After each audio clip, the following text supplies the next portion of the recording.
Ladies and gentlemen, welcome to Black Man Unfiltered Network.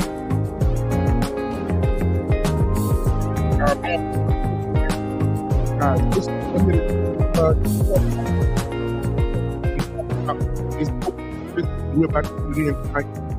We're about to get it in tonight. So go ahead and reach out to 2 or 3, 4, 5, 6, 7, 8, 9, 10 people and tell them the barbershop is open for business and we're about to get it in tonight. We're about to get it in tonight.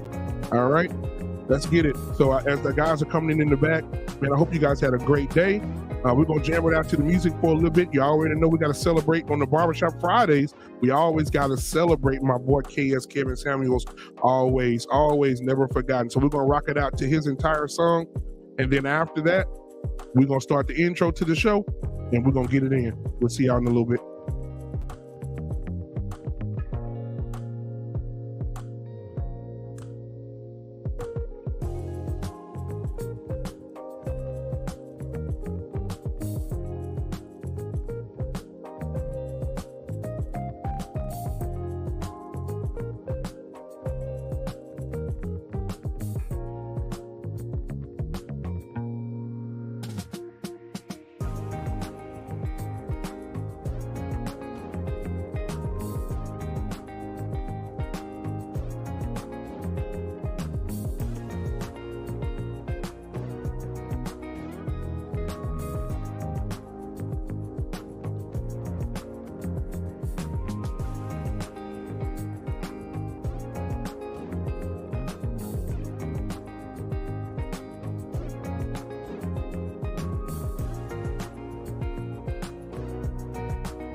I'm on the rail, I wrap it, I bag it, I pack it for sale. Got feeling on speed out, I hit me to chill. I give it a thrill, I put it on film. Niggas facade get applaud, that ain't real. Come to my section and flex, we can tell.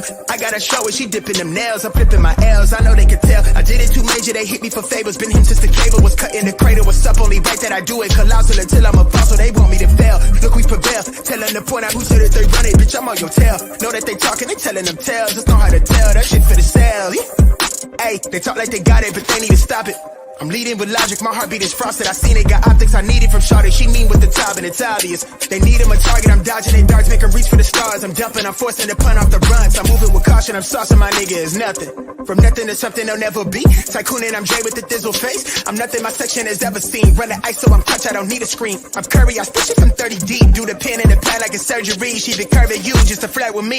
Toolie tucked off, but the jewels out. I just in a home with a full mouth. I'm a rare breed when the moon out. I'ma stop playing by the rules now.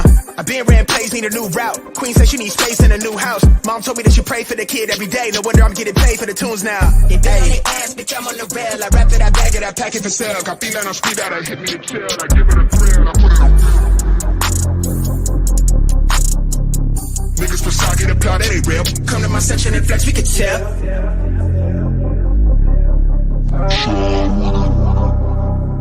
Niggas really outside with it. Roll with it. Roll with it.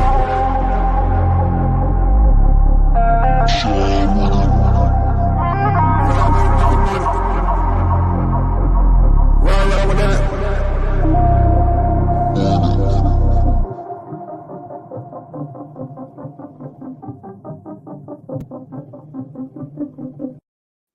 Ladies and gentlemen, listen, I want to share a well-known Black history fact with you guys today. I know a lot of people say who the first rapper was, who the best rapper was, but guys, I got a group here that was doing rapping in the 40s. All right. And I want to share that guy with you guys tonight because he killed it. So I wanna play that for you guys real quick. Give me just a second. All right, let's see here. All right. Give me just a second. All right. So George Johnson and the Whistling Coons, right? I don't know why they named themselves that. However, that's what their name was. So I want to go ahead and play that for you guys real quick. And here they go. Stop still and listen to me. God walked down to the bandit city. He declared that the deal was the central man. And then stop still and listen to me. God walked down to. They won't let me be great. They won't let me be great. Stop still. If you Stop still and listen to me. God walked down to the bandit city. He declared that the deal was the central man. And then he decided to restore the land. Man, them boys was killing back in 1940, boy. Let me play it one more time for y'all that didn't know the whiz. Y'all didn't know nothing about these boys, man. This was 1940. This was way before Biggie, Tupac, KRS-One, all these guys, man. Stop still and listen to me. God walked down to the bandit city. He declared that the deal was the central man. And then he decided to restore the land. Man, let's get the show started. Get these guys up here. I want to hear what they got to say about this here. All right, ladies and gentlemen, coming to the stage first. You know, I don't cam up until I bring them up. So let me get my boys in here tonight. All right, then, wait a minute. Hold on. Did I send my boy JT? I think I did send JT the link, didn't it? If I didn't, I'm going to be mad as hell. All right, because normally he'd be the first one in this thing. All right, anyway. So we're going to bring up my boy first. No Captivity Freezy is in the building tonight. Let's give it up for my boy. Man, what's going on, man? All white, looking tight. What's going on, my boy? How you doing, Black Man, tonight? It's a pleasure to be here as always, man.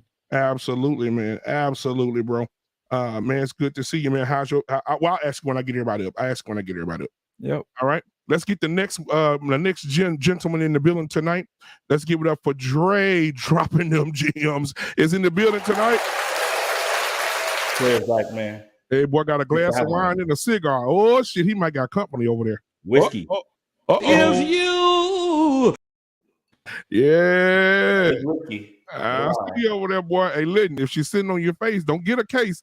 All right, ladies and gentlemen, let me get the next guy up in here tonight. Now, y'all know this man. He ran for president of the Dustosphere, and he won by an enormous margin. Let's give it up for yours truly. That guy, Dusto, is in the building tonight. Good evening. Yes. Yeah, President Dusto, how you doing tonight, my guy? We'll get to you in a second. Ladies and gentlemen, man, y'all know this guy. He drops gems all the time. He already said y'all can cap, but them sex toys is what we use over here. Give it up for my boy from all the way. He's a Pittsburgh Steelers fan. God bless him with Trubisky. God damn, he in trouble. Give it up for my boy, Mr. Bennett in the building. I see you, boy. All right. Mr. Bennett is in the building. All right, last but not least, before the rest of the guys get in here tonight, y'all know him. He's little short, raised hell. He used to kill doves, but now he's in love. Let's give it up for my boy, Mandrell. He's in the building tonight. Darth Vader is in the building tonight. Listen, guys, I want to ask y'all something before we get started. Did you guys know about that rapper? Did y'all know about him? Not him specifically, but certainly rapping, going back to, but they didn't call it rapping back in the day. They used to call it scat. Scat. Yeah. Man, those boys, man, when I tell you, listen, my boy JT just came in. I definitely want to play it for him. JT, what's going on, my boy? Okay, he said, hold on. If you I should be good now. Can you hear me? Yes, sir. DJ is in the building tonight. Give it up. Hey, man, I was just telling about this 1940s group, man, that was rapping back in the 40s, bro. I just played the video clip. Listen. Stop still and listen to me. God walked down to the bandit city. He declared that the deal was the central man. And then he decided to restore the land. He's rocking it before Tyson and some of these other guys, Witty and all them. Man, that boys are rocking it out, bro. Yeah, I got a nice little mix I did with that a long time ago. I like that. Hey, wait. Play it again. Okay. Stop, Steve, and listen to me. God walked down to the bandit. May be great. Stop, Steve, and listen to me. God walked down to the bandit city. He declared that he was the central man, and then he don't want to do it for Mandrell. Here's the thing. That answers a question that's been going around on the internet this past week. There's like, no, where did hip hop start? No, the Caribbean started it. No, the Latin community started it. No, fuck all of you. You got it from us.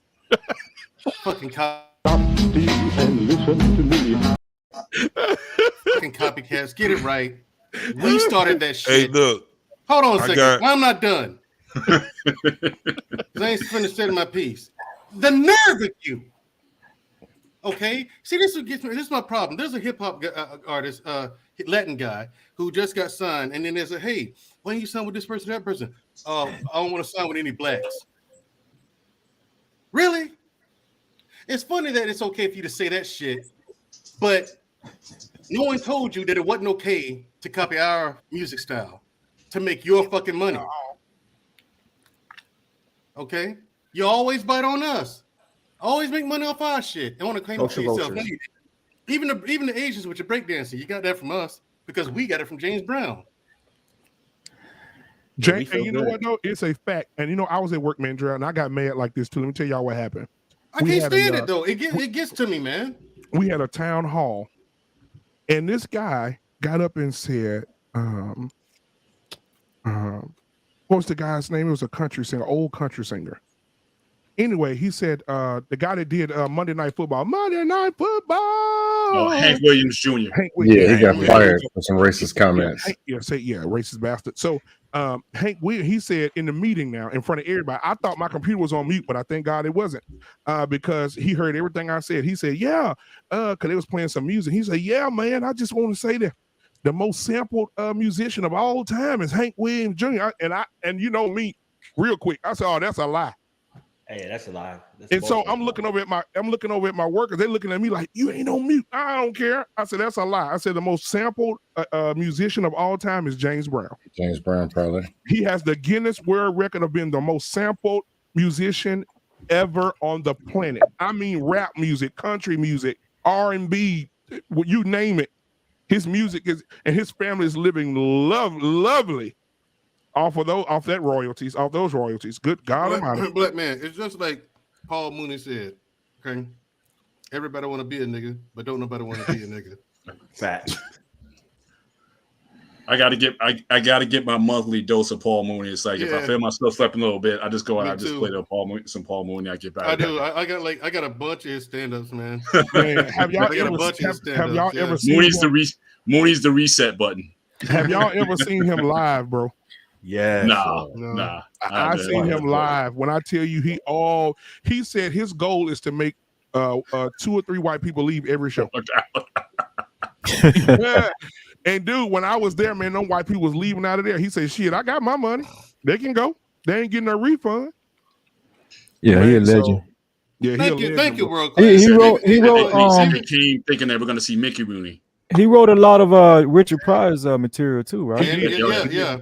He wrote stuff for Richard Pryor and Living Color, all the greats, man. Yeah. And shout out to World Class, man, out there in the chat. He says, yeah, even Michael Jackson copied James Brown. Yes, exactly. Yep, sure did. Everybody copied James Brown. When Michael Jackson, Michael Jackson actually gave him his flowers when he was a kid, though. You know, yeah, he sure did. That's who he emulated. He emulated him, Fred Astaire, all of them. Michael Jackson, they never took it away from him. Yeah. All right, but he probably was the only man who was able to get Michael Jackson and Prince on stage at the same time. Yes, sir. Yes. That's the only one. The only one. No one else. But the song that was actually sampled the most was called "Give the Drummer Some." You will still hear it to this day. Yep. If anybody want to actually know, if you give it, because it's a break that's in it. Like if you first hear it, it sounds like it's more of a jazz song than anything else. Right. But then once he gave, that's what he was saying. He was giving his the drummer that break.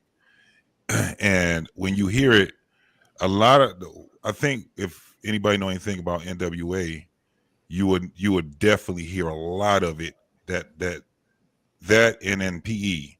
But on which one is it? F the Police. is playing is looped all the way through F the Police.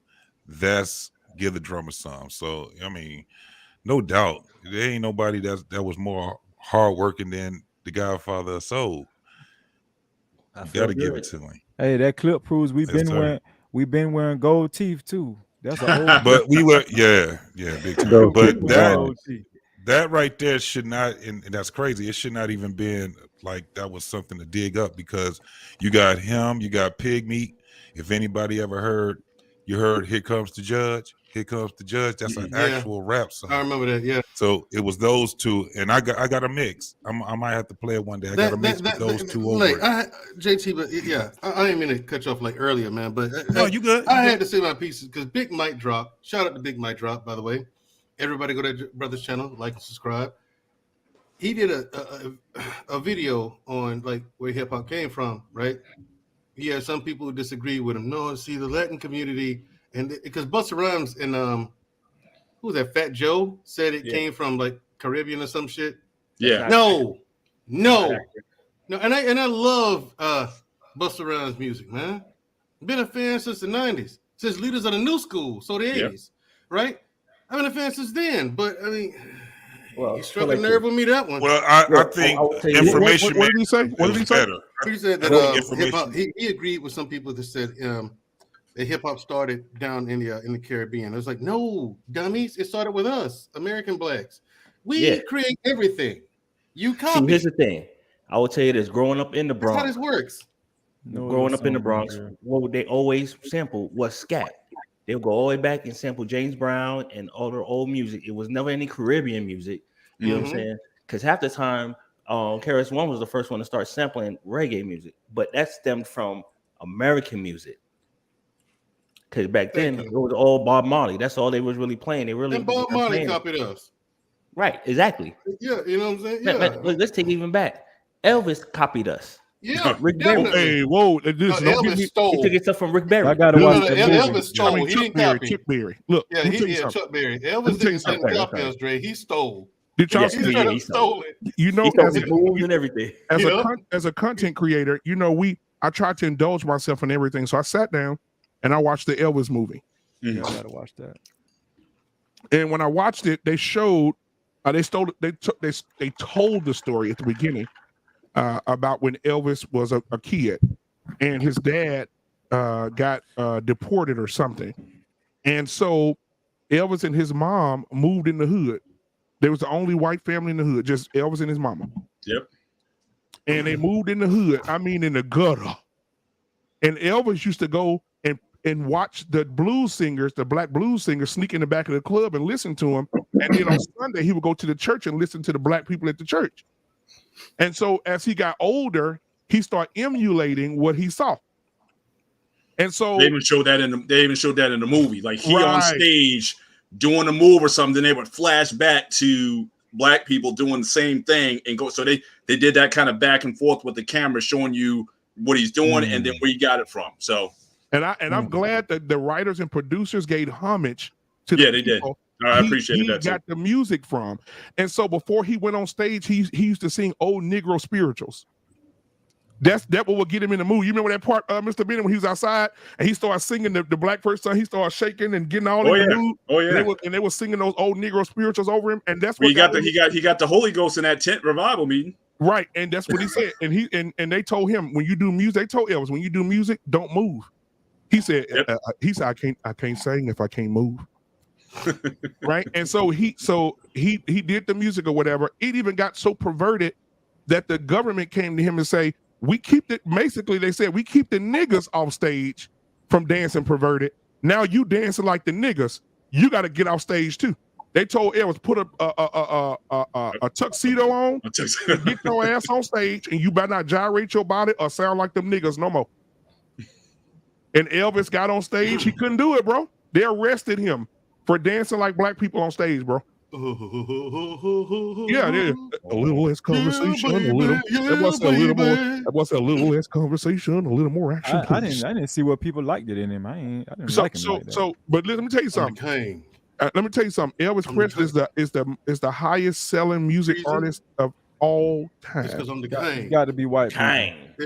No, it was niggas too. Because let me tell you something. Nah, motherfuckers like to this day, black folks still Elvis, like bro. some Elvis. Elvis to the black people was. Yeah, you ain't gonna be able to deny that. I mean, the motherfucker got hits. People didn't like Elvis. Don't get it twisted. Shit, But all you got. Elvis crazy, to black bro. people was what Hey, John listen, Kennedy was to black one of the people. things- John Growing up, I Kennedy, never heard older black. You can't. I never heard older black people playing Elvis.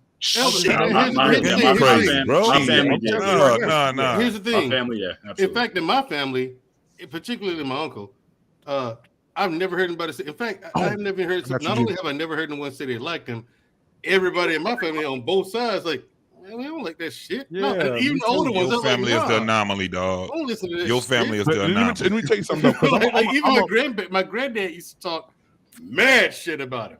Okay, like my mom's dad, he really like he would. My father's father, if you asked him, he'd say something. But my mother's father, no, he had no problem. He would set out to say, I don't like him. But you know what? Talk mad shit. But you know what BB King told Elvis? Elvis heard Little Richard doing Tutti Frutti. Tutti Frutti. And Elvis said, I would love to record that. He said, yeah, you probably, yeah. He said, you should record it because you'll get paid more money than we'll ever get paid to record it or whatever. And well, so think about it. Back then, they were putting white faces on top of black music, so they would put a white group. You know what really got me in the movie, bro? And I had to go Google this stuff because I was like, the movie sometimes they lie. Elvis said he was never, when he got rich and I mean he got big and he got all around all these white folks drove him nuts. His comfort zone, his place of peace was with black folks. Yeah, that's they show that in the film too. Anytime it got hot, he went back to the. Yep, he went back to the slums, went back to the black folks, sat in the back of the clubs with him, propped his feet up. He smoked, and then guess what? The government found pictures of him because they were following him everywhere. Because they said he was the most dangerous man in America during that time because he was emulating black people, and they had pictures of him. They said, they told his manager, I thought we told you to keep that boy away from the niggers. We got pictures of his nigger. We got pictures of him at the club dancing with nigger women. We got him singing with nigger men. We got him in the club all night with these black people singing and hopping and gyrating around, right? Because every time he got uncomfortable, he would go back to the hood and sing with all the black people. Well, he was, and the thing was also he was a Southern boy. Yeah. So Northern white folks didn't like Southern white folks. They didn't like them. Still don't. And they didn't like the way that they talk. Still don't. So one of the things he did was he followed a lot of blues singers. He followed the one you just mentioned, BB King. You had BB King was real close. Little Walter didn't like him, but and Muddy Waters, they didn't really like too many other people anyway. You know what I'm saying? Muddy Waters was like, he didn't care if you was white or black. If you was out there playing the guitar and you had a band, he didn't like your ass. They was coming for your head. They was coming for. He sung Lil Walters, "My baby don't stand no cheating, my baby." Oh yeah, that's what made Lil Walter go over the edge, man. When they made that, you like what? But I will say this, bro. I went back and watched because at the end of the movie they did a great depiction of Elvis' last performance. That's where you get your sound from. You get it from Elvis. I just picked that up, man. Who? You? Justo. Oh. So make your little sounds and stuff. Dude, I never listened to Elvis. So everybody was wondering why Elvis got so damn fat and big and out of shape, right? Man, when I tell you his manager fucked him so hard, bro. I mean, he had in the contract, Elvis was young. His mama died when he was a little younger, but his mama used to control everything. I think if his mom was still living, he would have been able to reap what he sowed. But shit, his manager, bro, he was getting 50% of everything Elvis made. And then after Elvis fired his ass when he found out, because he made a deal with the damn mob that owned the damn casino and had Elvis singing in that fucking building for 6-7 years. He wouldn't let Elvis travel across seas because he didn't have no damn. I mean, listen, when Elvis died, bro, he was worth $5 million, bro. You're the number one selling artist of all time. You was worth $5 million fucking dollars when you died, bro. It was those Goodfellas. Man, it was those guys that they made that movie about. That's the mob. They fucked him hard, bro. Yeah. I mean, and he got depressed and he started eating and started popping them pills and he was out of there. They're probably building him because he wouldn't go on. They'd be like, "Look, we got to get him up for the show." So they would inject. They do everything. While he was on the fourth. Who was running Vegas back then? The mob. No, Dean Martin, who was part of the mob. Dean Martin was in the Rat Pack. Yeah, he was the Rat Pack. Vegas. How do you know that? Frank Sinatra was out cold with it. Yeah. Sinatra. Yeah. All right, guys, listen. I want to get into the chat real quick because I didn't get a chance to speak to everybody. Thank y'all for being here. You two in the chat. You know who I'm talking about. Stop fucking flirting. Anyway, I got a question for you on the Elvis topic. When he's done, I get back to it. But I got a question for you about Elvis when he's done. Okay. Go ahead, Black Man. Absolutely. So, Stephen Dave, I thank you for being here tonight, my guy. We got IXL in the building. We got Dre Blanco on the panel, and in the chat we got Sir Hell Speaks. He's here. Sir Hell ain't even here no more. I'm gonna get Sir Hell Speaks. I'm gonna do the super chats. I'm gonna do the super chats last. Let's see. We got Vaughn in the building tonight. Let's see who else we got in here. We got Scam. We got the world class. If you want to come up, man, just send me a go to my IG. Send me a message. I'll send you the link, bro.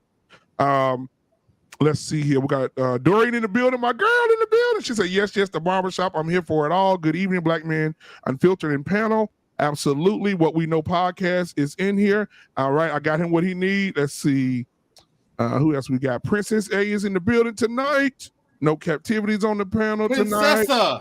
I don't call her Princess A. I call her Princess A because that's how she spells. Hey, no Captivity with Freezy's in the chat. Look at it. He's so petty. Freezy in the building. He's so petty, man. All right, and then we got Freezy, you up here on the panel with us? And we got the Nigerian oil salesman in the building tonight. We got the Nigerian oil salesman in the building tonight. We got Nidra in the. Oh, my girl Nidra. What's up, sis? She's in the building tonight. DeSosa is in the building tonight. Let's see who else we got in here. Poppy is in here. Hey, DeSosa, how you doing?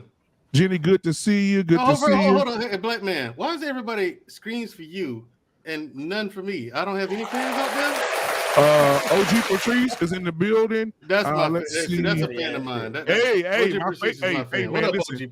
One of the most sexiest women this side of Texas is in the building tonight. You can have that, and you know. Shoo, what's going on, boo? All right, Shoo in the building tonight. Not you, Mary. I'm telling the Black Man Unfiltered. You can have that. All right. So I got a $20 super chat. I got my boy Hink just pulled in. We got a $20 super chat. Let's see me go back to it here. I got it saved up here. Hey, Nidra. Do I have no fans out there at all? All right. We got Sir Hill with the $4.99 super chat, and then we got DeSosa with the $20 super chat. I appreciate you guys. I'm gonna go ahead and give y'all a little something, and then we're gonna go ahead and start the show. We're gonna give them Melissa and Raw Dog Running.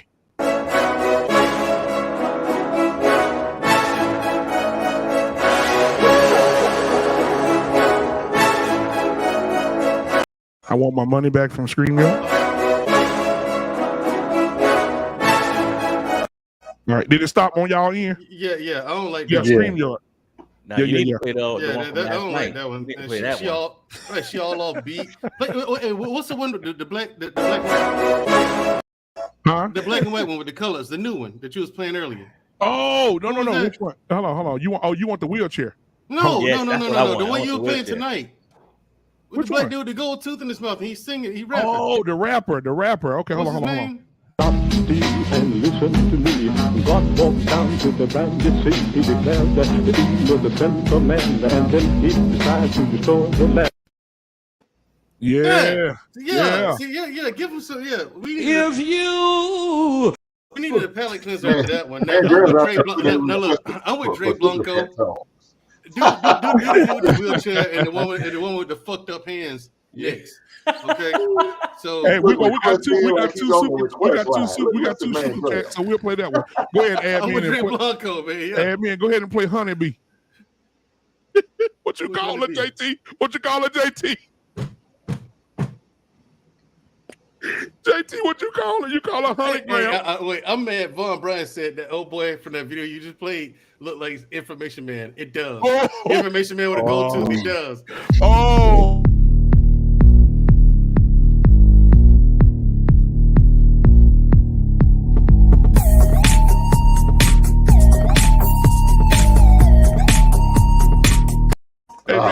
Bro, look, what make it funny is a bottle of lemonade I didn't realize that was the wall. Listen, I didn't see Mandrell's face until like 3 seconds into the video.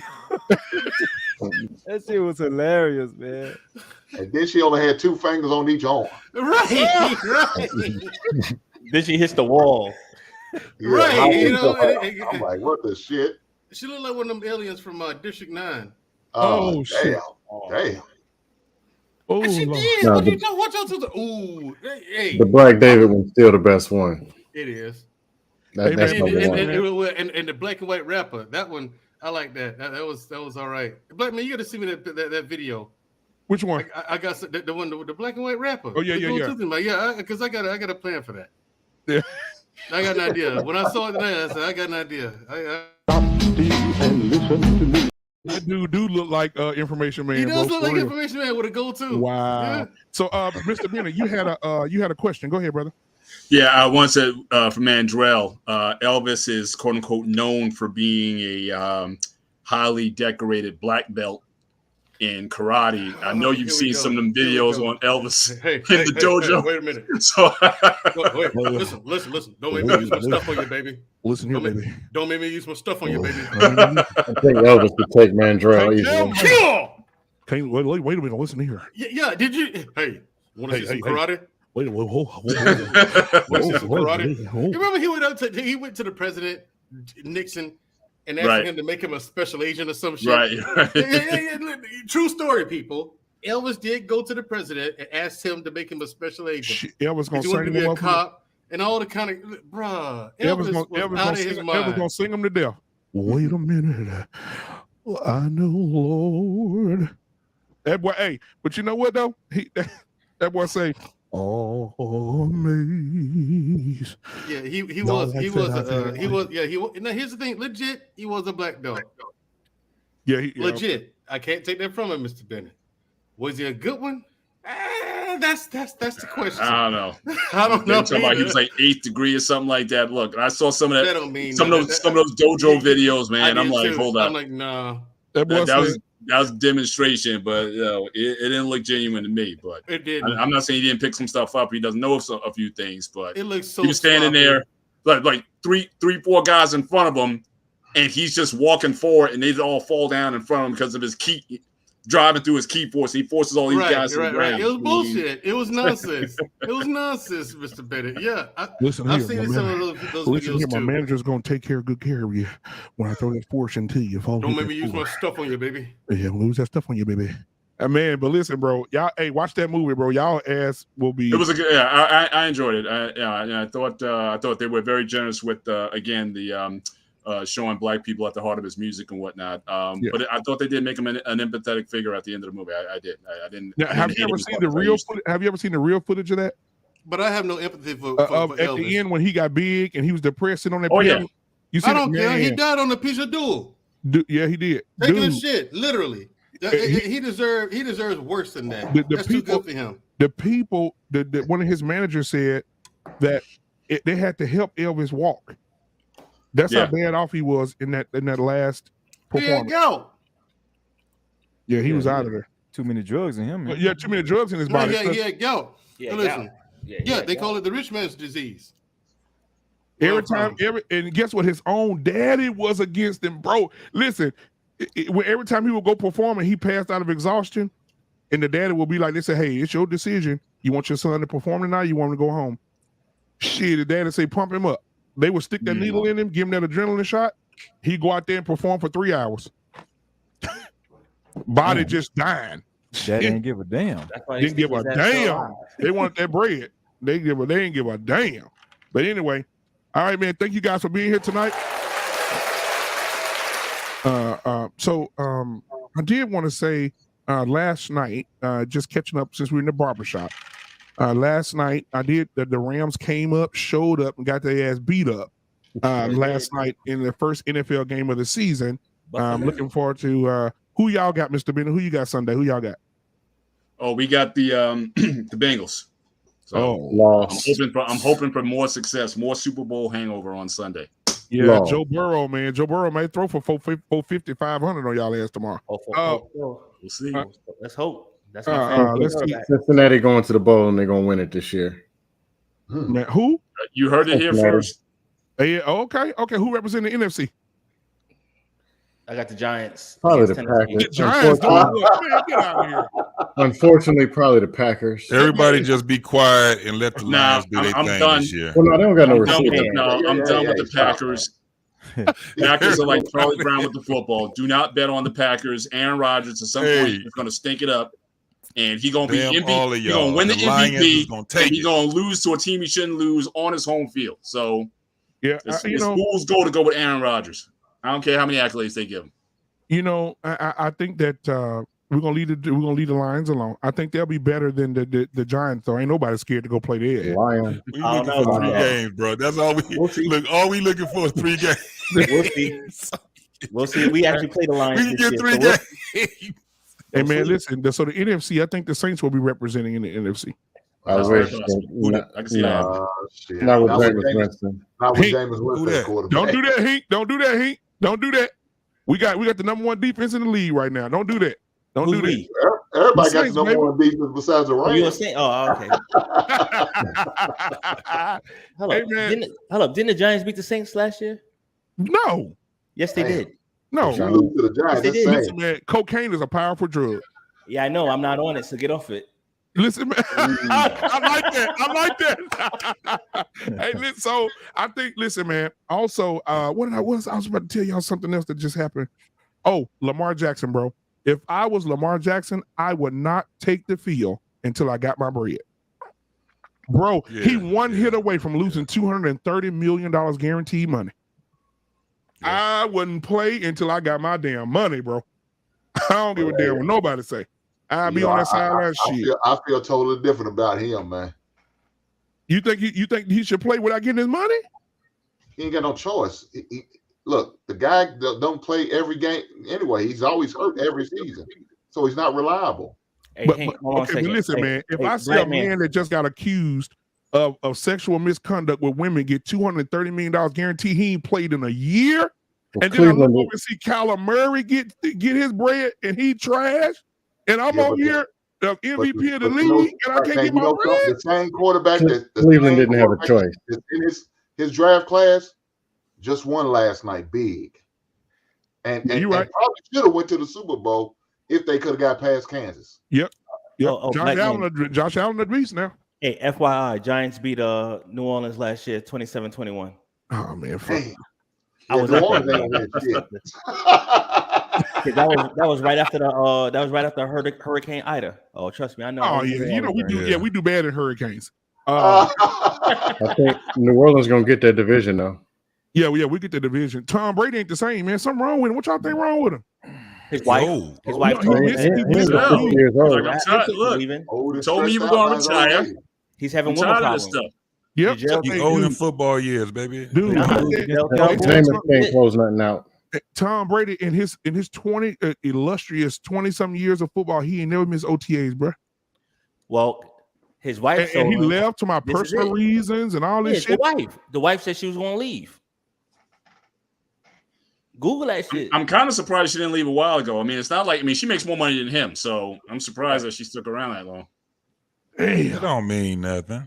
I mean, damn. What the hell? Did you see how he looked on that press conference? I told her to kick rock. I did. He looked fucked up. He's not immune to having a baby mama. He already got one. So yeah, he has one baby mama. Yeah. Yep. And then he got his wife. But you know what? Do you know his wife make more than he do? Yeah. Strutting up and down the damn walkway. Dang. And honestly, look, I don't talk about the runway. I don't see what the appeal is, but sex. I don't either. Sex. That's me. I mean, when you got Hollyweird that's promoting it, then you got everybody in the world that's sitting back and backing it. That's what it is. I mean, that industry is crazy, man. That's like, crypto.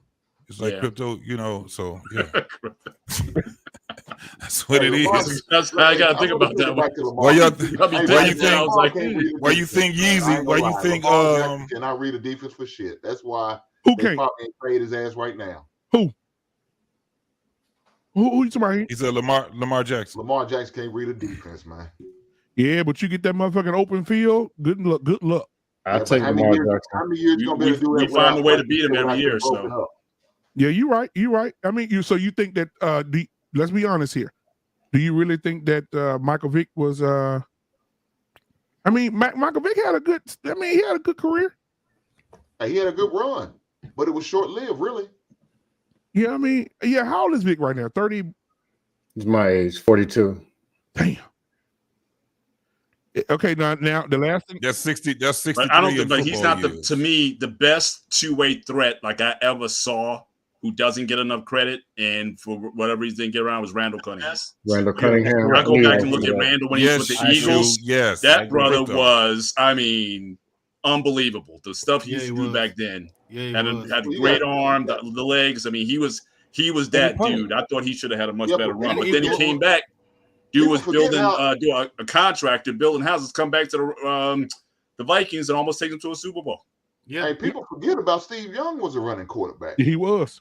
Steve Young was a real no deal. one cares about Steve Young, though. So let me ask you a question, when you think guys. 49ers, you think Joe Montana, not Steve Young. No, Steve Young was better than Joe Montana. For all you boxing fans He out won the there, last Super Bowl for him, though. how do you guys feel about Anderson Silva fighting one of those? What's the YouTuber name? Jake Paul or one of them. Jake Paul, yeah. Jake Paul. I'm not watching. At least I'm not buying. I don't watch unless you can get this. Unless you can get the guy in, put him in with an amateur, just a legit amateur. He was supposed to be fighting the celebrity stuff, but again, I think as a pure boxing purist, we have to demand better in terms of what we want to see. The fact that we can't get, we got a major generational fight that's hanging out there with the two welterweights that for whatever reason they can't get the bread together, but this guy Jake Paul can go and make all this money. Right. So I mean, here's the thing: the fight to make, and it has been for years now. The fight to make has been Terrence Crawford versus Errol Spence Jr. That's the one to be made. Yeah, that's the one to be made. Now, here's the thing: for all you, I was about to say something real nasty, but all you Floyd Mayweather fans out there,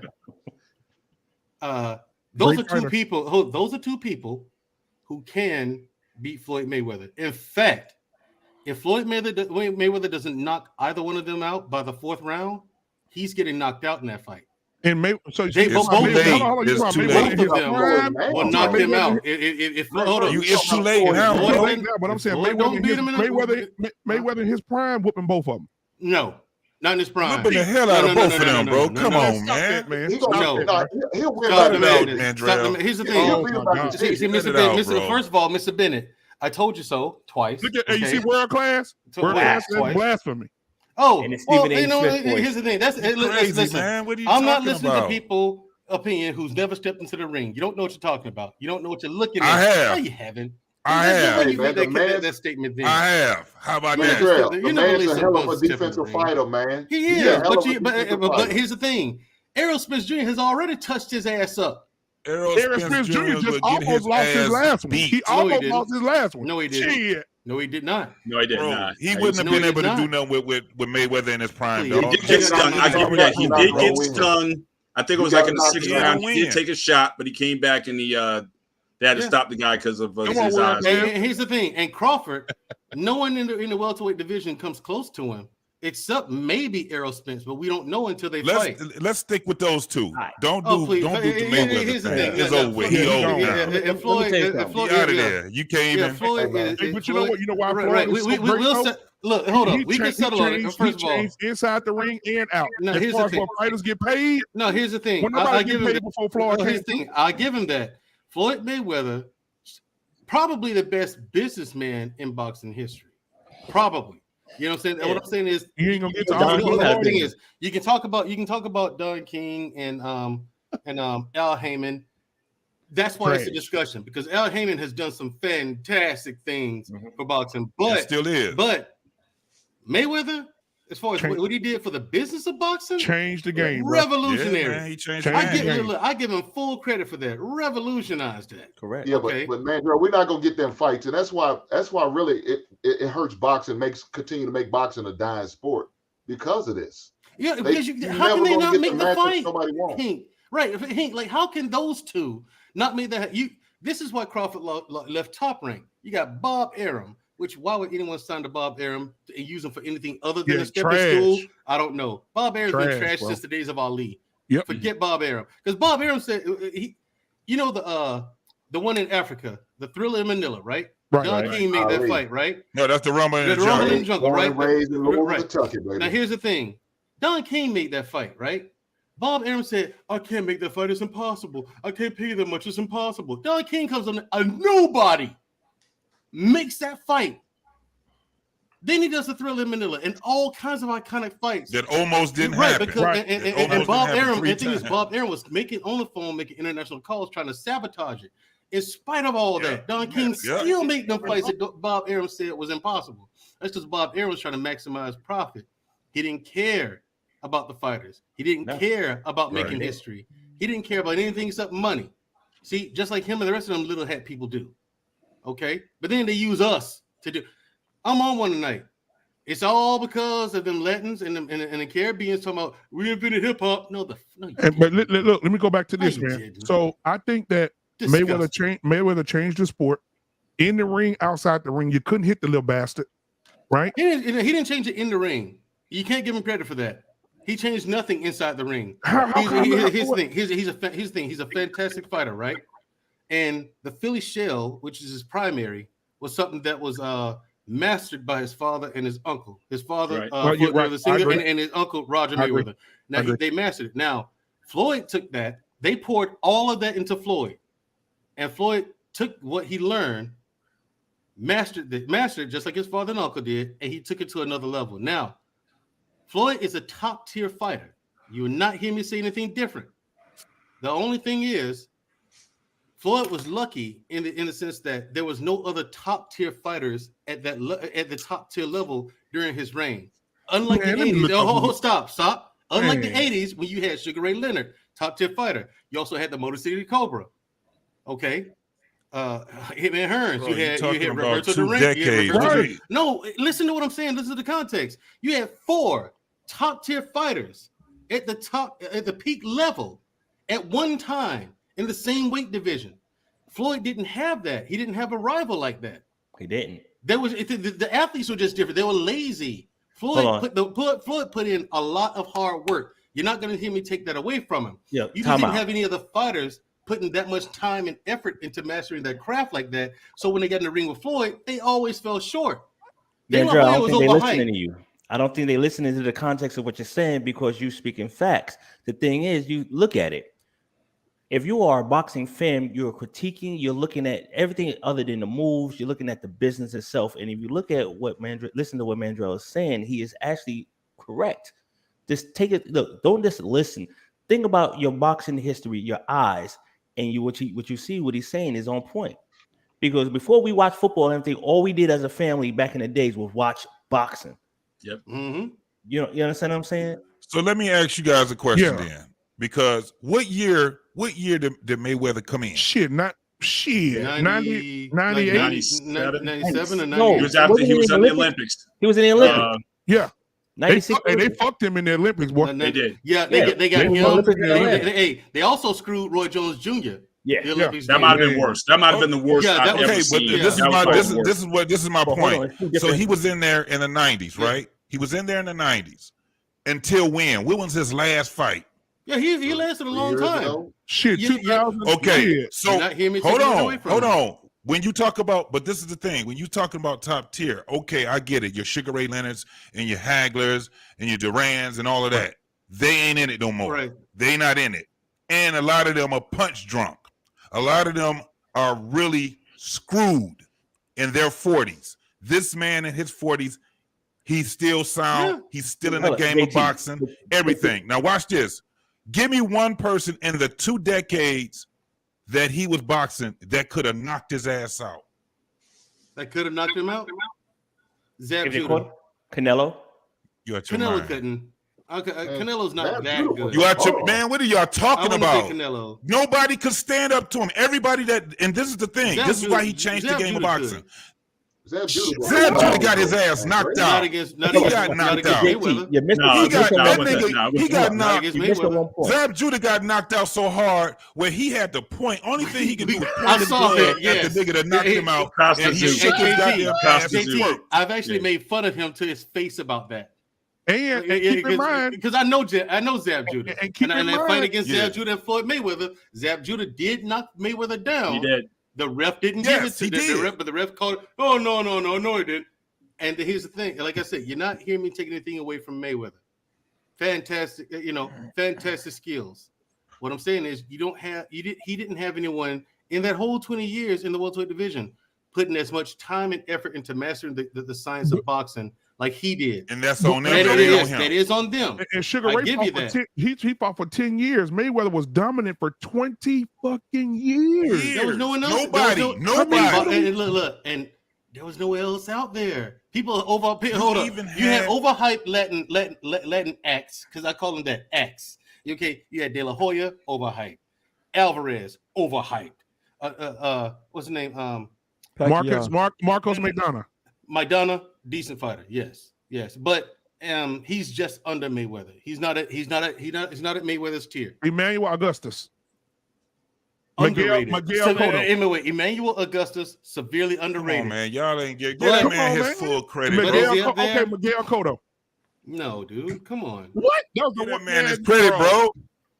Get that man his credit, bro. You got to give Mayweather his credit, man. He fought some great fighters, bro. The only thing I'll say about Mayweather is the only fighter that I saw, like his apex fight, where he was at his best and he was fighting a guy who was arguably not necessarily on his level was the best, but this is at 130 when he fought Diego Corrales.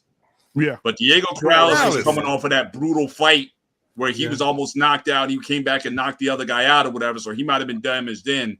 But you understand, Mayweather at 130, 135 was like unbeatable. 147, you can't even say Mayweather was at his prime at 147. Right. Yet he beat everybody at 147.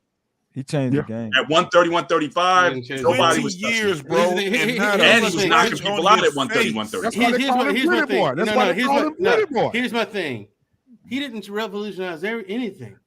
You talking about revolutionary? You talking about Mike Tyson? You're talking about Ali? You're talking about Ray Robinson? You're talking about Hagler?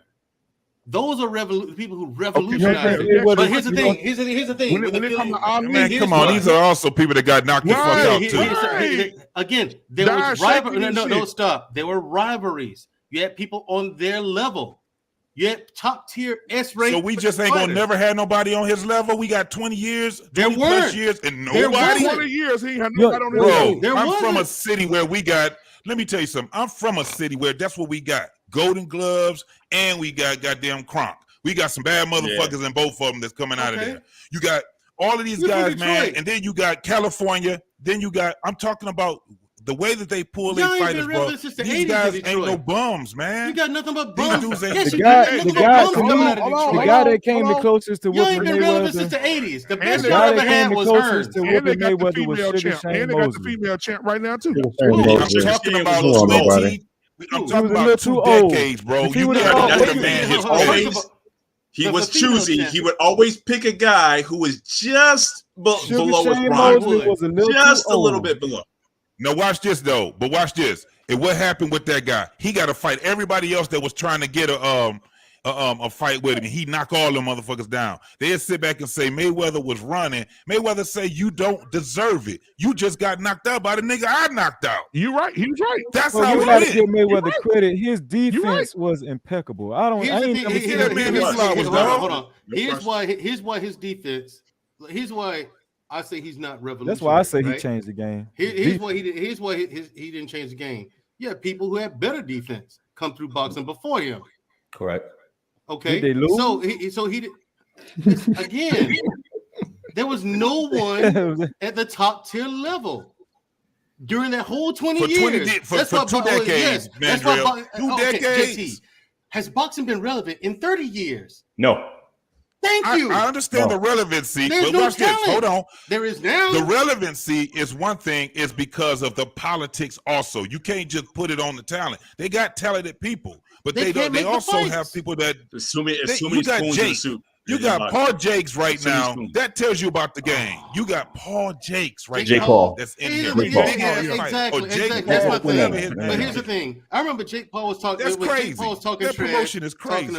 Was talking trash. Someone said, I could fight Mike Tyson. Mike Tyson at 109 years old would knock Jake Paul the fuck out. Mike Tyson is a body shot.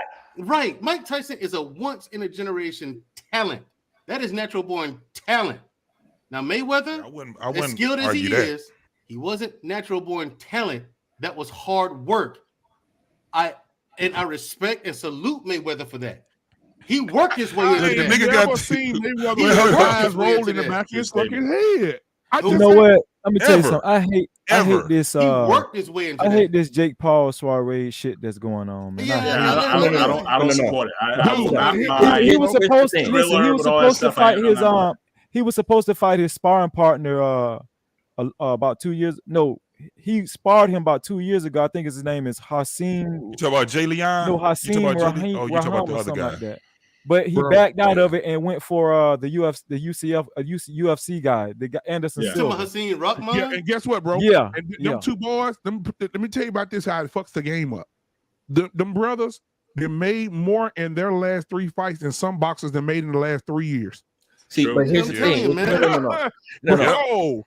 You gotta pull the curtain back though. The reason why they are so popular is because boxing lost its popularity to MMA. So it's a scam. It's not even, I wouldn't even call it a scam. It's a gimmick. They put them up there because you pick two brothers who have over 3 million followers on all their social media. You bring them on there to raise up the value of the pay-per-view. Because you remember, they weren't getting a fucking dime on pay-per-view if it wasn't Mayweather. Right, so exactly. You think about it, it's a fucking gimmick. But Mayweather still didn't change the fucking game. But hold on, Dre. Let me say this though. Financially, kick Dre off and kick Mandrell off. Hold on. Financially, you from Detroit? I'm surprised at you. The dick riding you doing for financially, bro. I'm talking about financially. Oh, nah, dick riding. Mayweather. If you fought Mayweather, Mayweather changed your life financially. Not even if he beat you, he changed your life because most of those boxers weren't getting paid shit. They get $150, $160 million. Shit. Yes, businessman, I give you that. Now that's what he revolutionized: the business of boxing. I give you that. But as far as in the ring fighting, no, he didn't revolutionize it. Which one is the bigger brother? Jake or what's the other one name? Does it matter? No, I'm making a point. What's the other one name? I don't know. Jake. I think Jake is the older one. Logan is the younger one. I think. Yeah, he said after the one that's fighting Anderson. I don't know. I don't. Yeah, he said after he beat Anderson Silva, he said he want Canelo Alvarez. Okay, cool. Now he's gonna get his ass whooped. Now until they make that fight, let's not mention it again because that ain't just talking, man. Oh, right. I'm gonna tell you right now, if Canelo, Alvarez is another one who's overhyped. I would never watch boxing. Alvarez is another one who's overhyped, but at the same time, Alvarez will. He knocked his ass out. I would never watch boxing. Watch him. Now, here's the thing. WWE is all. That's all I'm gonna be watching. Exactly. Now to you, Mr. Bennett. Yep. I fucking told you. You did. I told you. AJ is a big weightlifting bum. Why y'all don't listen to me about boxing? I don't know, but I call him. I also told you Ruiz is gonna win too. So you think Deontay Wilder can beat Ortiz? You think Deontay Wilder can beat AJ? Absolutely. I believe so. Absolutely. That's a 2-round fight at the longest. You can't be lifting all them damn weights in boxing like that. That's a big ass dude. Get your ass. That's what messed up Wilder. Wilder got in the gym. He big, but came in weighing 40 or whatever. He was worn out by round 3. Look at what happened to Wilder when he went and lifted all them weights and got in the ring with Tyson Fury. Yep. That first fight, back and forth. Really good first fight, he was 209 pounds at weigh-in at 6'7". And damn near knocked Fury out clean. Yeah. Fury was on the ground asleep. How big was he the second fight, Mr. Bennett? 233. And for the last fight, he was 240. I think Why? Again, because he thought he had to be. Because again, Fury, he's putting that 280-pound body on you all night. A lot of guys think I need to be stronger in order to match up because he likes to lean on you. His best bet was being lean or more keeping speed. He needed to learn how to box. He didn't need to gain weight. And also, listen. Tyson Fury looked like a damn bit off donut. He beat the fuck out that boy. Bit off donut. Here's the thing. Noble, don't come in here with your Mayweather. He's a bumblebee. I'll give him that. With your Mayweather mumble mouth bullshit, okay? Oh, the world class. You a Mayweather fan, boy? The GOAT. Okay, Noble? I've never said Ali is a GOAT. Ali is a GOAT. I accept that. Be safe, man. No, we love you, brother. Be safe, man. Bro. I see y'all later. Noble. First of all, brother, what's up? How you doing? Happy Friday, Noble. What's going on, JT? My man, 100 grand down here. Now listen. All right. Now here's the thing. You saw what happened when you put on too much muscle and get in the ring and fight and try to go 12 rounds. Yeah, he got beat. Fury's strategy, just like Paul and Mr. Bennett called it. Fury would get in there, he'll clinch with you, wrap his hand around your head, lean that big fat body on you, and that shit just drains stamina out of you. I mean, then after a while, he can put all the combinations on you and everything. When someone does that to you like 4 times, your stamina is just like, it's just, oh my god! All he did was lean on. So you think he can do it to Joshua? You think he can do it to Joshua? Who? Tyson Fury. Yes, Tyson Fury is the number one. Tyson, no, Fury would knock. He's going to knock out Joshua. No question. Yes, Fury would knock out Joshua. If Joshua doesn't have the tools that he needs to beat them. Here's the thing: the number one and number 2 heavyweights of this era are Tyson Fury and Deontay Wilder. They're the number 1 and number 2 of this entire era. Okay. Yeah. Now, if they fought a 4th time, Wilder will probably get Fury. This 4th time. Yeah, but I'm saying, why would lose 20 pounds though? He needs to lose 20 pounds. Let me ask you guys maybe this: 30 depends on why would Deontay want to get that fucking big? Why? Because the weight does help you against a heavier opponent, but the problem is if that's not your natural weight, you have to take it from one who knows. Right. A person who sits there and puts on muscle, and then you get into a fight, bruv. It takes stamina. It takes a lot of water. You better be well hydrated. Can you imagine Mayweather fighting 160? It takes a lot of blood to feed all that muscle. And for me, now also keep in mind this too. Tyson Fury is a boxer. Yeah, he's a boxer. He is a boxer. Yeah. So you're gonna have to get in there and box with him. You can't go in there and start trying to slug and think you about to knock that big head. Man, Deontay Wilder got by a crackhead 3 times. I just can't believe y'all sit here and let Mandrell do what he just did and all this blasphemy. Like, look, cars are gonna fall. Like, cars are gonna fall out the sky and hit us because of Mandrell. Like, I don't understand what you're talking about. Look, hold on. Now, Ali is the GOAT. See, we just had this conversation, right? We just had this conversation. Robinson is the GOAT. I was getting to that. So Ali said that Sugar Ray Robinson is the GOAT, but GOAT is greatest of all time. Greatness means service to many. Ali did more for sports, period, than anybody else. He's the GOAT of GOATs. Yep. Not Jordan. So that's that. Yep. Yeah, standing up for his people. Greatness is service to many, man. So he stood up for his people inside the ring, outside the ring. He's the same guy. You can't say the same thing for Jordan. You can't come in here and cheat like that. This ain't fair. I don't play fan from Baltimore. So then you got Floyd, who, and I think he's positioned himself in every way, shape, or form to not be touched. He's TBE. He's the best ever. He's probably one of the best fighters in professional combat we've ever seen. He's the best ever. He's a tactician. The only guy that I've seen who I would actually say has a legit chance, if not better chance, of beating him would be Sugar Ray Leonard in his prime. Sugar Ray's prime 147. That's the only one I would say I'm betting on Sugar Ray. Everybody else, you don't bet on Hagler? Mandrell, you got to wait for a second. 160. He's not fighting him at 160 though. To fight Mayweather at 147. Who I would go in and say, yes, I'm picking Leonard. It depends on what age you're talking about. Because just like he beat his daddy, he would beat Mayweather. Matter of fact, check this out. If you want to see Jake Paul fight somebody in their 40s, have Jake Paul fight Felix Trinidad and see what happens. No, I don't want to see that. That's gonna I don't either. That'd be a slaughter. Yeah. But Mandrell, you gotta remember that not only Floyd is he the best defensive fighter ever. He's not. He's the most accurate puncher. No, he's not. Google it. He's the most accurate puncher of all time. He may not be one in defense, least punches took. He's the most accurate puncher worldwide. He's the most efficient puncher ever. You can't have one and then have the other and not be the very best. efficient. I don't give him the title of greatest defensive fighter ever. Over 75% of his punches land. Now, I cannot argue. Well, who would you say? I'm younger than y'all. Who would you say is better than okay, first, I cannot argue with his accuracy. All time. I can't argue with that. You got that. Like I said, Sugar Ray. I said them at 147 at their best. I'm picking Sugar Ray. Me too. But Sugar Ray his defense is athleticism. Him and Sugar Ray Robinson, they just world class athleticism. Hey, I got Floyd is a boxer. Hey, I just pulled a list up, guys. No, the most Ray accurate Robinson punches, was a the most boxer accurate as well. punches of all time. I got the list pulled up. Ray Robinson is number a boxer. one.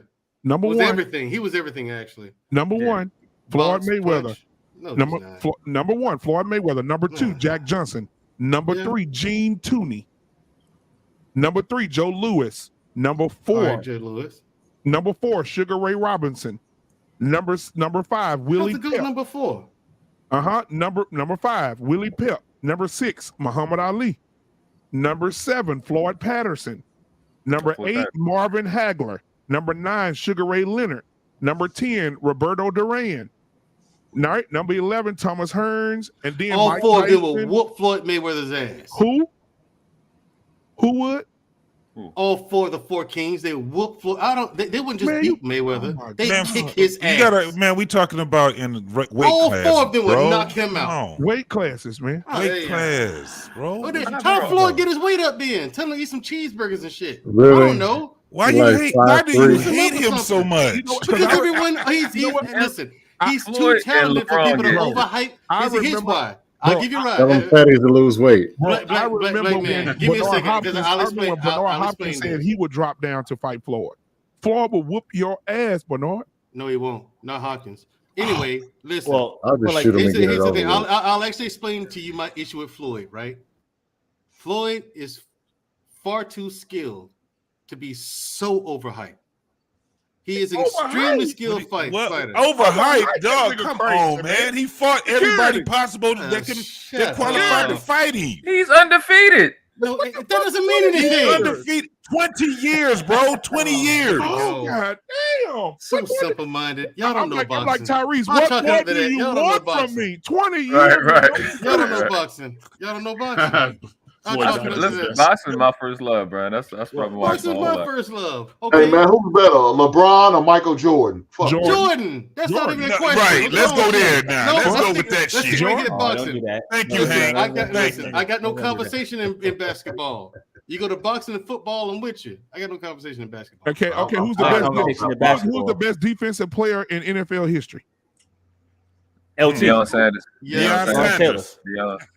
Listen. I'm gonna say. I said to my generation. I said it to my generation. I said to y'all gonna stop bringing LT up when Bruce Smith is the all-time leader in sacks. I'm tired of hearing it. I don't care. He coked up and he run real fast. We already proved that on your show the other day, did we know? Yeah. We already proved that shit. Because he coked up and he looked crazy coming around that corner. Bruce Smith is the best defensive player when it comes to sacks. I'm talking about LT. He's not even the best linebacker. See, you talking about sacks. Bruce Smith. You said all-time leader. That's all he known for. No, I looked up LT ain't with him. Okay, best offensive player of all time. That's so. I gotta go Jerry Rice. Give me some context on that one, man. Okay, best quarterback all time. Here's the thing. Here's the thing with quarterback. All right. Tom Brady. I go with quarterback. I'll probably go with Brady. Here's why I picked Joe Montana, because growing up, I've seen San Francisco in some absolutely impossible situations. No way they're coming back and winning. Joe Montana found a way to come back from behind and win. 99. Yeah, but Tom Brady came back from a 28-3 lead in the Super Bowl and won. True, but I put an extra by Tom Brady because a lot of times the referees and shit were giving favors. I wish to they would let Williams do his thing, man. Williams would have been Tom Brady, I'm like, I want to, Mr. Bennett, but Tom Brady cheat. When somebody said Deion Sanders, bro, Deion Sanders is the motherfucking man. We got to bro. We got when it comes to throwing a pass, when it comes to throwing a pass, Deion would eliminate a whole half of the field. Yeah. You don't even throw that. You don't even throw in that direction. Wait, hold on. Let's get it. Don't get it twisted. Deion was a great. He was a great athlete, bro. This motherfucker was doing the World Series and the fucking Super Bowl at the same time. Yeah, it was. He played. Hey, bro, but is it true? So they asked him, was it true that he went to the combine? He wasn't going to go. For the Yankees, baby. And he went out there and ran the combine in church shoes. Ran a 4.2. Ran a 4.2. Yes. I mean, I ran a what? Ran a 4.2. He ran a 4.2. Yeah. In church shoes and a fucking suit and got back in the limo and left. I was watching that. I was actually watching that. Yeah, I remember as a kid I watched that.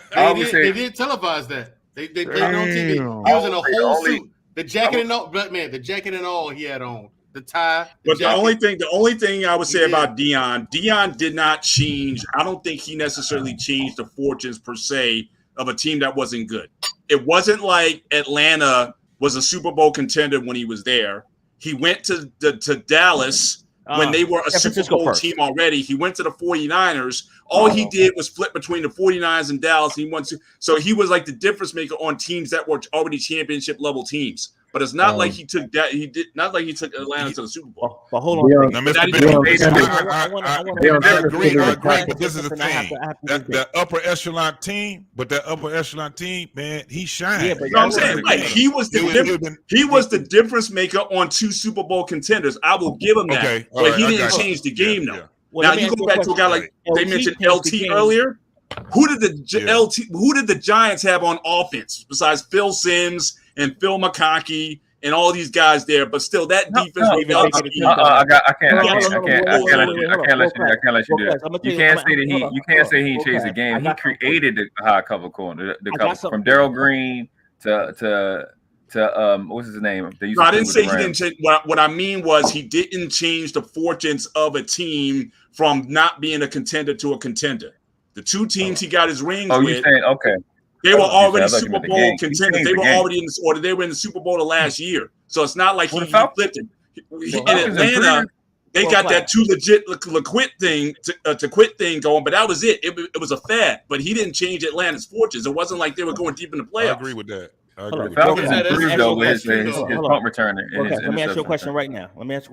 When you're building a team, it's all about the trenches. What is the number one position that you have to have? You have to have solidified before you even put a quarterback back there. What position? Offensive line. You gotta have left tackle, right? No, left tackle now. Yeah, left tackle. Yeah. If it wasn't for LT, you wouldn't put so much money on your left tackle. Yeah, that's what happened when some guy got coke on him. But at the end of the day, what side did Bruce Smith play on? He played on the defensive side. He played on end. But the reason why Bruce Smith's all but what side? Because he played way more side or years, weak side? though. You got to look at his longevity. Yeah, 21 years though. Yeah, but he wasn't on drugs. So he played football. Does it matter? I'm gonna ask y'all this last. Aaron Donald is better than all of them. I'm gonna ask y'all these last. Aaron Donald is more talented. Hey, I'm gonna ask y'all this last question. I'm gonna ask y'all this last question. I'm gonna ask y'all this last question, and then we'll move to the subject. Yeah, let's get to the subject. How do you guys feel about T.O. running the 4.340? Oh man, that's inspiring. Who, T.O.? T.O. ran a 4.340, bro. T.O. on that vibranium. At 48. He a machine, boy. He a machine. He's trying to get back in the league, though. Well, the only reason why he's not in the league is his personality. I'm gonna say I want to see the drug test. Yeah, I do too. He didn't run a 4.3. I don't think T.O. be on no drugs though, bro. He too clean for that shit. You'll never get that by T.O. He too prideful on himself for drugs, bro. Yeah, T.O. shit. That's a real Southern boy right there. He a real Southern boy. Well, he didn't run a 4.3 in his prime. Well, here's the thing, Scam. It don't add up. Wait, I'm 44, and Jay, where you gonna see me knock somebody the fuck out? Bro, I'm 48. So age got How old nothing is to the do with dude you fighting? 50? Now, hold on. Now, the next question is this. 20s. The next question is this, guys. Do you think that T.O. can be effective on a team in the NFL right now? Yeah. Hell yeah. Yeah. Mm-hmm. He's probably better. Sir. Minimum, he's better than at least 30 to 30%. You could put him in 25 plays a game. I don't think He can handle water faster than anybody. He can play the fade. He can play the fade route in the corner. Scam likely. About better than everybody. But you're missing the point. The Still NFL is always about a youth movement. Hey, shout out to Sir Hell Speaks with the $4.99 super chat. Appreciate you, my brother. Everybody NFL got a youth movement, so they'll never bring him or people back into the league. Stop, Steve, and listen to me. God walks down to the band. See what I'm saying, Noble? Look how long ago we've been doing that shit. Y'all was wrong for saying that was information, man. And then these yahoos down in the Caribbean. Yeah, them dudes sound better than half the rappers now. I can remember it. Yeah, it's called scat. Totally. Even the mumble rap. Absolutely. All right, man. So tonight, man, thank y'all for that icebreaker, man. I appreciate that. All right, we got 30 people watching right now. All right, we got 27 likes. Let's get the likes up. 30 people watching. That's hit the subscribe button. Tonight, we're asking the question: why are women protecting men who are being held accountable by other men? That's the subject for tonight. I do want to start off by asking the panel. Where Freezy went? He had to go to he had something he had to do with his wife. Oh, okay. Yeah. So I did want to ask you guys the question to start it off. Why do you think it is? Do you think black men hold black men accountable? That's the first question, because I think a lot of people say that we don't hold each other accountable. So that's the first question I want to ask everybody. Do you feel as if black men hold black men accountable in any situation? Absolutely. No. Yeah. Yes, we do. Yeah, exactly. Listen, you saw me do it on another platform.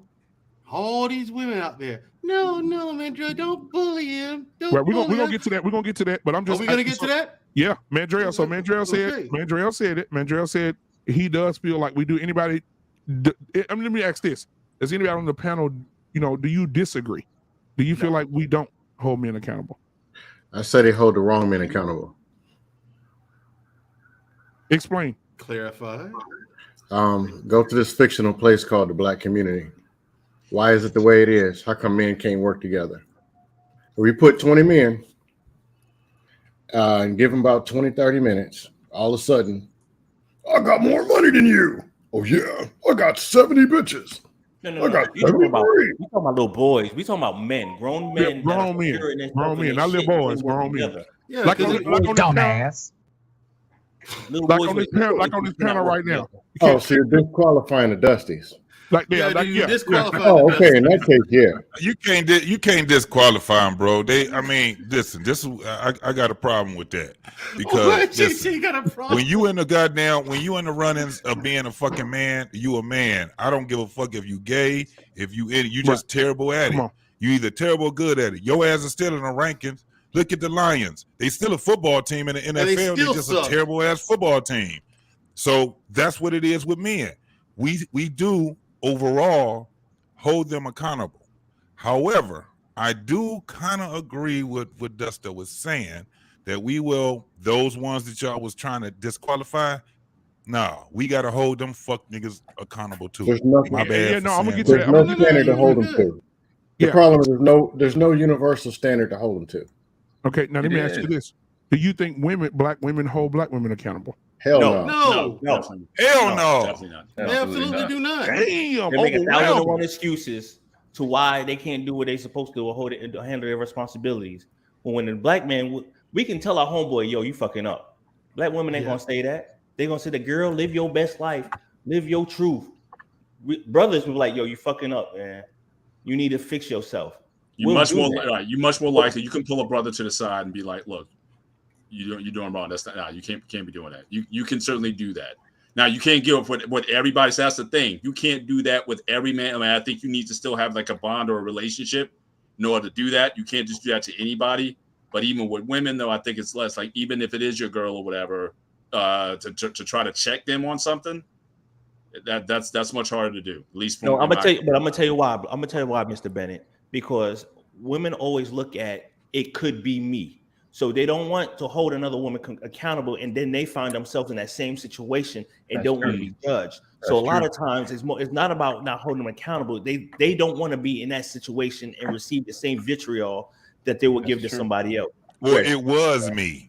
Or it was me. But at the end of the day, nobody gives a shit what really goes on with a black man, because we're black, but we're still men, and nobody really cares because we're supposed to be hard. We're supposed to be able to sustain whatever society puts on our shoulders. So we receive no sympathy, not saying that we need it, but we need empathy to understand that, look, hey, we hold the world on our shoulders and we still provide for you and we still rock with you. But when we do wrong, our brother will sit down and say, hey, you can do this a little bit better.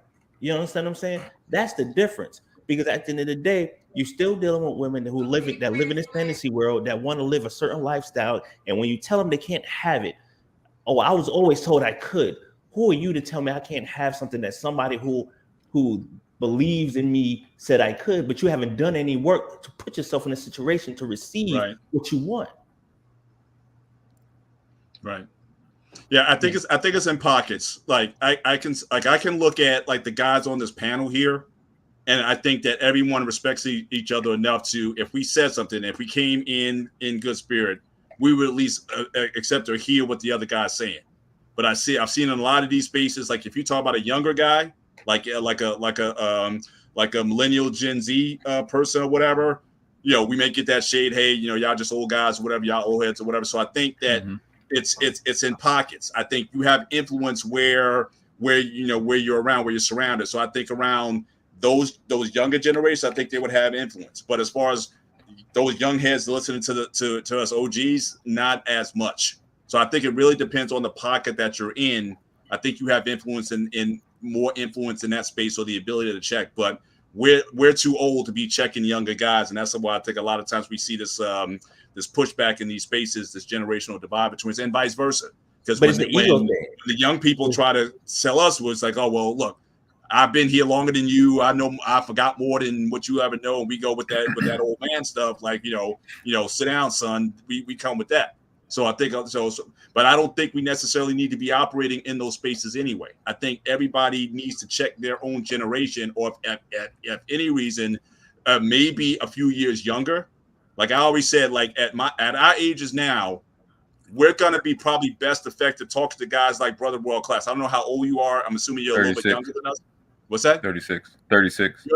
You're perfect. Like we can have a conversation with you and you'll receive it and not necessarily be offended by it. Now, you being 36, you're going to be much more influential with a 26-year-old guy or 25-year-old guy. Boom. But if you're like an 18, like, you know, we're in our 40s and 50s and we're trying to tell these 18, 19-year-olds how the world works, they don't want to listen to us. So I think a lot of it has to do with being influential in your space, I think is where we need to go. But we try to tell all these different generations in terms of how to live. So I think it's you know, so we have to think of this more, you know, more on a micro level than a macro, that we're just going to be able to hold any person of any age or any man of any age or region, that we're going to be holding accountable to something.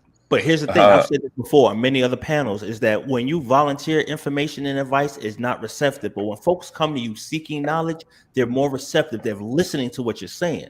You can always say, hey, I've been your age. You've never been my age. I've been around. Nobody want to hear that shit. You know what I'm saying? They don't. I'm telling you. I have a 21-year-old daughter. And that's what I'm saying. It's too much of an age divide, you know, because they haven't seen that. So right. You know what I'm saying? But the thing is, my father always told me, ain't shit too thick. I mean, ain't shit too slick to a can of oil. You know what I'm saying? I used to think that I was slick with the shit I was doing. He's like, yo, I've been there, done that, and I perfected it. You're still understanding and learning. So when I sit down and tell you something, I'm not trying to control your life. I'm just adding a little input of knowledge to say, hey, look, you can do what you want to do, but if you want to do it right. And you will see that. Now, the question I would have for you though is, when did you receive that? What, when I understood what he was talking about? Yeah. 25. Okay, so again, a little bit older. So again, once you get to past 25, 30 in that age bracket, again, it's a different mentality. Under 25, you ain't trying to hear. He can be spitting facts 100%. You ain't trying to hear it. 18-year-old to me is still a teenager. You still got teen as a suffix. You understand what I'm saying? And 21, you're still 3 years removed from being a teenager.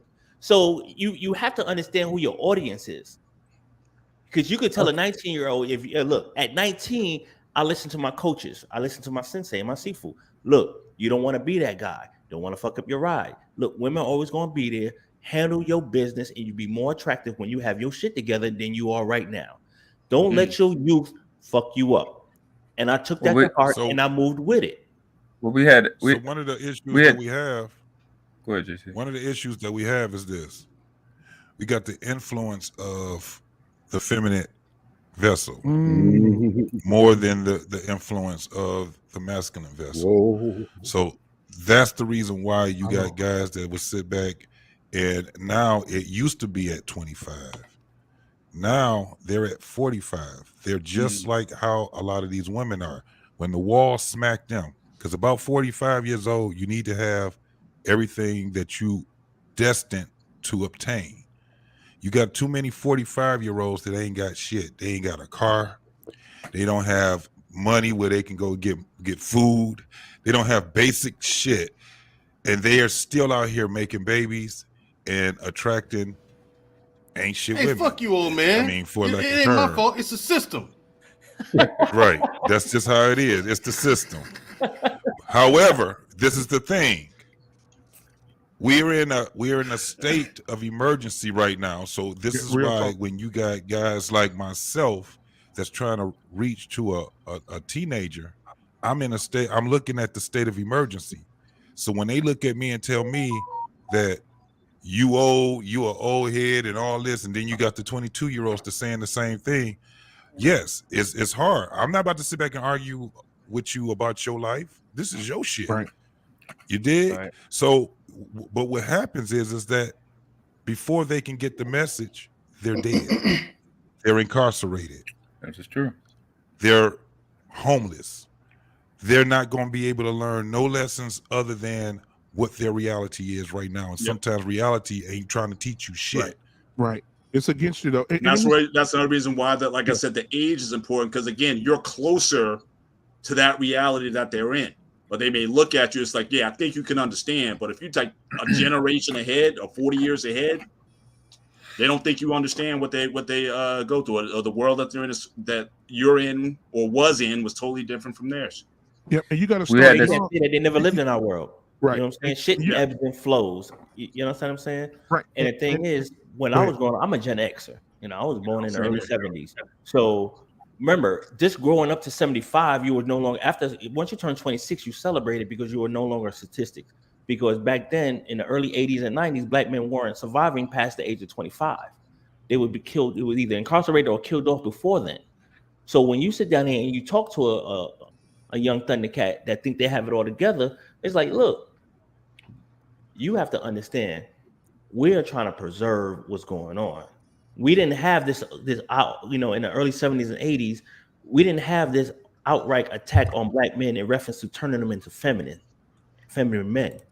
So we're battling on double fronts, and we're spinning our wheels and trying to, preserve our masculinity, our household, our community.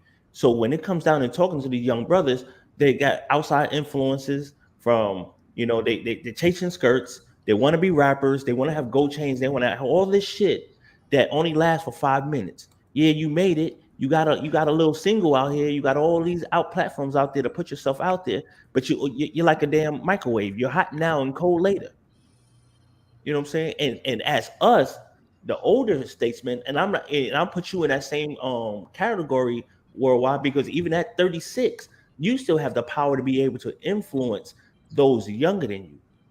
Yeah. You know what I'm saying? Shit, I'll be motherfucking. We had this conversation I think like a month and a half ago, and I was explaining that to JT Randolph, is that I was telling her the same thing that Mr. Bennett just says. Like, there's a hierarchy. Like the key to it is a hierarchy. Y'all done it in the military. Like the person that gets to say things is the person that's the elder statesman, the person that knows better. Like you can't, like y'all have already said that you live two different lives. They can't actually hear you. And because of technology, because something like TV is extremely new to human beings, and it has had effect on us that we really don't even recognize at this point. So I stopped watching in 2007. Like Brother Bernard always, like I talk to him almost every day. I talk to him, and then I got a young brother that's like 30, and I talk to him. I think like the gap should be about 5 years, 5 year swing, 4 to 5 year swing. And because a lot of that transitional thing from technology and events, Maybe you are a Thundercat. You know what I'm saying? Like it's a difference in perspective. Like we don't have to go through the same thing. Like these new people coming on YouTube now. Everything I learned from me studying, I got law dictionaries, I got etymology dictionaries. I had to go to the library and read. You know what I'm saying? Now I can just read a damn index card. That's what I'm saying. And like get them. Yeah, I remember. We would come on YouTube, have to write it down, take it to the library. Now they can. I just click here all day. So it's a gap between a serious gap in lifestyle between these guys that's 30 and under, myself and you guys. You know what I'm saying? So it has to be a hierarchy that we have to establish socially, and we got to have the balls to do it. Or nothing's gonna get fixed. We have to establish a hierarchy, irrespective of what industry you come from or what part of the country you come from. We have to establish a hierarchy because it's not going to work in any other. And I'll say this, I'm a part of an organization. Shout out to the Broncos organization here for the Little League football from ages 10 to 13. And this year, man, I mean, we're in our third week, bro. This year is real hard on me. To see these young men, I just got to say it what it is. So goddamn soft. Like, I've never seen little boys like this in my life, bro. Like, it is so disappointing, man, to the point I be wanting to just. I saw that video you did with that big old. Man, bro, I posted it because people need to see. I'm going to bring that fire out your ass. And if you go back and watch that video that I posted on my channel, bro, you hear the mama in the background. No, don't let him get hit that hard. I said, Mama, go on back over there now. Get your ass back over there. Your son come up here twitching and twerking with these fucking helmet on and running like he in a goddamn Revlon commercial. I need to man him up, and we're gonna bust his ass all day until he get his shit together. And so, but again, the man that owns that's over the organization, he's had the organization, guys. Watch this, since 1987. Yes, sir. He had this Pee Wee League since 1987. He's an old man now. He's probably 69, probably damn near 70 or 70. And he's still out coaching these young men. And when they get out of line, he'll snatch their damn soul out. Like, he don't play no games, bro. But the amazing thing, all the coaches except myself and two other guys, all the coaches, he coached every one of them when they were 8, 9 years old. It was reciprocated.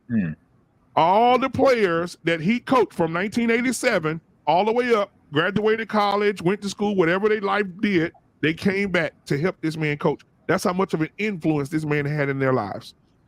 But you know what, Black Man? Here's the thing, and like, I have no sons. I have 2 daughters, and I'm gonna tell you quintessential difference. When, like, even when I take my daughters to gymnastics or dance, our parents are not allowed to even see what's going on, so they have no influence. I teach martial arts to kids, and parents sit there, and we have to kick them out. Like, yo, nah, why he had to hit my son like that? Yo, didn't you just pay the money for some headgear? Your son need to go ahead and put his hands up. He needs to know how to block. I've taught him how to block. He needs to utilize the tools that are presented to him. He don't need you to baby him. He's going to take a whole lot of hits to the forehead till he learns to apply what is being taught. And you babying him and telling him, hey, you don't have to do that. Look, get in the ring with my daughter, my youngest daughter, and if she kicks his butt, that's on you, Mom. That's on you. Now watch this. Going back with what you guys were just saying, just earlier this week, a lady ended up getting her and her son banned from any of. We got PAL leagues, right? Yeah. Her son was playing football. They were playing. One of the kids, I'm talking about, got him a good hit in too. I mean, got him. Cleaned him up. You know that the mama ran off of the field, ran onto the field to chase that little, and I think the boy was probably about 11, 12, something like that, to chase that boy because he hit her son. This is that whole thing where I was just saying, that influence, that feminine influence that these boys and these men have, this is what we're having a problem with. And it gets worse because they're picking up guns now. It ain't like how it was we going back into generation. It wasn't nothing back then like it is now.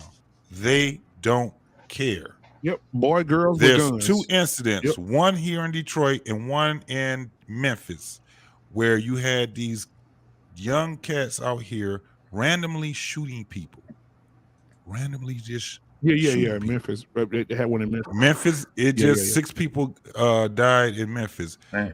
Here in Detroit, it was one girl that died, but it was like it was a multiple. I don't know. It was a multitude of people that got shot. My whole thing was, we had a show one time, Black Man. I can't remember whose show it was on, and somebody was arguing with me that every time a black dude gets arrested, that they get killed. That is not true. That is not true.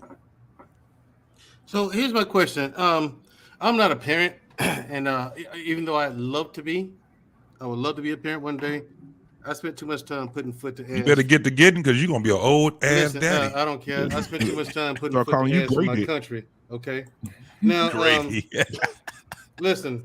My thing is, what is wrong with the woman jumping down there? I mean, or having a. What's wrong with my question is, do the women not know that they're raising sissies? No. Do they not know this? They gotta know. We got a name for them. I have a name for them. I call them hard-headed. Hard-headed. These are hard-headed women. These are hard-headed. These are the women that I always speak of. They're just hard. I can show you guys messages in my phone right now of parents pissed off at me still from last weekend. Because let me tell you what happens. The women don't know. To be honest, I'm just gonna be real here, guys. The women don't know shit. No. And so what they don't know football, they come bring them out there as a babysitter. You know, they want you to babysit them. While your son here, we gonna work him. And so Saturday, I'm getting the boys ready. We walking out to the field. The mama come over. I got you something to drink, baby. Go give her son a Coca-Cola. It's 104 degrees. The hell? You're gonna give this boy a Coke and have him drink this shit before my game and have him out here. What happened to the orange wedges? I told her, I say, ma'am. What happened to the watermelon? I say, ma'am, your son cannot have no Coca-Cola playing no football. She said, why? It's a drink, it'll hydrate him. I said, no, it's gonna burn him out. I said, ma'am, he can't have this shit. So then she talking about, okay, no problem. Don't give him diabetes. Dude, I told her, she said, no problem. I said, okay, I turn around, I'm getting the boys ready. They standing behind me. We ready to run on the field. I turn around, she just stuck the motherfucker behind his pants. So I just grabbed the motherfucker, shook it up, and threw the bitch over the fucking fence. And she was like, why did you do that? I don't care. I just told you the boy can't have this shit. And if we got a problem, get your son in. This may not be for your boy. See, here's the thing. Let me finish, Mandrell. This the same little boy Saturday when he got hit. Come out. I don't want to play no more. It's sweat in my eyes. This helmet too heavy. I'm gonna start recording this shit, bro, because if people don't believe it. I don't believe you. I want to see evidence. These boys are out here. This boy said, there's sweat in my eyes. My helmet too heavy. Oh my God! Can I take my pants off, please? It's so hot. And I just want to grab that little fucking, just shake his fucking brains because I just don't. I can't cope with it. I'm not used to this shit. No, but Black Man, you gotta understand the reason why they are on the team is because that is their ticket out of whatever situation they are. Yeah, but usually they don't understand what goes on. Boys out doing the first day of equipment, though, Black Man. I'm surprised. Huh? First day y'all put on equipment and they start hitting. Usually that weeds them out the first day. Bro, let me tell you how the organization runs. They made it to game day. Man, they made it to game day. And I told his mama. His dad had coming in there. His dad had worked a lot, so I gave him some grace. But I told him, I said, listen, man, I said, this may not be for your son. And I was professional. Hey, this may not be for your son. Your son don't really want to do this. And I know your son came in 3 days ago to the organization. We let him slide. But this may not be for your boy. And even our quarterback, little quick, just at practice. But man, listen, he went up the middle and a linebacker attacked him. Pow! I mean, knocked his soul out. They had to go pick his soul up and reattach his ass. As soon as they popped him, he laid there. He got up and took a knee. And they said, I say, breathe, man, breathe. You good? He said, as soon as he caught his breath, you know what he said? I don't want to be quarterback no more. I'm done. I say, son, I say, don't quit. And then he go to the other coach. Now the older coach, he ain't playing no games. The man that's over the organization, he said, get your soft ass up. You going to play or get your ass off my field. He said, I'll leave. You can have a jersey and everything. No, here's the thing. You can't threaten the boys like you used to. Back in the day, the coach threatened you, you'll feel some type of way. This little boy said, shit, here, you can have all this shit. No. Here's what you're going to do. No, all they know is escapism like their mothers. The thing that's sad about it is the parent let that child quit. That's a problem. Exactly. That is a mothers problem. If the mother allowed that boy to quit, that's a problem. Exactly. Man, there's no way I would let my son. I'll say, hey, you're gonna finish out the year, and we'll make a decision after the season's over with if you want to continue to do this or not. But you're gonna finish the year out. Dude, it was hot than a bitch out there, bro. It's 104, 105. My son come up the middle, ran the ball, boom, boom, boom, boom, boom, boom, hit the ground, boom, boom, boom, boom, boom. Then he gonna get up all the other kids. My son gonna look up at me like this here. I said, you already know what the fucking deal is. You might not even look up over at me. You already know what's up. And I said, you better get your ass back in that bitch. Don't play with me. Shit, dude, I do not embarrass me, bro. And so my son, I ain't had a problem with my boy. My boy already know the deal. But the rest of them, bro, half the team. Let me tell y'all what happened. I didn't want to say this because this is embarrassing. Well, third quarter, dude. 8 out of the 11 walked off with their mamas. We had to forfeit the game, bro. 8 of them, their mamas coming to get them by their hand, walking them off the field. This is too damn much. First of all, you know where this is going to, bro. You know where this is going to, bro. This is about to go to a PAL league, a PS5 league. They only gonna be playing football on goddamn computers and consoles. That's where this is going to. Let me tell you when they call the game. Y'all niggas by not laughing. Let me tell you when they call the game.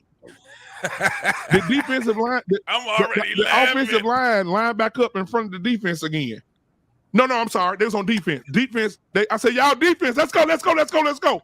The ball right here. You know, you line up on the ball. Them motherfuckers lined up 5 yards back from the ball. I said, what y'all doing? Said I ain't touching it. I said, what y'all doing? I told you I don't want to play. Get your listen. Black man, listen. I tell you what, I will make a special trip to Dallas and come out on the field with you if you allow me to help you train the boy. No, you're going to jail. You're going to jail, Mandrell. You're going to go to jail. You'll be in feminist jail. You're going to go to jail. Now, world class. I will have my foot right up there. Everybody know about the bullpen, but we don't call it the bull. When I grew up, they call it Gator, G-A-T-A, get after their asses. And so I circled the boys up. I said, go hit his ass. Go hit his ass. Right? You call it going out. The mama come over to me, the team mom come over to me. Well, you know the league rules change. We can't do that kind of stuff no more. Yeah, we used to call that bull in the ring. I said, what the fuck? Yeah. I said, we can't do bull in the ring no more. No. You can't do gauntlet. You can't lay on the ground and get up and tackle. I said, what? They don't even fucking tackle in the NFL now. They don't even tackle in the NFL. So it ain't a thing no more. Bro, what is the world coming to? Doghouse. That's a different reason though. They're the NFL. They understand that the athletes are the stars. They want to keep the stars in the field. Not to say that these guys don't want to hit. So I can kind of understand from a professional level. But as far as trying to teach these young kids, discipline and persevering through stuff, that's a different story. But NFL, they don't make money if Tom Brady and these guys aren't playing. So that's okay. Hey, Black man, the immigrants are going to take over the NFL. Real quick, do y'all think Tom Brady would be a Hall of Fame quarterback if they had the 1970 rules? No. He don't even get enough. He is not even good enough to make the Tom team. Brady that whole tuck rule basically started. Since when did he follow rules anyway? If they didn't have Tom any Brady rules would have in the been early an official. 90s, he wouldn't have been a Hall of Famer. Them rules in He the don't follow the rules now. He still wouldn't have been. I don't want to hurt any fans and any San Francisco 49ers fans, but if you remember the hit that Leonard Marshall put on Joe Montana, knocked him out the game, yeah. That knocked him out, and actually that was his last game as a 49er, and he ended up going to KC after that. Right. It would have threw a flag on that. But Black man, I got something for you. Yeah. When I played Pop Warner in high school, my defensive coordinator used to put bounties on the offense, and the offensive coordinator used to put bounties on the defense. If you run on anybody, you get $10. If you tackle somebody, if you hit them, you get $10. So bounty gate started with you. It toughened us up. You know what I'm saying? Yeah. But the thing is, what you have to do, you need a distraction. You need someone to keep the moms looking at some other shit. You know what I'm saying? Because like my oldest daughter's mom has a son that's playing flag football. They're playing football now. I already listen. Your son is going to get cussed at. Your son he's going to get a beating. Leave him alone because he'll never be able to understand the game of football. All you see is dollar signs, or he's fast, he can catch and do all this other stuff, don't mean shit if you can't take coaching. You need to take your personal feelings out of it and let the coach do what they do. My thing is, Mandrell, we just had this conversation, right? Like I told you in the last live, I don't hit my son. I don't even threaten him. I don't have to do none of that because I'm extremely consistent. Ever since he was an infant, I tell him one time, full-fledged consequence. One time, full-fledged consequence, no negotiation. I don't give his raining cereal boxes. I don't deviate under any circumstances. So it's a clear delineation between the two. Why most mothers, especially black females, are garbage human beings, period, is because you're too stupid to understand that the brain works in a certain way, and the dumb TV that you watch and the stupid feelings you have nothing to do with some other sentient being's brain. If your stupid ass tell a child 3, 4, 5, 6, 7 times, all he records is, I'll have 3, 4, 6, 7 times after you said it the first time for me to do what the fuck I need to do. If you're playing football, you don't have fucking 3, 4, 5, 6 times when this boy is running 10 miles an hour at you. If you in boxing. Right. If you're in boxing, if he's swinging 80 something miles an hour, 100 something miles an hour, you don't have 3, 4, 5 times. You ain't got 3, 4 times at we told. Nope. You don't have that time frame. You hate your child if you're too weak and stupid and pathetic and incompetent to be disciplined enough to go one warning, one full-fledged consequence. But like Dre said earlier, they want a fucking opportunity to have 6 and 7 and 80 fucking times when it's their turn, when they fuck up. So they infect the child with their weakness. That's why those weak ass mothers came and got them off the field, so everybody can be. And we know the saying, "Misery loves company." These are the worst mothers in the history of the planet. These are the same motherfuckers that murdered 24,114 children in 60 years. And we're going down the drain because of the black female's motherhood. Black female motherhood is Stockholm syndrome. And don't nobody want to say it. Bro, I'm gonna try to get him on the show. I don't know if it's gonna mess up his shit with his ex or whatever. I don't care. The way she treated him, she deserved it.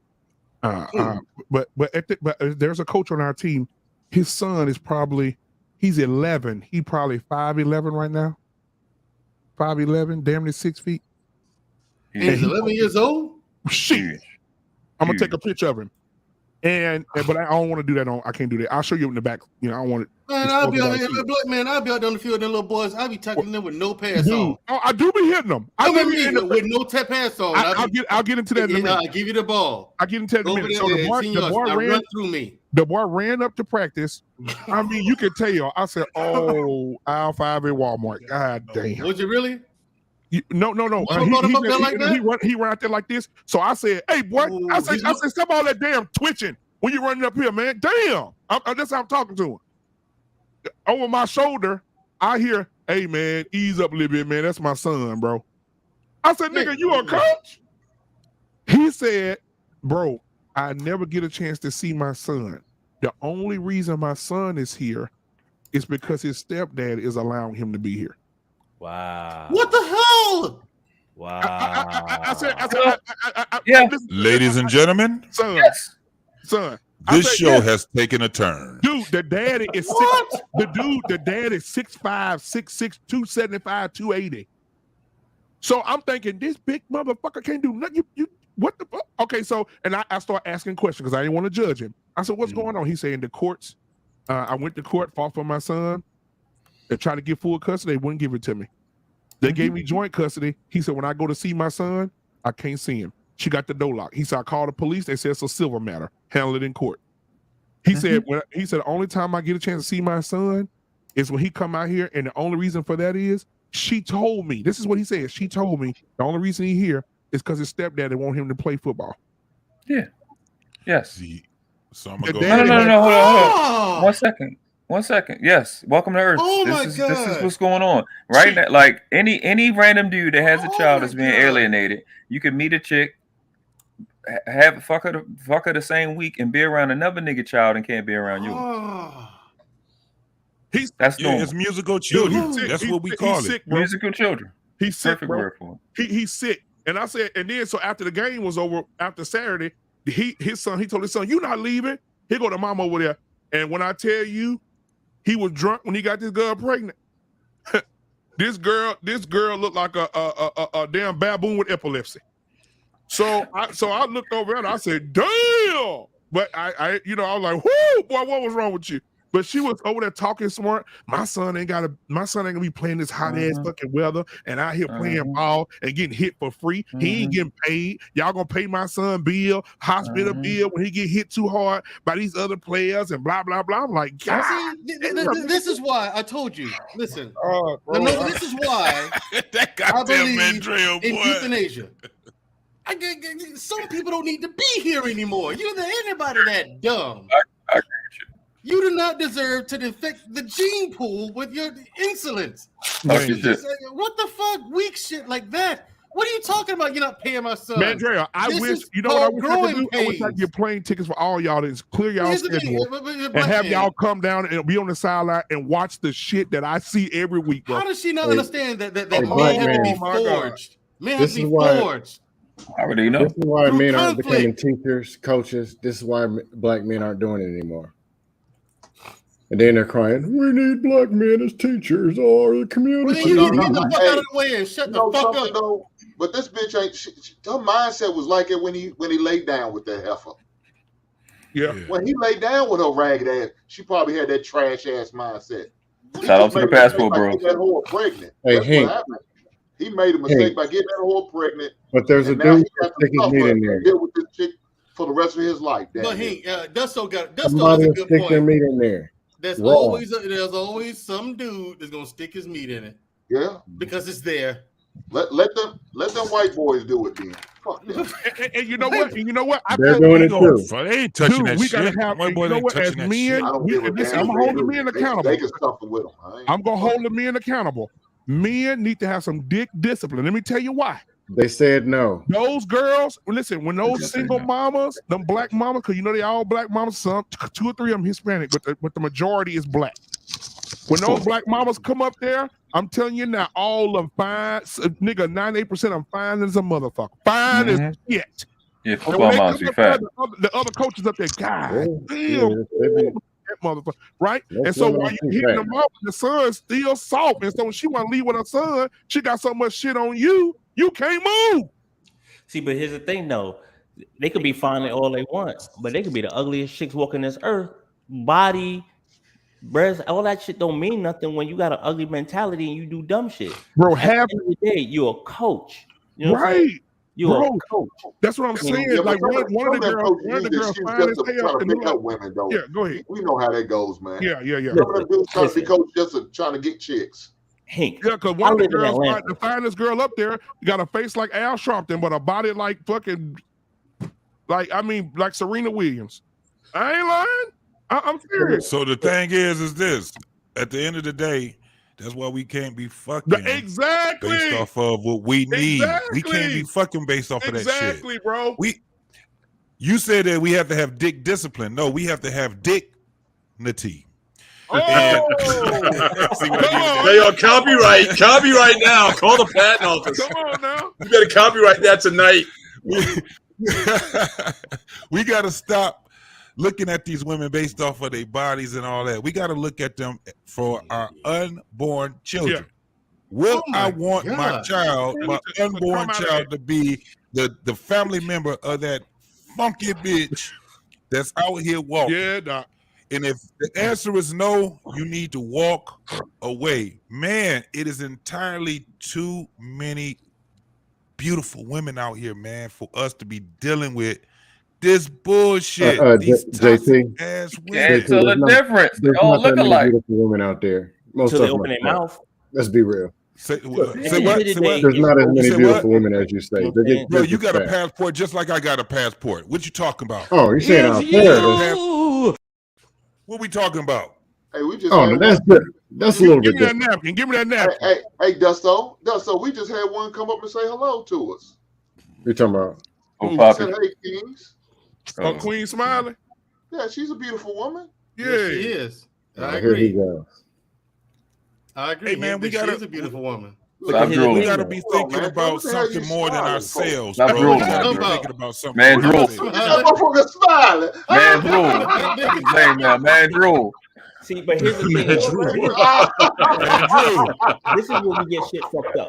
See, this is where we get fucked up. You want to turn the camera Aesthetically, Queen Smiley is a beautiful woman. But when she opens up her mouth and she starts speaking and she starts dropping that knowledge, you start forgetting, like, yo, she's all around beautiful. It's beyond the aesthetics of the looks. When she starts speaking, you actually, as a man, want to listen.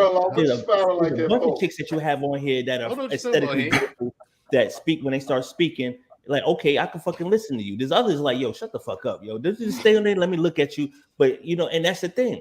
Some of these parents, look, stay over there, look cute, so I can just glance over and be like, damn. Other y'all, you know what? All you need to tell them is smile and right. You tell them other women, you just smile and wave. That's all you do. You don't say nothing else because whatever's coming out your mouth is garbage. So this is the last question before we go to the last. That means the other question I got for you guys. So what's the solution, guys? Run. I just gave it what's to the solution to the little boys? How do we get them out of that? That's just soft ass. Everybody, please chime in. I want to hear everybody. I got a solution for that. I got a solution for that all because here's the thing: the problem, the reason why these little boys are the way they are, because there ain't no real men around. You understand what I'm saying? The biggest Black man, the only is the shit that they sit up there raising their children, their sons to be. So unfortunately, we got to step on our square and be the men that are lacking in both these women's lives and these sons' lives. So you have to unfortunately, you have to force feed true masculinity, what a true black man means to the community, and they have to see it because you have to be consistent. The problem, we're not consistent with it. We'll sit down there and speak that shit, but when as soon as the fine ass chick give a brother some attention, all that shit going to win because you're thinking with your dick. You said dick discipline. It sounds good, but if you don't apply that shit to your life and treat it as that, they're not going to take you seriously. The same way we won't treat a whole take home seriously is the same way we need to treat them. Look, hey, I'm here to teach your son how to be a man. You cannot do what I do. You've never been me. You don't know what it is to pee standing up, hold your Johnson in your hand. So stay in your lane. Let me train your son and teach your son how to be a man.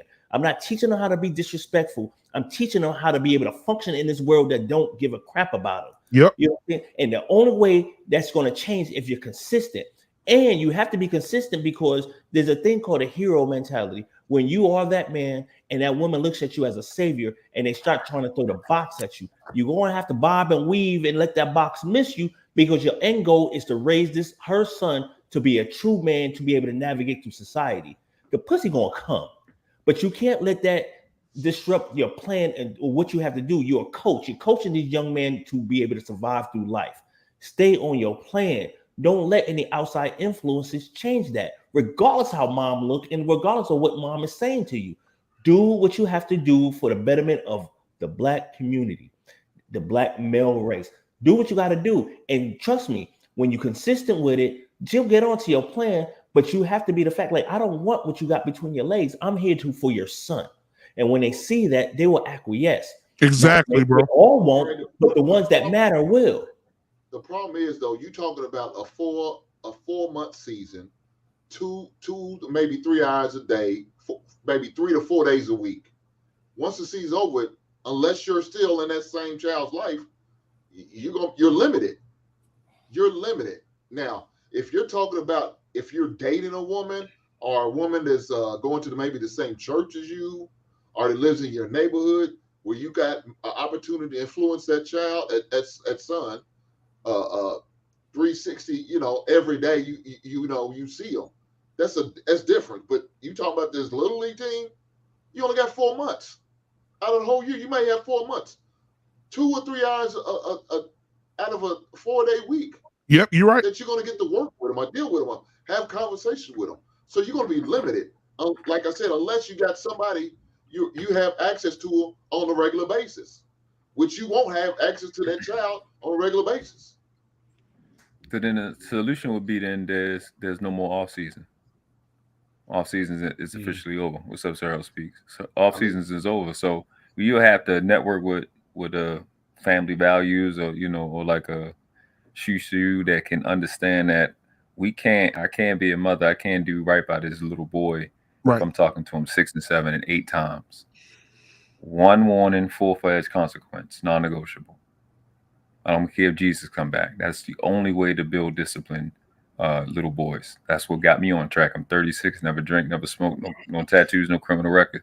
When my older cousins who were dope dealers and killers, when they said something, I didn't have a second chance to do it. Or I would get beat the fuck up. So I know it works because it produced high quality disciplined people. One warning, so throughout the entire, that's how they need to be. I'm not taking your son if y'all not raising them like that. We just lose the season. It's not worth it. I'm not putting that product out there, and I want my name attached to that. So if we're doing that with the children, we need to be doing that with the women. I'm not talking to you. You my wife, girlfriend. I'm not talking to you twice. Do what I asked you to do with us, or you gone. Oh, I'm gone. Stop giving people. We are the strongest people on the planet. Us men sitting up here today. Stop fucking tolerating conversations from people that are not in, that don't look like us. Women or other males, other races and nations included. One fucking warning. This is what's going to happen. Full-fledged consequence, non-negotiable. Not negotiating with you. We got a direction we're going. If everybody got on the plane, we wanted to go there. We don't want the pilot to start negotiating. We already played the plane ticket. We already taking a risk. We ain't gonna never get there. It's just that simple. Got to be cold because we see it's failing. We gave them the bullshit. Get in touch with your feminine side, and it's costing us a legacy. It's not worth it. And immortality. We're going to look at as the worst generation of men of all time if we don't man the fuck up. And I refuse to be a part of it. I'll kill you. Terrell speaks, man. What's up, my brother? Hey, salute, my brother. What's going on with you? What's up, my brother? What's going on, man? Hey, listen, speaking of soft shit, here comes the pastor. Damn. Hey, damn. We're all supposed to forgive and forget and turn the other cheek, right? So if you want to get roasted tonight, we can start this party early. Hold on, sir. Let me tell you what I need to say. Then you can go in on my man. Go ahead, Hank. Look, sir. He was looking real soft when Queen Smiley said, "Hello, King." He said something about how beautiful she was. All of a sudden, he started cheesing. He had to get off camera. He got embarrassed. He turned red, baby. He turned like Kool-Aid. He got real tender then. You said Mandrell was tough at first. Every time he take a step, that's all I hear. I don't know. I mean, you guys telling me something. I don't know. I don't know. Yeah, he got real soft like them little boys of Black Man coaches. let me say this, man. He said I wasn't ready. I think you're gonna have a conversation with each parent individually. You're gonna have to have that harsh conversation. Hey, say, look here, I'm your son's pappy for 3 hours. Don't come on this field. Have nothing to say to us. If you want to talk to us, you either talk to us before practice or after practice. During practice, nothing needs to be said to none of these coaches. None of us. So we off limits.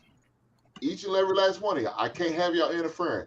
If I'm coaching your son on game day, I don't need for you to be over on the other side of the fence trying to help me coach. If you're not on this staff, you need not say nothing. You just sit back and cheer and enjoy the game. But you're gonna have that harsh conversation, especially with these women. Most of the fathers, they understand. Now, are they still gonna have something to say, talk about trying to coach their son? Yeah, you know how some fathers are.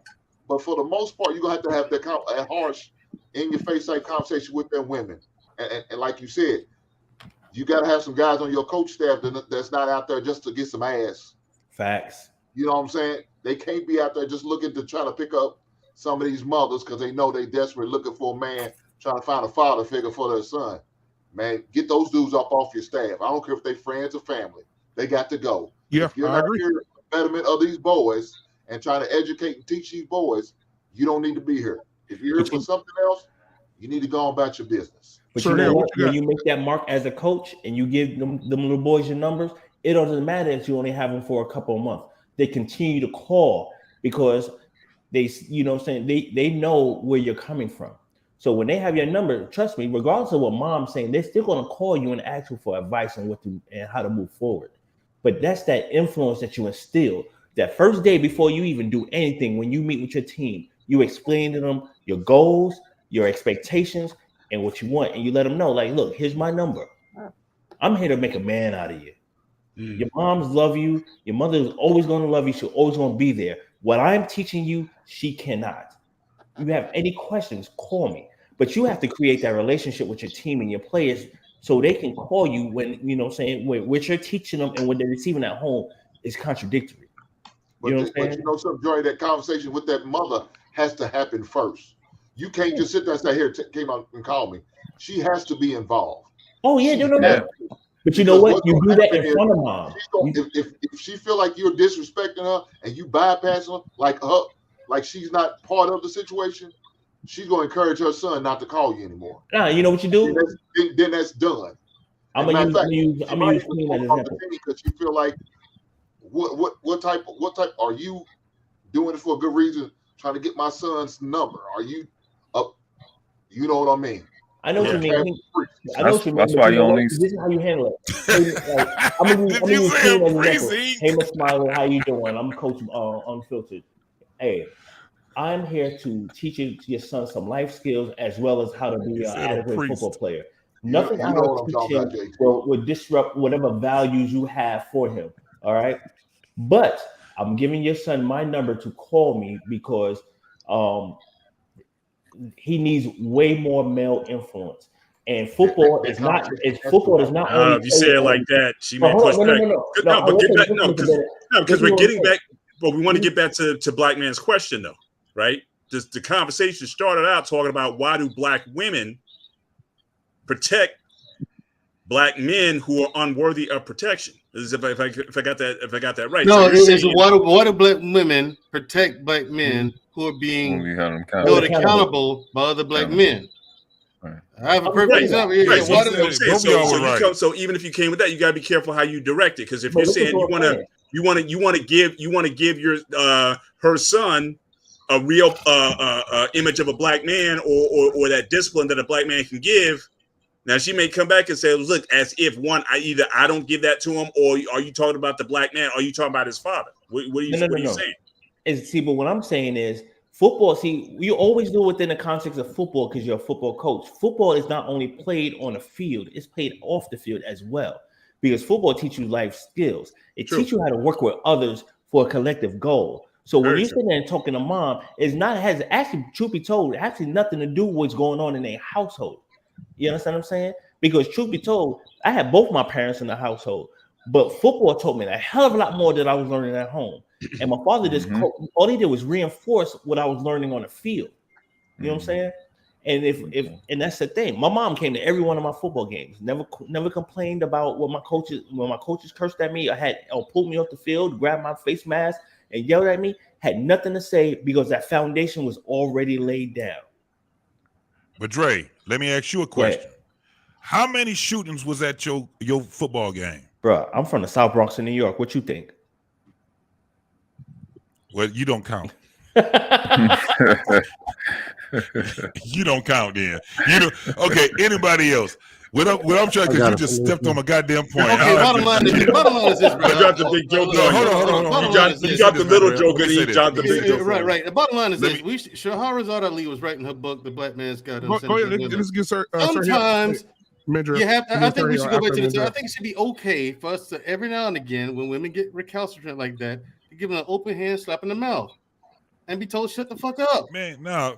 Mandrell, go back to 1966. They should be still. No. Here's the bottom line: when men are doing men's work, when a man is doing a man's work, he's raising a child to be a man. A woman should not be in that room. When men are like this on a panel like this, when we're discussing things like this, women do not need to be in this room. Other than fishbowl shit, like they're in the chat now, looking and commentating. Fly on the wall. Stay out of it. It's not built for this. Mandrell, the word "should" has been eliminated. Yeah, that's gone. That's how it is. I have a solution. So let's talk about what it is. Hold on. Oh, then I got a solution. Let's let the Reverend Ike go. I want my prayer cloth too, man. I sent you my dumbass. I sent you my $12. I want my prayer cloth. Let's see, guys. I'm trying to turn over a new leaf, and I don't want the Negro in me. I don't want the Negro in me to come out, but Mandrell has a way of evoking. I know, right? The Negro tree. So do it. That's what it's all about. This here. I think there's a part of this conversation that we got to get into, and we just don't trust men in the Black community. And there's a lot of reasons, because in a lot of cases, the churches failed us, our uncles failed us, and you guys know what I'm talking about. A lot of things have happened, and because this has happened over so long, I think a lot of mothers feel the need to protect their kids at all costs because they don't know where they're safe at. And so I think until we address the trust issue, I think that this is going to be a problem forever. And any sign of violence or aggression is going to be met with the mother pulling her kid back or her stepping in to make sure she serves as a buffer so that nothing happens to her kid. I think that's what's going on. So we got to address the trust. Now, there's one lady on the team, guys, and I wish I could just record her. When the coach get on her son's ass, he looking up at her with tears in his eyes. You know what she said? Don't look at me. She said, listen to your coaches. There's only one mama like that. One. Sound like mine. One. She probably grew up with her dad. She said, don't look at me. Listen to your coaches. I bet she grew up with her dad. My mama was like that. My mom was like that. Bossing coaches. Listen, you keep your head. Did the coach tell you? I forgot. Next time, remember. You keep your hands up. You keep your hands up this time. No, man, I forgot I was supposed to do that. I remember she slapped me in the head one time. You gonna remember to keep your hands up this time. But see, you know, she had a big enough target to hit. You know what, Hank? Yeah, boy, that Bevo Lottie. Don't give Sir Hell no ammo, man. Damn. Got more head than he got body. Look at that grown man there. That is a 36-year-old man right there. He is 36. Mandrell looked like he was going to work after this. Speaking of reverence, your head look like the partner of the Red Sea. Dang, brother. Yeah, boy. Yo, who that is right there, yo? All of y'all are wrong. Y'all just get like he sold drugs too. Y'all don't understand what little boy was that? Y'all just gave Sir Hill so much ammo to use. Right. I'm never gonna live it down now, man. Yo, who was the ugly little boy? Point out right quick. That was my sister. No, who was the ugly little boy? I don't know who that was, Poppy. Jesus I don't know Christ. who that is. You see who that is? He got the same size head that he had back then. And Ward is born. That's the ugliest light skinned baby you're gonna find. You said he had his adult head early. That nigga's a bobblehead. It was 3. So guys, let me ask you this, because there's some hypocrisy. Look at that. You got people laughing at me. There's some hypocrisy going on, and I want to talk about the hypocrisy. Yes, there are women out here. That was myself and Shushu when we were very, very young. Oh, for real? You was ahead of your time, bro. Yeah. So I was wetting out Sir Hell. Go and get it out. So there are women out here that say men don't hold men accountable.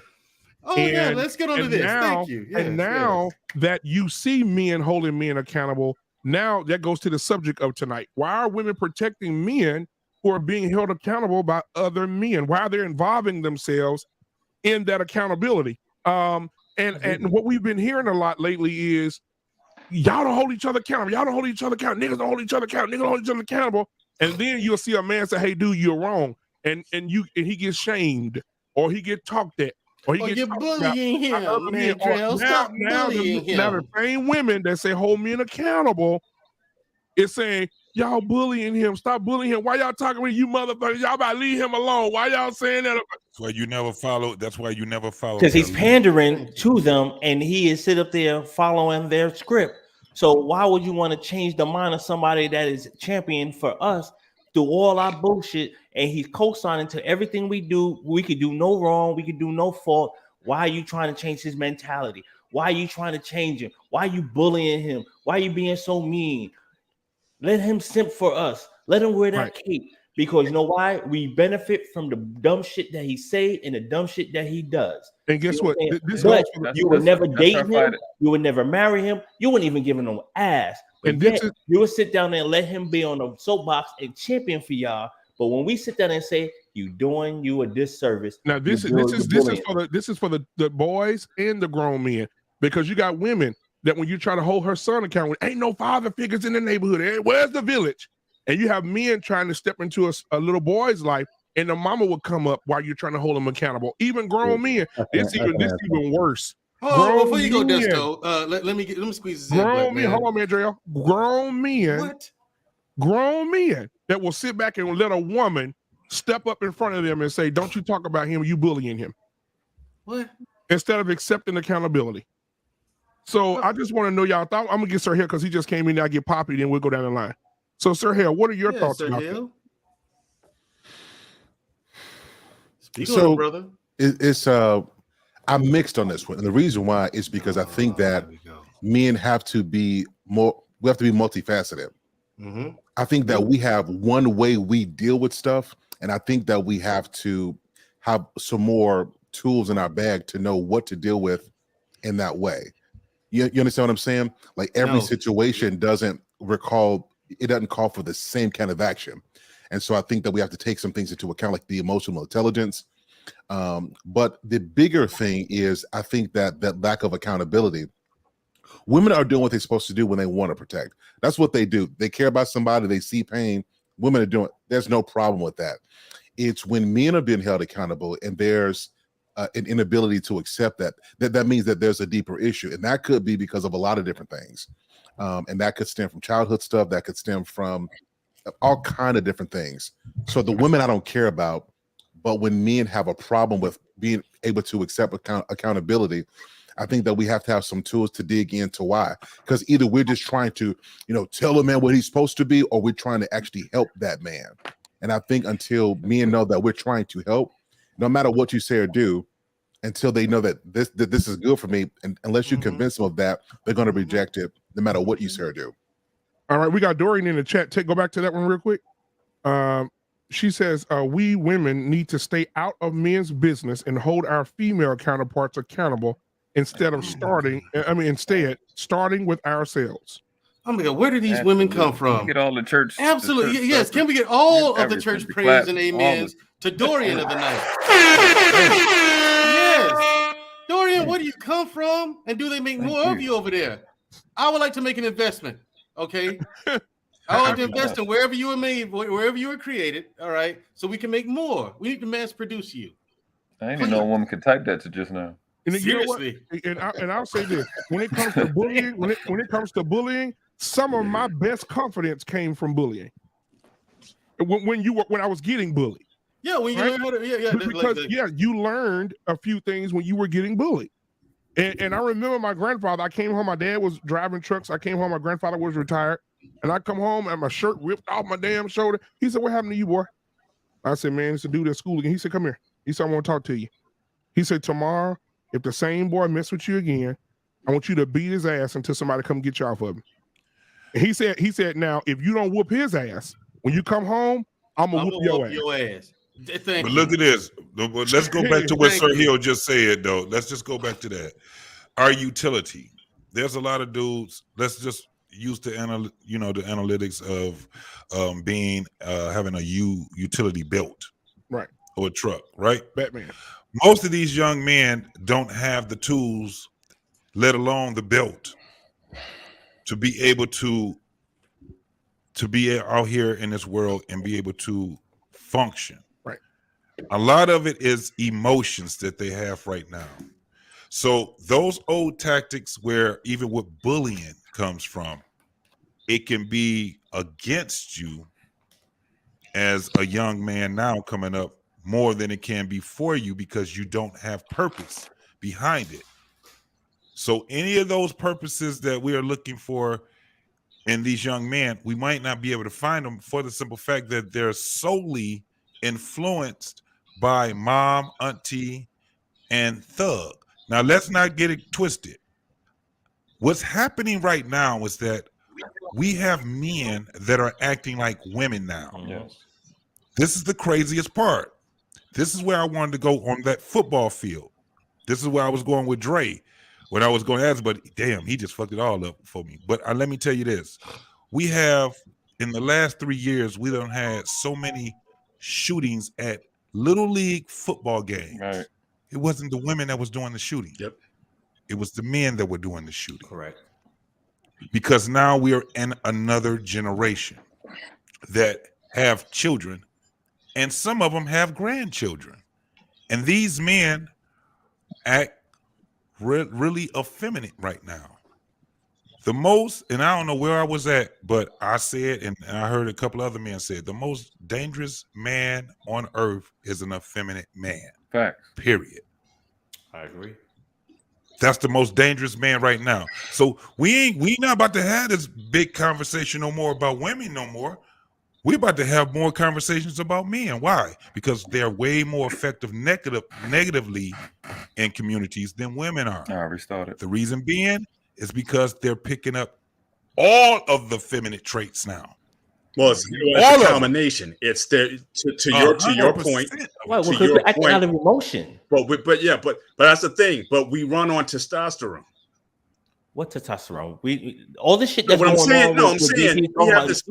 No, to his point, we have this feminine energy that we're getting, but we run on testosterone, which is we run on testosterone.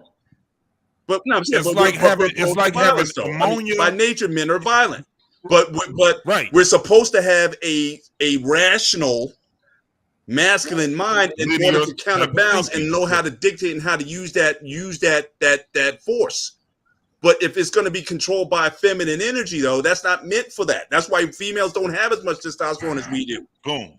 See, but the thing is, we're different. We're different. We run on different engines. We all have a combination of testosterone and estrogen, but we got a lot more than them. But when you couple that with the mental aspect, it's dangerous. Because it's like having chlorine and ammonia together. That's a big ass bomb. You ever seen somebody try to wash the tub with Ajax and then they put ammonia in it too? They just created a big ass bomb. That's what it is when you got too much doggone testosterone mixed with too much doggone estrogen. Yeah. That's what it is. I got a solution for all. Here's the deal. Go ahead, Dustin. This is the black man's welfare system. Women go do what they do. Now they're single mom with some kids, and they're out of control over there. Wigs, money, whatever.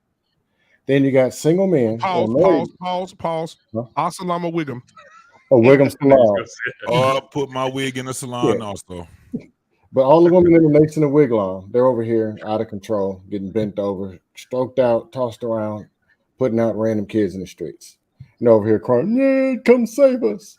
So here's married men or single men, 30 minutes away. Married men leaving their families to come support. Single men leaving where they could be in the club or doing whatever to come support. The contract needs to be renegotiated. Okay, you said ain't no men in the community. And they're insulting the men who come in there. They're making it a hostile environment. You got people shooting in the parking lots of the games or at the football games. It's unsafe. It's not cool, and there's no reward. It's so out of control that the men need to negotiate. Okay, check it out. Y'all said y'all want us in the community. This is what we want. Y'all are fat, so I know you can cook and eat something. Shit. We want to play the food before we even show up. Where the food at? We hungry. Every man fix and serve his plate before I even get out the car. Learn how to cook and teach your daughters how to do so also. Your sons, they can be vacuuming the cars in the parking lot. They're lazy anyway. But they got to start. Oh, man, look at them wigs. That was $50. I want that check. Because it's critical that you need men over here, but you got money, you got time to go to the club and go, nah, we want that. Fill up the gas tank. It's time to start charging. And you know what? We got a lot of dudes, $30,000, dude walking with a funny leg, or dude got 8 teeth, he ugly. He's locked out of the booty game. Tanisha, you got 3 kids, so I know you can bust it open. So when this dude comes over to help in the community, I'm gonna need you to bust it open from 6 to 8. Y'all gonna have rotating shifts. Let these dudes stroke them buns out. Because these dudes are getting mad as hell at other dudes getting ladies and shooting up buildings. Bust it open, get the man's blood pressure down. I'm just saying. Hell. Y'all want men in the community. Y'all want coaches. Y'all want the men. Because, we need them. No, we need the black men. We gonna need to renegotiate this contract. Otherwise, y'all got it.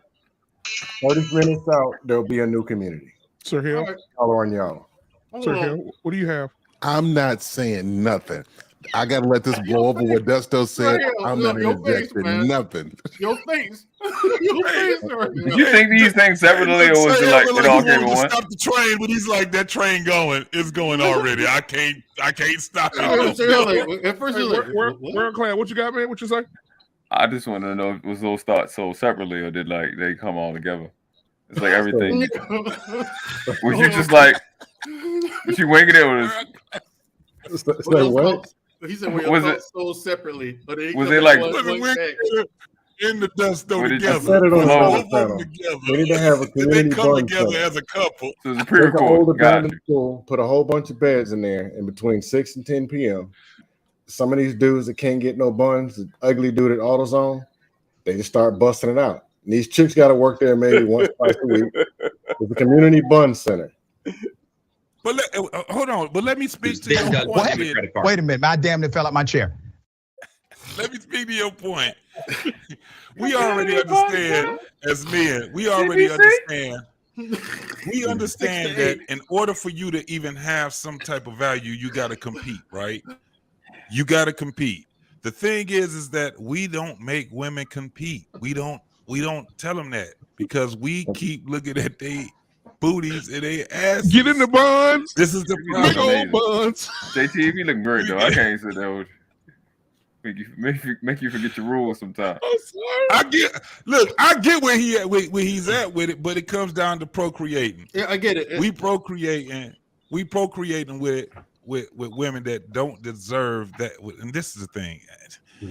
That's why it's a little bit it's hard because as men, man, we do hold dudes accountable. Now, my answer 100 is that we do. It's just the fact that there's dudes out here, like for instance, when women, we talk about women, what's the first thing the women to do? They would say, well, what about the men? When we're saying no, we're talking about women. What right? aboutism? They say, what about men? We'll say, yeah, them fuck niggas too. We don't hold those dudes into our ranks, right? This is where it gets hard. JT. For the simple fact that once we end up and we already excluded them, I think our biggest problem is that we exclude them. We don't say you are in the ranks of men. You're just at the lower and the bottom totem pole. But then they leave, JT, That's where because they don't want to be at the level. Go ahead. Hold on, Sir Hill. Go ahead, Sir Hill. Yeah, so I just think that we spend a lot of time talking about accountability, which is a big thing. Like we're held accountable when we get it wrong. We got to move from just accountability to responsibility. So that, in other words, what should I be doing? How should I be thinking? What should I be looking for? So that the accountability is now I get it, and I don't got any pushback. You gave me the tools that I needed. You gave me the skills that I needed, right? And now, when I get it wrong, me being held accountable, it actually makes sense now. I think we got a generation of men who been told you wrong, you shouldn't have slept with her, dig discipline. We've done a good job of that. But now I think we got to move toward the phase of positioning men to actually think and actually do better, which is responsibility. Gotcha. You know what, Sir Hill? I'm going to tell you like this. And Black Man will know exactly where I'm going. I'm not going to say their names because every time we bring this brother's name up, all the women come in like, oh, y'all bullying him. I'm going to say his name. Yeah. I can't say his name because I said it wrong. I'm going to say his name because you might as well. I'm going to as soon as you're done. You already know. Name. Sip Master number one. Ray Blanco, you from New York. You better drop a name. Why bother? Anyway, like I was saying, I'm saying the rest of the responsibility. But when you ask brothers and you ask specific questions, and they start giving you some dumb shit, and they can't answer the question, there is a level of being responsible for the shit you did that caused you to be the simp that you are right now. But when you're a super simp and you got emojis and videos and everything about your ass and you accept it, I look at you sideways and you're like, bro, hold on a second. Why are you accepting this? Why are you accepting this aspect? And then you're going after somebody else who are pretty much trying to reel you back in. It's like, look, there is nothing wrong with sitting up there and understanding what women go through. There's nothing wrong with, saying and champion for women. But when you are substituting and releasing your manhood just to be, come up with 1,001 excuses to why women do what they do, but you are going against men, that I have a problem with that. We both fucked up. It's not one more than the other. Men are just as much as blame as women are. But when you sit up there and say that all men, all this and all that, but then you want to take your hostility out on black men that's trying to reel us in and revitalize the masculinity as pretty much being trying to strip from us. I have a problem with that. Accept responsibility for your fuck up, move on, and be the man that the women want you to be. But don't sit up there and be a woman You know, when you start taking, when women say, look, I want a man in tune with his emotions and whatnot, she's not telling you to be a bitch. She's just telling you to have a little bit of fucking empathy to what they're going through. There's nothing wrong with that. But when you're a straight up bitch and you sit up there and want to wear a skirt like they do, I have a problem with that. Be a man. Understand, relate, and empathize to what they're going through, but don't fucking discount on what we have to go through as men. It's simple as that. And also don't have lives of pajama parties and sing music and then cry online. Like also right, exactly. Here's the thing. Now, I've been waiting to get this out. Listen, what inspired this conversation and this subject, I might add, is the fact that I went on a platform, and we on Lock Nation, aka she on Lock Nation, was there on panel 2. Bitch right? on Lock Nation. Yes, bitch on Lock Nation. Hold on, guys. Hold on. Hey, here we go, Pastor. Now, this is real talk. Before we move forward, guys, I don't believe in demonizing or. I'm not demonizing anybody. He called me a demon. Just hear me out. Just hear me out. Just hear me out. Every day, every week. Really making. Hold on. I don't believe in making any man look bad. I don't care what they've done. He made himself look bad. We didn't do shit. Mandrell, man, hear me out for a second. Dang. Like, because you don't know what people are dealing with. He told us what he's dealing with. Yeah, but Mandrell, just hear me out. Are we gonna beat it to death though? Guys, like, yes, I am. Like you guys are like women. Now y'all ain't listening. I'm saying you don't know what people are dealing with and what they're going through, and unless you've had a conversation with somebody, like unless you've talked with them, you really don't know. Okay. And what I don't want to do is somebody to hear this and to think that we're bashing that person if we have not had a sit down conversation to understand what they are dealing with, to know how they grew up, what they've had to overcome, what their struggles are. And so while it's really easy to make content like this and talk about accountability, I caution us not to do that because you don't know. Agree, bro. You don't know what Thank you don't know. Thank you. Now pull him down. Now that he's done with his garbage preaching. Nope. You're not stopping me. 45 the minutes decision has been made. Every hour. The decision has been So made. before you say this, let me ask you a question. Have you had a conversation with him at all? I did. I tried to.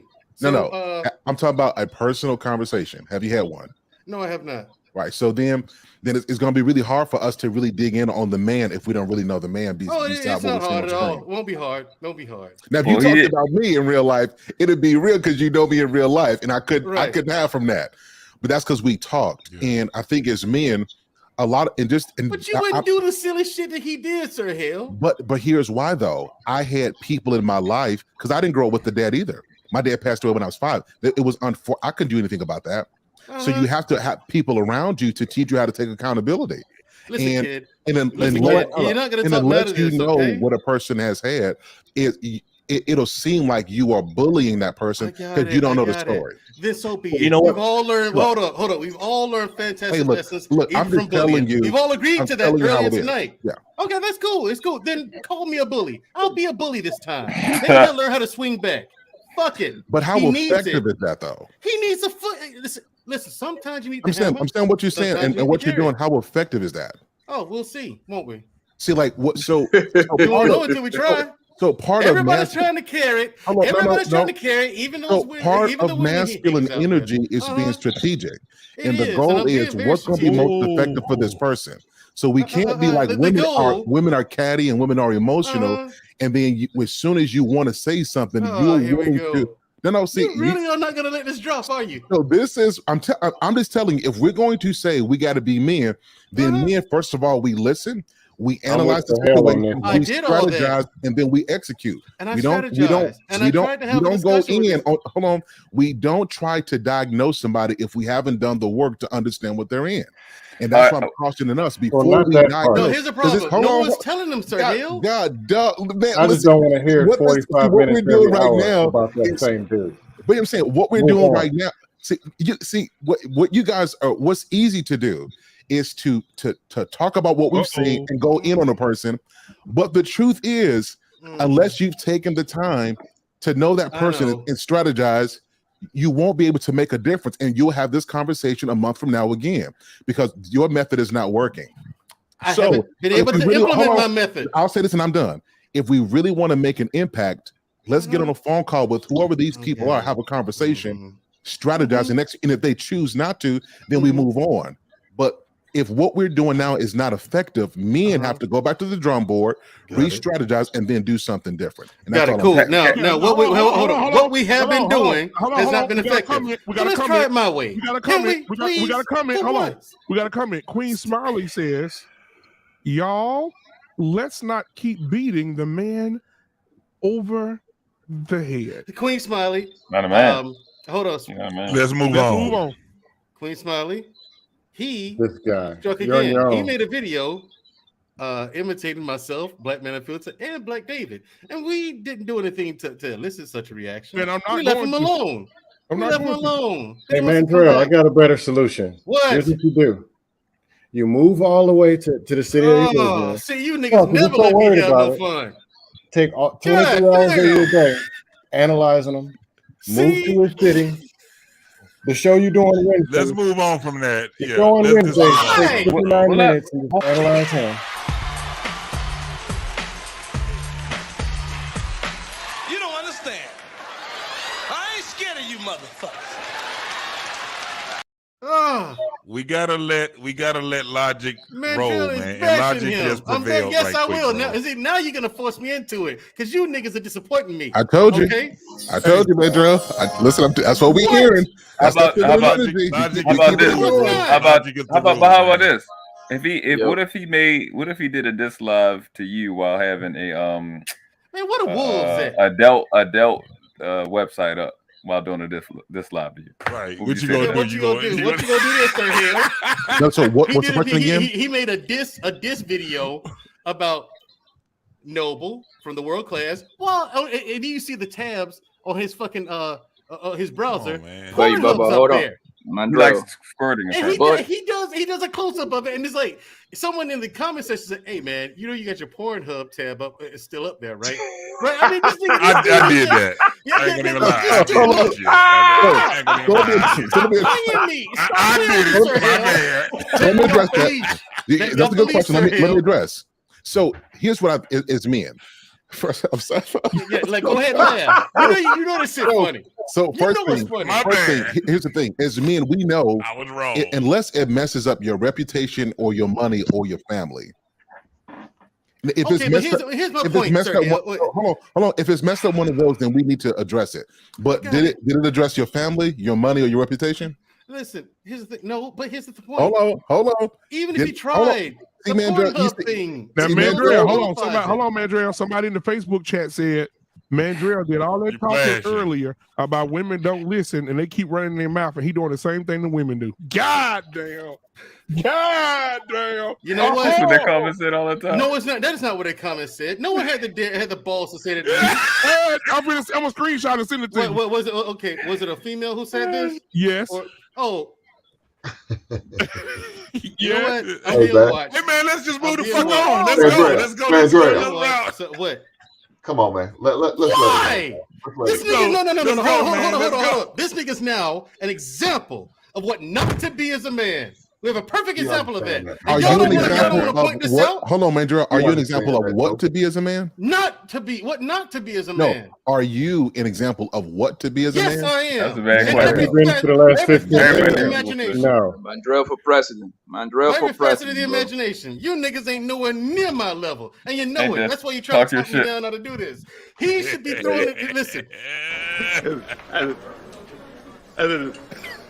Ready?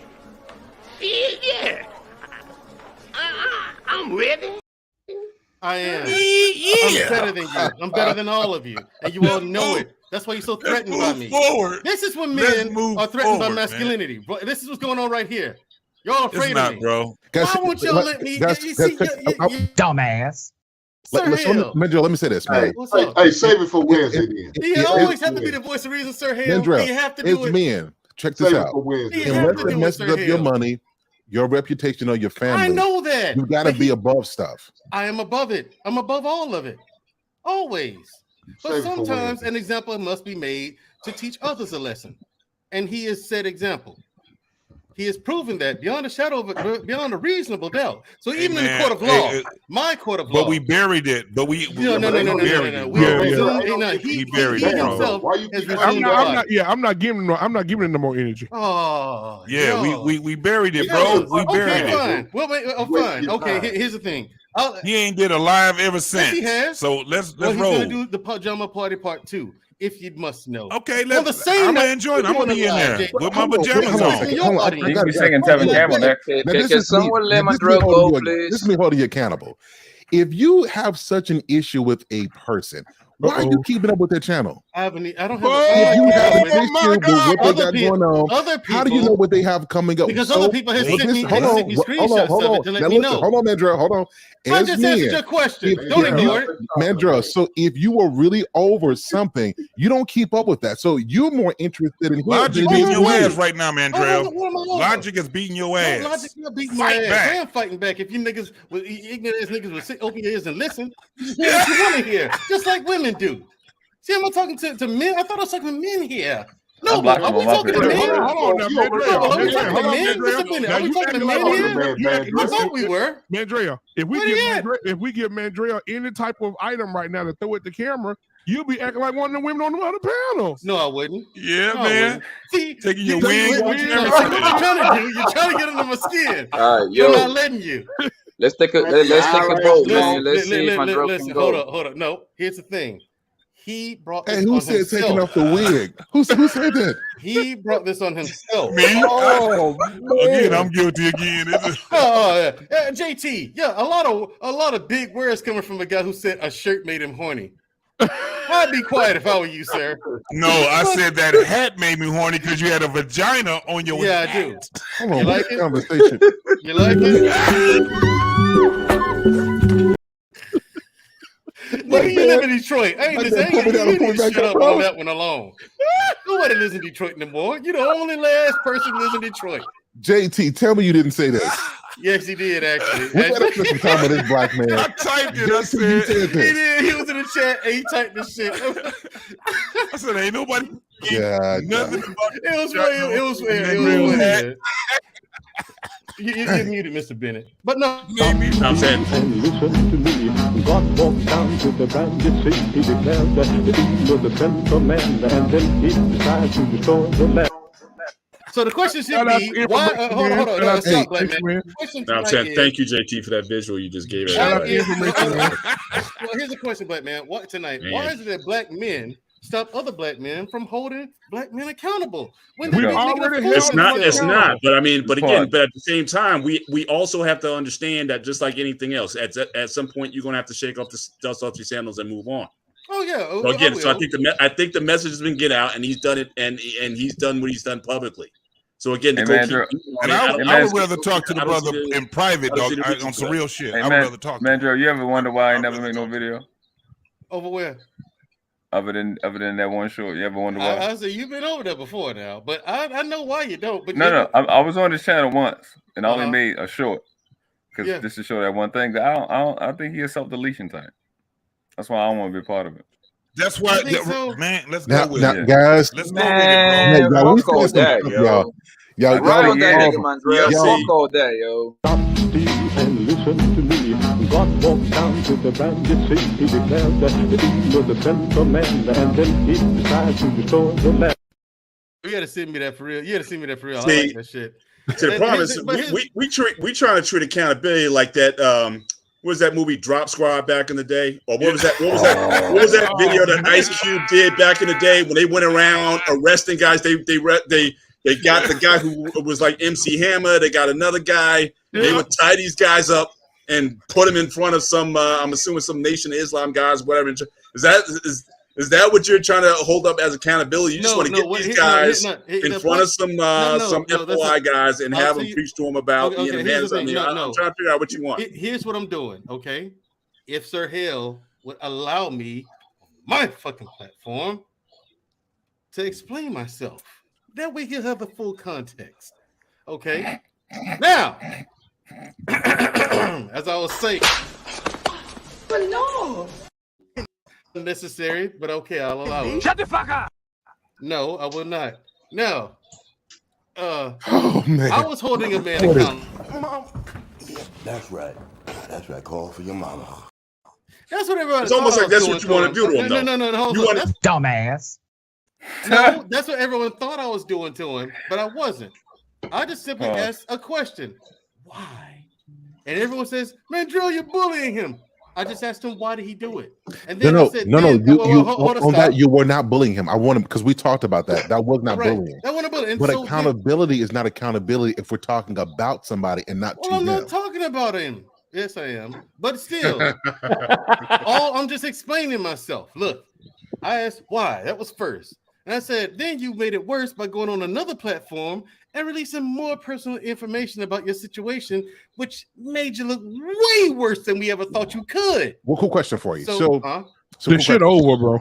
Yeah, I just want one more question. So this has been like 4 weeks, right? So then the ladies, Sir Hill, the ladies interrupted and got at me. So from that conversation till now, have you called him on the phone at all? I said, have you called him on the phone at all since then? I wouldn't dare waste the time. Well, then, so we should be talking about somebody we wouldn't have a conversation with.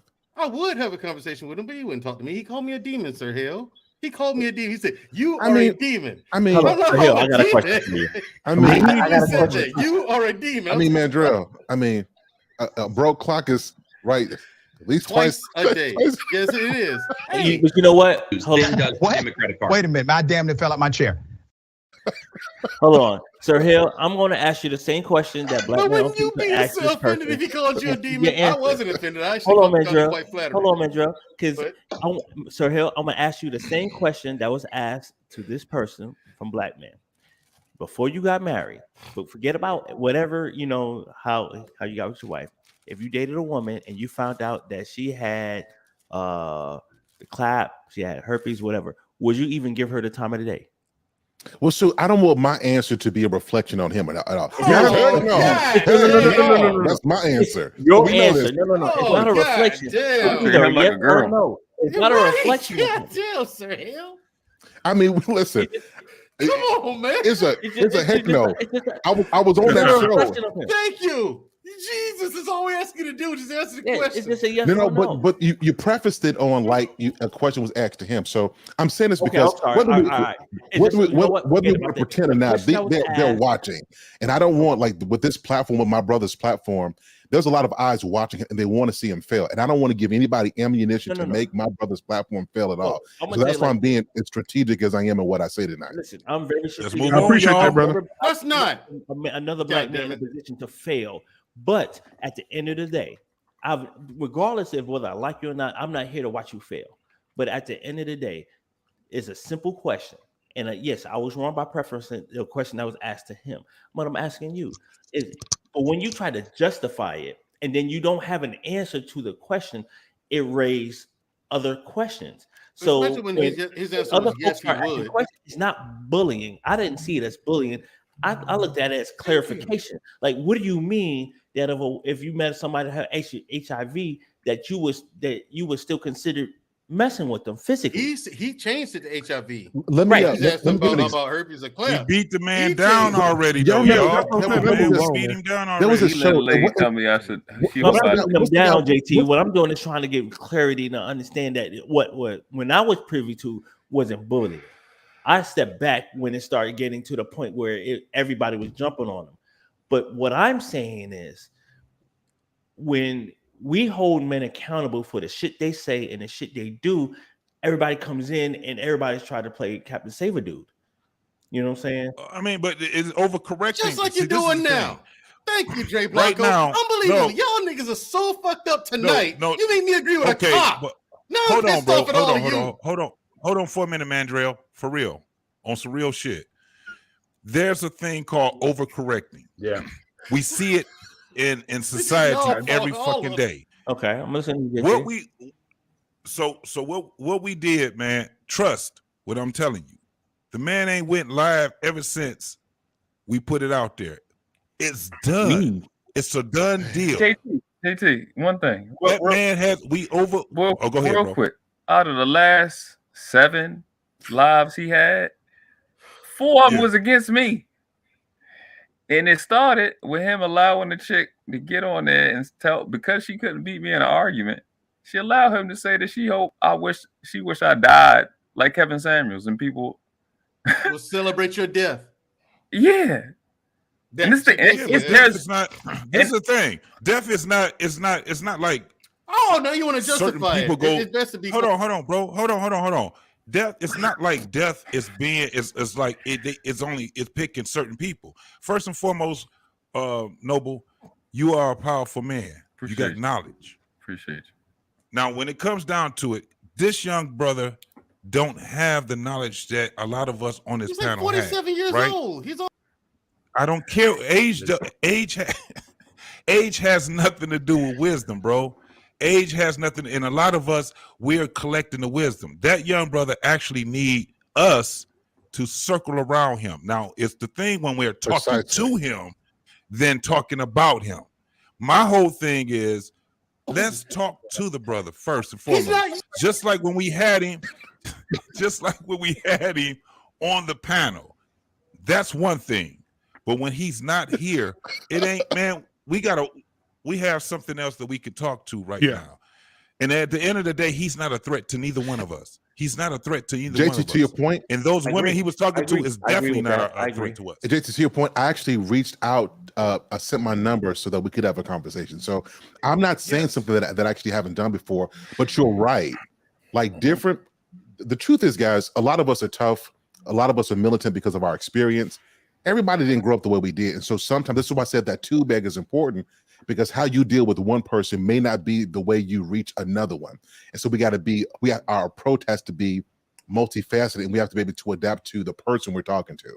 So I agree with that, JT. Right. People like that need a circle around them. You know what, Sir Hill? My mom always said, my mama said, son, and you know, my mama was straightforward. My mom said, son, you funny as shit. You can make anybody you would come encounter with laugh. She said, but sometimes the joke go too far where the shit ain't funny no more. It ain't a joke to me. And so now I look at it like, okay, we had our joke, we had our fun, but now it's to a point where where is it going? If I do another video, if I sit up here and crack more jokes, it's not funny to him no more. It ain't fun for me no more. I agree. I wasn't gonna joke. And he's watching everything that we're doing, bro. But to me, it's not. But not only that, but why are you punching down, Mandrell? Here's the thing. I wasn't even gonna make fun of the guy. Hey, Mandrell ain't even listening. But you are. He ain't listening. I'm not clarification. Mandrell, I'm not punching down on nobody. I don't give a shit. I'm trying to take whoever I think the top dog is. I'm busting in his goddamn mouth. Thank you. That's what I'm doing. Fucking amateur. Mandrell, if you're so obsessed with him, go move to the West Coast. Okay, here's the thing. If you're so obsessed, go out there. Oh, look at the pussy, y'all. Are y'all clarify what my intentions were tonight? Well, got a cougar. Because everybody got it twisted. Hold on a second. Hold on. Hold on. Let me go first, okay? Because listen. My intention with using this as an example was just that, an example of what the topic was. When women standing between a man holding another man accountable. No, I got cut off. Then I got cut off again. And I got cut off again. I could never make my example. It was a perfect example because it's exactly what the title of the topic was. Women standing in the way of a man holding another man accountable. But no, you niggas can't shut the fuck up for 3 seconds so I can get that out. And all this whole nonsense was about nothing. You got me riled up. Hold on, Hank. And you made me agree with a You was holding your ass accountable. How about that shit? We was holding you accountable. You was sounding like a female man.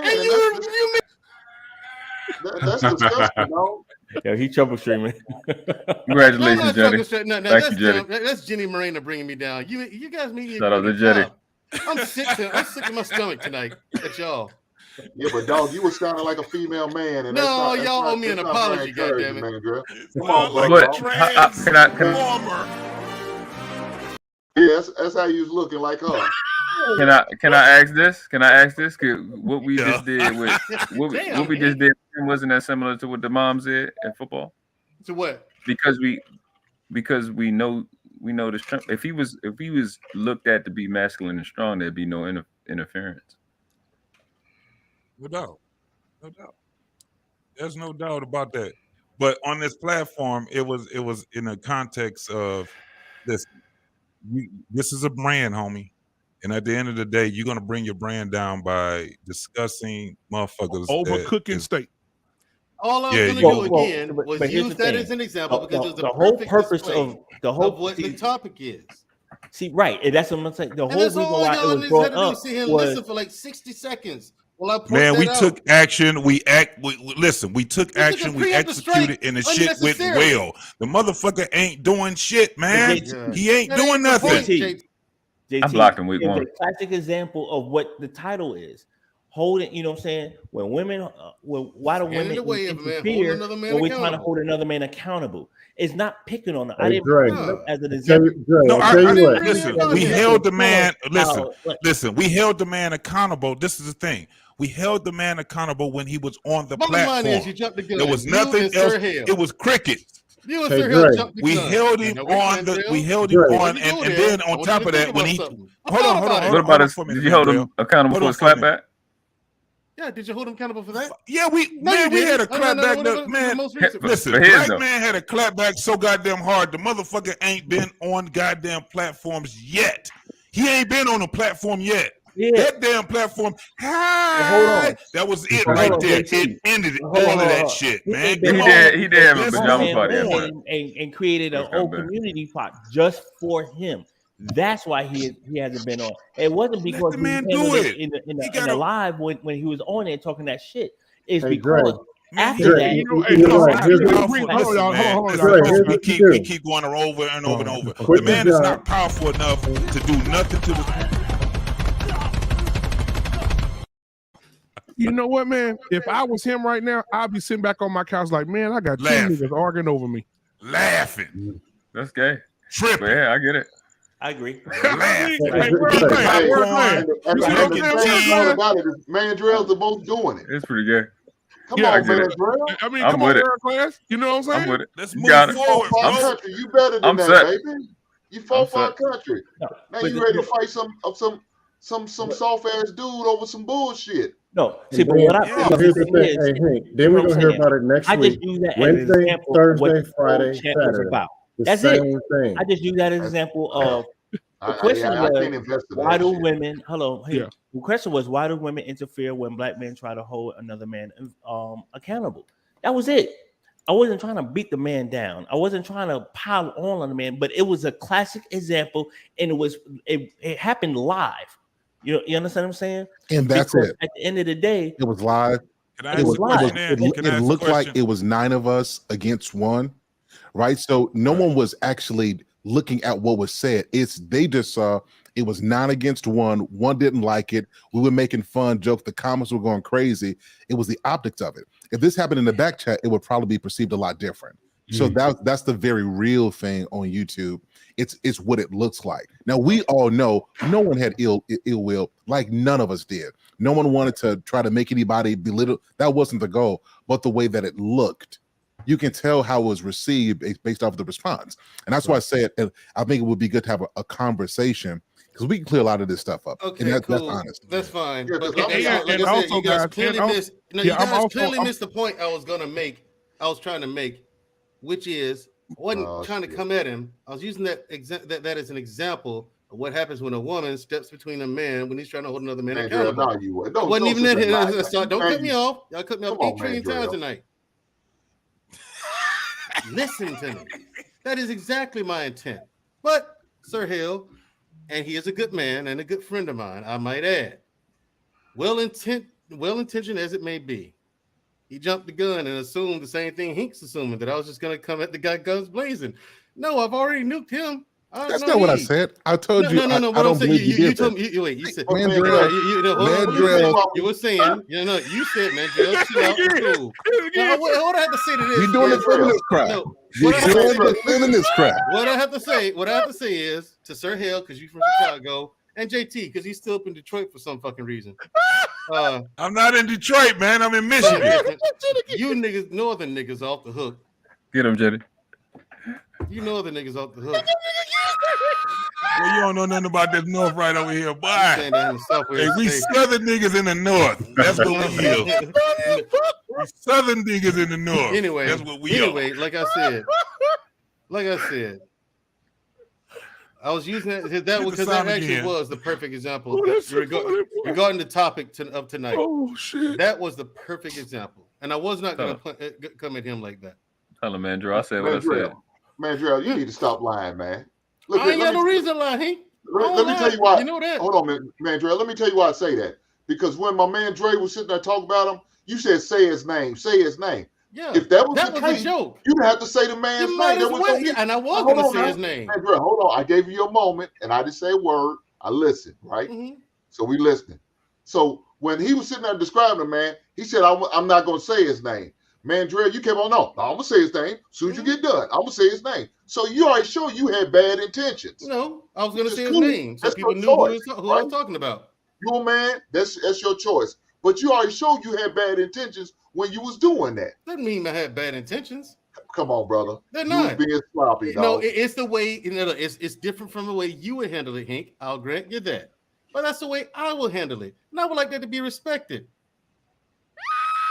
Man, you was punching down, dog. Oh, no, stop punching down on that man. You ain't letting up, are you? Hell He no. ain't letting up. I ain't supposed to. We talk about holding men accountable. Yep, there you go. I'm a man. I'm holding you accountable, right? Come on, brother. Come on, man. Look, you see, I ain't got no pushback for you, Hank. You know what I'm saying? That's the way you see it. That's the way you see it. All I can do is tell you what I intended to do. That's it. All right. That's all I can do. You can believe it or not believe me. Hey, only thing I can do is go by your word. I'm gonna let it be. Right. And if you don't believe me, that's fine. But keep in mind that I am never wrong. Sir Hell has learned this the hard way. So that's what it is. You sound like a woman when you say that shit right there, boy. Sign language need to be right. Womanese. This real talk about me and Black Man talk about this. It's just mean we got to be better. We got to get better at the way we handle conflict. And we got to know the difference between going. Now, look, if Black Man, let's say me and him get at it, him and I going back and forth. We're going to make videos. We're going to have a good time. And we're going to talk in the background because we know this, we playing this. But we know each other. We know because I've called this brother real talk like 2 a.m. because I need to talk to him. Right. What did he do? He got up. We talked. Right. Unless you got that with a brother, like the whole accountability thing doesn't really work unless you've been cultured for that. And that's what I want to get back to. So we got to get better at the way we handle stuff. And one approach may not work for every situation. So we have to equip ourselves to know how to handle stuff, whether this is going to be in public or in private. We got to be better as men. And that's just like kids. That's like kids. Once you discipline a child and you give the law to that child, you don't keep going back to that child all day, repeating the same shit, the same cycle with that kid. Like World Class said about his kid. He said he don't do that with his kid because being repetitive does not help the child. It only so I think that I had my fun. He had his fun. I even messaged him, right, Mandrell, no, I sent him a message and I said, hey, bro, wait till you see my clap back or whatever. He said, I'll be waiting, right? And then it turned. It went from I'll be waiting and laughing to okay, we emotional. It's more, it's not funny no more. Okay, cool. I'll leave it alone, right? Because I know me, I can bring the jokes 24/7. Yep. But I'm like, I'm good. I'm gonna let that shit go. But I did want to invite. We over that conversation. I did want to invite 2 more people on the panel tonight. Sir Hell, I want you to meet them. Okay.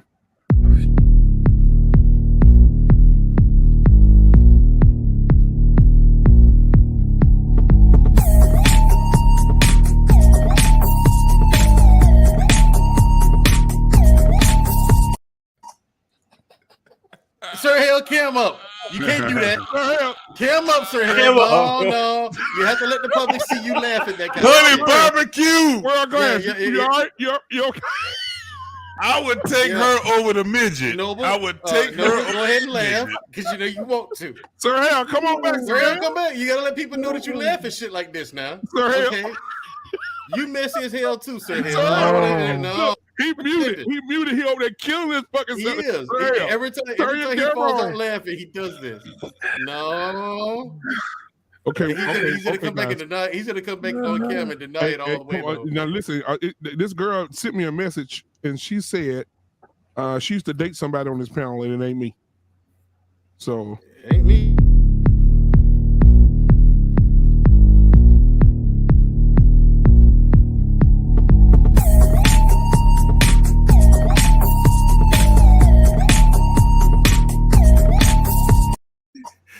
It's your boy with the lemonade for me, man. I want to know what she was saying. I want to know. She was like, "Yo ass nigga, I got it." And play it again. You gonna say she was talking like she was like, "I'm gonna put this chicken wing on your ass." I'm going to hell after this one. When did she learn how to twerk without being able to put her hands on her knee? Never mind. Hey, she black. She's skilled like that. You know what I'm saying? I mean, and a stripper. We're people of talent.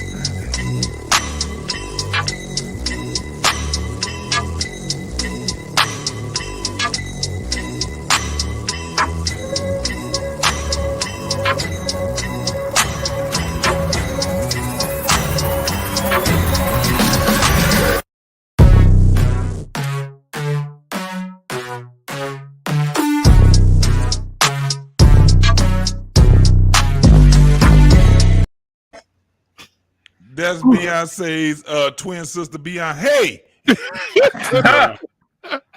Sir Hale, turn your camera back on, Sir Hale. Come on back, man. You know, have a drink of water or something. He went and grabbed the bottle. Yeah, he did.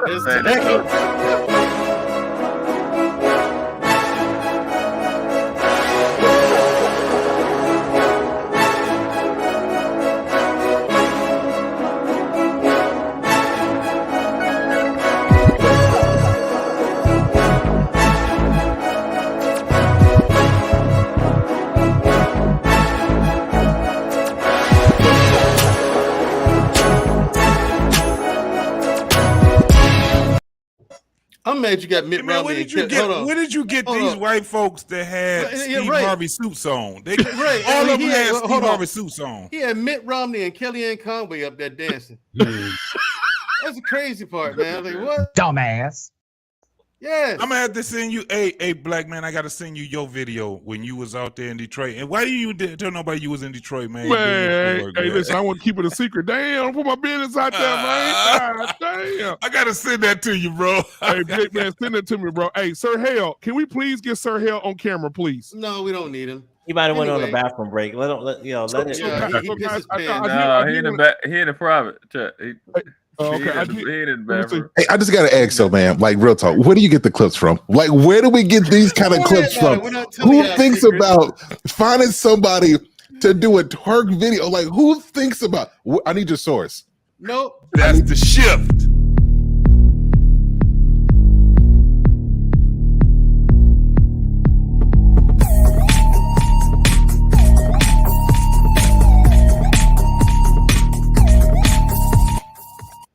Hey, look, that left leg gave out on her. Yo, black man, look.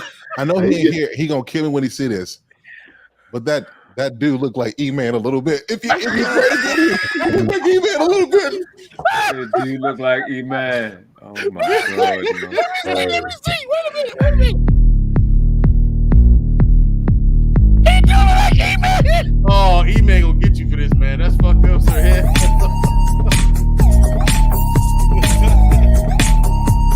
He's shaking the shit out that lemonade. Hey, fuck is it? Hey, that dude's in a goddamn wheelchair. Yes, he's in a wheelchair. You are canceled. You are canceled. You done already had. Every time you watch it, you see something different, bro. I swear to God. Every time you notice something Black different. man, you done had. Oh my God. You done had Information Man rapping. You got E-Man over here being a wheelchair dancer with lemonade. Boy, you canceled. That's it. It's over with. That's funny. Taking a bottle of lemonade. You know, Sir Hill, for real. He gets off that dark web, man. He gets all these videos off the dark web. Sir Hill, I honestly didn't even notice that. But that guy actually does look like E-Man sitting in the wheelchair. All right, listen. I didn't notice that before. We got Information Man in the back. Stop, Steve, and listen to me. God walked down to the bandit sea. He declared that he was the central man, and then he decided to destroy the land. I love that one. I actually like that one a lot. That one dope. That was supposed to be Information Man? Yeah, that's Information Man. Shit.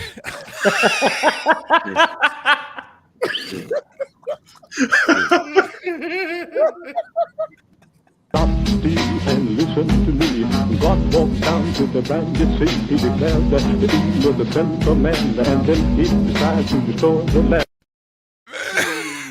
You ain't telling me they ain't dope though. That is dope. I mean, is it not? Bro, you crazy for that, bro. Information man, we love you, bro. We love you, bro. Though. Shout out to It does information remind me of him though now. Huh? It said it does remind me of him now though. Yeah, it does. It does, man. You ain't going back. Yeah, now that's all you're gonna see when you see that too. Is oh boy, y'all got tears in my eyes, back bro. now. It's out there. Yeah, that one. I like that one a lot though. Hey, that man, was clean. Oh my god. So let me ask y'all this, man, real quick. It's and we could chat about anything else, but since we want to talk solutions, let's talk solutions. What would be the solutions for our community when it comes to this? When now women are saying, hey, listen, don't you bully this man, don't you say nothing to this little boy. Your way of handling the little boy or the man, everybody seems to have an issue with you handling it initially, not over a month, but initially. What's the solution to that? Euthanization. Shit. I'm expecting that. How you go all the way to there, man? He asked for the solution. I was caught off guard. So I'll answer. So number one, to be honest, we want our women to be women. So the instinct to protect, we need them to keep that. That's it. It's just that has to be balanced. And we just need men to make it clear that the way that we move is not the way that women move. And that's okay. We move differently. So hell, they said no. Thank you, Scam. Thank you, Scam Likely. They said no. We tried that. It doesn't work. Listen. The last meeting with the Nation of Wigwam, they said no. So Black Man said, he said, so let's talk solution. He didn't say regurgitate the problem. So what I'm saying is the solution is we have to let the women keep on being women and men have to be men. And when we step up and let me give you an example with my wife. So I am the disciplinarian. I am tough. I have a good time with you guys, but in real life, I'm a serious person. And sometimes I'm too serious. When I'm disciplining my kids, my wife's, if I'm talking rough, her thing is, hold on, baby, talk to them a little too rough. In my head, I'm talking to them because I know what the world is going to demand out of them. Exactly. And I'm preparing them for the world. Yeah. I don't try to change how my wife is responding. The only thing that I say is, baby, I got this. I need her to stay that because she serves as a buffer. I don't need her to change. I just need her to don't get in my way of doing what a man does. And I think that's what men need to understand. Don't try to change the women on this. Let them be who they are. But you stand up and be the man you're supposed to be and do what you got to do. And don't expect understanding. Just get that respect. So in what ways, so if you don't mind me as a follow-up, Brother Terrell, so in what ways does your wife influence you in essence? Yeah, so is it the time that she had said that in the middle as you were doing it, or does she pull your side later on and then part on and say, hey, you could have handled that differently? So if you're going to say in that moment, I got it, but so when does she influence you to say, hey, you know what, maybe she might have had a point there and that maybe I can do things differently next time? So when does that interaction play in? Because you can't have both. That's a good question. So it's two things. So at first you ain't gonna talk to my baby like that. Oh, hell no. It should be all that. And then as we've gotten older, it's changed. So it's two things. One, if it goes to that point, she knows a father only got love for his kids. So even if we're too hard, it's coming from the right place, even if it ain't to the right end. So one thing we do is after the whole thing is done, we go into the room and she'll just say, hey, babe, I think you were a little bit too rough. And then she'll explain to me because she has a different context. So she's a teacher and the kids go to school with her. So she sees them in a whole different light. And she gives that to me. So if I make a mistake, what I said is what I said, but I get to go correct it. Or if I done got real pissed off, she know to come right behind me and put her hands on my back and she don't say nothing. She just stand behind me. And those are the two ways that she does that. That's a dance routine right there. That's what, yes. Absolutely. Yeah, it's like she employs two things. Like the second one you just talked about, that's like a very feminine way of resolving it. But then when she talks to you and breaks it down, that's more like that's more on a logical level that you would certainly understand being a man. So it's like she's able to go back and forth between when to apply the affection or to say, baby, it's all right, I got you, versus saying, hey, this is a way you need to at least consider this approach going forward. So she's good at balancing both depending on the situation and what you need at that particular time. Yeah. See, but you know what? To You add should on tell what me like Terrell I have to said, do that because I don't want you to get on me as well. So it's like you know when you're in that moment is like I got some stuff I've been wanting to say to you as well.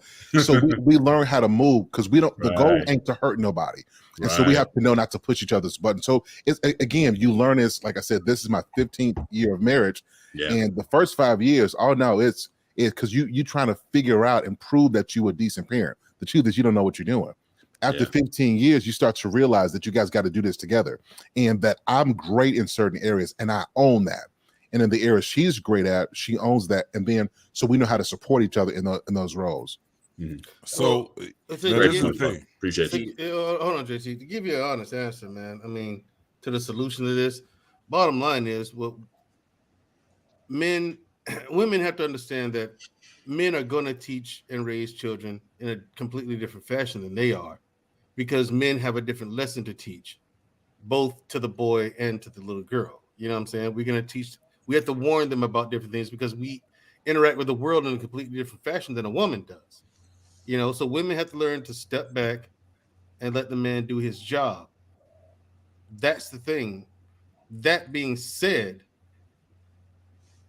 I mean, you want to hit it just for him? Ladies and gentlemen, information man. Hey, listen, man, we were back to 1940 and found one of your relatives, bro. You look just like him. And I'm going to play the video. Here we go. Stop, Steve, and listen to me. God walked down to the bandit sea. He declared that he was the central man, and then he decided to destroy the land. Yes, information man. We found your grandfather. Information man he was rocking that dude last week. Information man, call in. Defend yourself. So here's the thing. Like, honestly, that's honestly what it takes. To all of this, really, the solutions are quite simple. They're not difficult. It just takes the shout out to Uncle Stu. Hold on. It just takes the will to do so. And in order for us to make a true impact, it takes enough people willing to do their part to make enough of a difference to see real progress and impact. The twist, we're too far gone. Now, the euthanization was, of course, everyone knows I'm not serious about that. But I mean, I'm not against it because I don't think we know that, Mandrell. I'm not against. The truth is, I'm not entirely against. Thing is, I'm not entirely against it. Some people really don't need to be here. I'm being honest about that. Some people just need, get out. You're done. You don't need to live anymore. So the thing is with our community in particular is that there's not enough people, and who care enough to make the changes necessary. But it's like, Sir Hill, you and I even talked offline on the phone about this. You've asked me, and I maintain my position. Don't you pulling me into nothing, Mandrell. Yes, I maintain my position about this. The black community it's a wrap. We're not coming back. We are far too far gone. We've had way too much help to get to this point. And the mechanism that helped us get here will not allow us to do better. We are to remain perpetually where we are. And I'm telling you this for a specific reason. And I know this. There's a reason why I know this. I'm not telling you what I think. I'm telling you what I know. We were chosen to be in this position. And that's where we will stay as long as we're in America, or unless we topple the government, which ain't gonna happen. Or do something that's impossible, which is actually get along with one another and build an actual black community from scratch. You know what I'm saying? Other than that, honestly, man, it's a wrap. Hey, Mandrell, let me ask you this then. Why not just build a community in America? Why not just build a community? We can't. I mean, that would be a. You know why? Because it's strength in numbers, right? The thing is, JT, like I just said, that would be a solution. The problem is, no, you said a black community. I said, why not just build a community? Fantastic. Get some people to get along long enough to do that. Good luck. That will be the solution, because this is the thing. Again, your problem is you're not going to get enough people who are going to be able to cooperate. You will if you quit putting a ceiling on yourselves. The ceiling on yourselves. I don't put a ceiling on. Just like what you just said. Hold on. But it was just like what you just said. A black community. Okay, cool. Just a community. Let's do that. I'm with that. This is the thing. Yeah. So this is the thing. And you were honest with what you said. But there lies a piece of our problem right there is that we've been in America for so damn long. We fell into this whole concept of that you have to be a color in order to be a community instead of just being a community in order to be in a community. All the same. I agree with that. We're still running into the same issue. There's going to be, but we're not practicing that. That's what I'm saying. We're not practicing that. So when Black Man asks, what is the solution? The solution is that first and foremost, be an American. Understand what your what your past is and what future what your history is, but also you got to understand that you got to do what's never been done before. People talk about it, but they don't do it. I agree. At the end of the day, when it comes down to, this is why we have so many problems when it comes down to men and women, is that men are not leading the way that we should be leading. And one of the things is that we keep following other men that means us no good. Just like what women were doing, black women were doing. They were following other women that had nothing to do with them at all. Instead of saying, let's be a community. True. How about we don't divide and try to be the same? How we gonna be in division and we're gonna try to come together? It makes no sense at all. So right now, let's just look at what reality actually is right now. Reality is the youth is running shit. That's who's running shit. The elders ain't running a goddamn thing. At least when you was an elder, you was running shit until you was about 80, 90. Right now, an elder, or what they call an OG. They don't even call him an elder anymore. They call it OG. Okay. Original gangster. Yeah. Right now, what we have is more influence on the outside of us than what we have on the inside of us. And when I mean us, I mean family. Damn color. Just family. Mother, father. Then there's children. So you say that the root cause of that is that on the inside, the family portion, there's a lack of parenting or influence of family on our youth. You would say that, and here's the thing, I would agree. Now, a solution to that, what say you? Because that is the epicenter of it all. It all starts in the home. It does. Is fixing it impossible? No, but it is so difficult, and it would take so much from so many, and so much discipline, focus, and commitment. You're talking about something that's unimaginable. You're not supposed to see the end. I'm fine with that. I'm fine with that. And again, everyone involved with what you're proposing will have to be on that page as well, the same page as you and I. Yes, I'm perfectly fine with knowing for a fact that if we started something today, I'm not going to live long enough to see the fruits of that labor. But I'm happy with the fact that I started the spark, which caused it to turn into a flame, which turned into a blazing inferno. I'm fine with being at the start. I'm fine with that as long as the end result gets done. You know what I'm saying? But the thing is, you and I are on that page, but we're fucking men. Okay? Yeah. That's the difference here. There's not enough of us. You know what I'm saying? Sir Hale, he's a fucking man. There's not enough of him. Everybody on this panel. You know what I'm saying? We need a lot more of us out there. And good luck, especially when you have a surplus of women who refuse to allow the child's real father to be involved in that kid's life. Like the disgusting story of that woman telling her, this guy seeing his son, and his son's walking on the football field, twitching his ass. You know what I'm saying? And he says, well, this is the only time I get to see my son because the only reason why he's out here playing football is because his stepfather wants him to play football. Yes. And he has, what did you say? He had 50-50 custody of that kid, a Black Man Unfiltered? Yeah. And the guy still has 50-50 custody of the kid. And that's the only time he's allowed to see his child because the mother says so. That kind of discuss. Yes, you missed it. What happened? Oh, this guy has a son who plays football with Black Man Unfiltered football team, right? This kid is clearly gay. So the guy has 50-50 custody of the kid with the mother, right? Damn, man, so I'm calling it what it is, Hank. I don't beat around the bush, you know that. So anyway, the guy has 50-50 custody of the I'll get to you later. So the guy has 50-50 custody of the child along with the mother, right? The mother is going on to remarry. Kid has a stepfather now, right? So the mother keeps telling the father that he can't see the son and all the other bullshit that comes with it, right?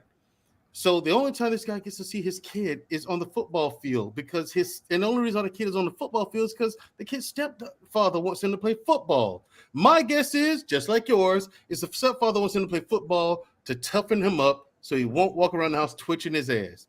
This guy's clearly incompetent because it's going to take a lot more involvement in that kid's life to prevent that. Or the kid just might grow up to be a homosexual. Who knows? But there's even clearly before that, a lag there. The father has 50 custody, and the mother won't let him see the kid. Go through the courts that the police told him. He's called the cops. And the cops told him, go through the court. Go through the courts. It's a civil matter. Yep. This is normal. This is a normal thing in this country, and this is why, I told you, it is such a huge undertaking. I understand what you want to do. It's admirable that you're putting so much effort into it and that you even care as much as you do. It is something to marvel at. But the undertaking that you're proposing that our people take on is so astronomically difficult to do that the only thing you can do is save as many as you can, man. But the question is not really about difficulty, is it? Is it necessary? If the answer to that question is yes, then we have to approach. That's what men do. We handle difficult stuff. Is what necessary? Us working to make this, because we have to. It was a rhetorical question, but I've got kids, and when you have kids, you have to put work in to make things different and better for your kids. And while it is a huge problem, I do think that we can affect change. You think we can affect it? Here's the thing. It depends on what change you want to affect, what purpose, and what is your overall goal. Your goal has to be the most crystal clear thing about your plan or about all of it. The goal has to be abundantly clear. No question about what that is at all. Okay? Because that's how things get clouded, when there's uncertainty in your goal. Okay? So what is your goal? Is it to save the Black community or just build a community, save America, its citizenry? What is it? What is your goal? Right. That's kind of rhetorical, and it needs an answer too. It's both. That can't be rhetorical. That has to be clear. Like it has to be clear. It has to be clear, but it's what you want to do. So at the end of the day, that's why I was saying, yeah, chaotic in the house. What I was saying though was exactly to that point was we've already dealt with this bullshit when it came down to, hey man, we got to spend on black dollars and we got to look out for black folks. And then we just sit back and get mad at the white folks because they ain't looking out for us too, because we out here trying to be separate but equal. It's all this crazy ass bullshit that we were talking about. So we have to be crystal, to your point, Mandrell, crystal clear.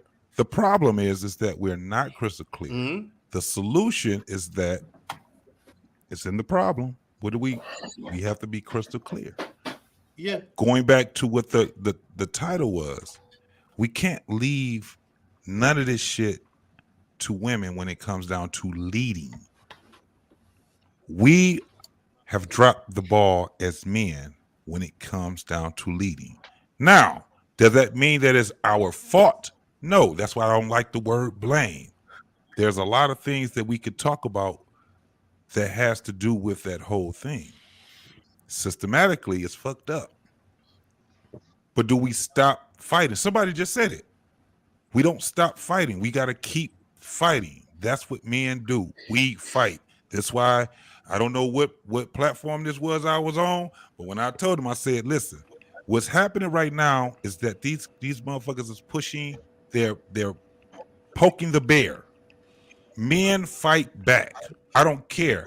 What they're trying to do is pussify us so we don't fight back. But what again? They're trying to fighting. This is because here's the thing, fellas.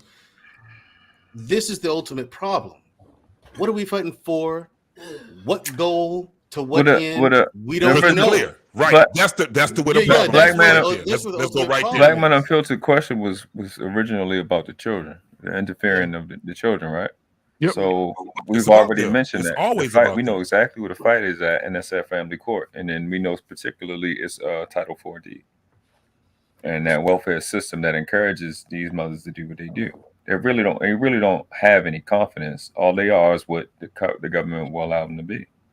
So we would have to be, we would have to be competent in doing what we need to do to step out of that jurisdiction.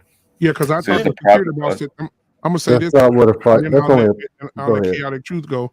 But I was talking to security boss today on her live, and she said the same thing about that everybody's talks about the system. The men always complain about the system, right? Is what I think it was. Scam likely said the men about the system order. He said he not, and he made it. He said I know the system does have some discrepancies. But I told him on the show, I said, imagine working at a job you hate, or imagine being a part of something you don't want to sit down with the supervisor, you don't want to sit down with the company, but you just go every day because you got to get the money. And then one of your supervisors that you like come up to you and say, "Hey, Sir Hale, you don't have to do this job. You can quit today. If you quit today, I can still give you a check. I can make sure you have housing. I can make sure you have a car to drive. I can make sure all your bills are paid. You don't have to stay here." And that's and I make that reference to make it toward what's going on with black couples. The system is telling the black woman, you don't have to stay. You ain't gonna lose nothing. You ain't gonna lose a stride. We'll help you find a job. Right? Even in Houston right now, Scam likely knows what I'm talking about. We talk about it today. In Houston, they're giving single women cars. Single mothers get cars if they don't have transportation. Oh yes, they got used cars. Incentivize is the issue. And that's my thing. That's my thing, Sir Hill. Like the problem is getting perpetually worse because, again, we were selected because we were low hanging fruit, easy targets back in the day. Of course, yes. Right. Now they're bringing on more immigrants, so we're getting more of this. More people on the system. They're going to feel the impact of this too later on. They're just not feeling it now, and they're pointing the finger at us and saying, "Well, black people, you've been here so long. Why are we doing better than you?" Oh, don't worry, they're getting theirs too. It's coming. So, Chaotic, what you got for us? Yeah, what I'm saying is, it gets worse and worse. More incentives to keep black families apart. Yep. Hey, so this is understand that this is going to be a multifaceted battle. You have to fight many different battles on many different fronts: family court, criminal court, getting. Grooming boys for leadership, grooming children for politics, because essentially that's where the power lies. We have to groom kids to be state senators, mayors, and like Sir Hill said, and I'm gonna let Chaotic Truth go. Sir Hill said this one day, but I'm gonna add a little bit to him, get a little funky with it.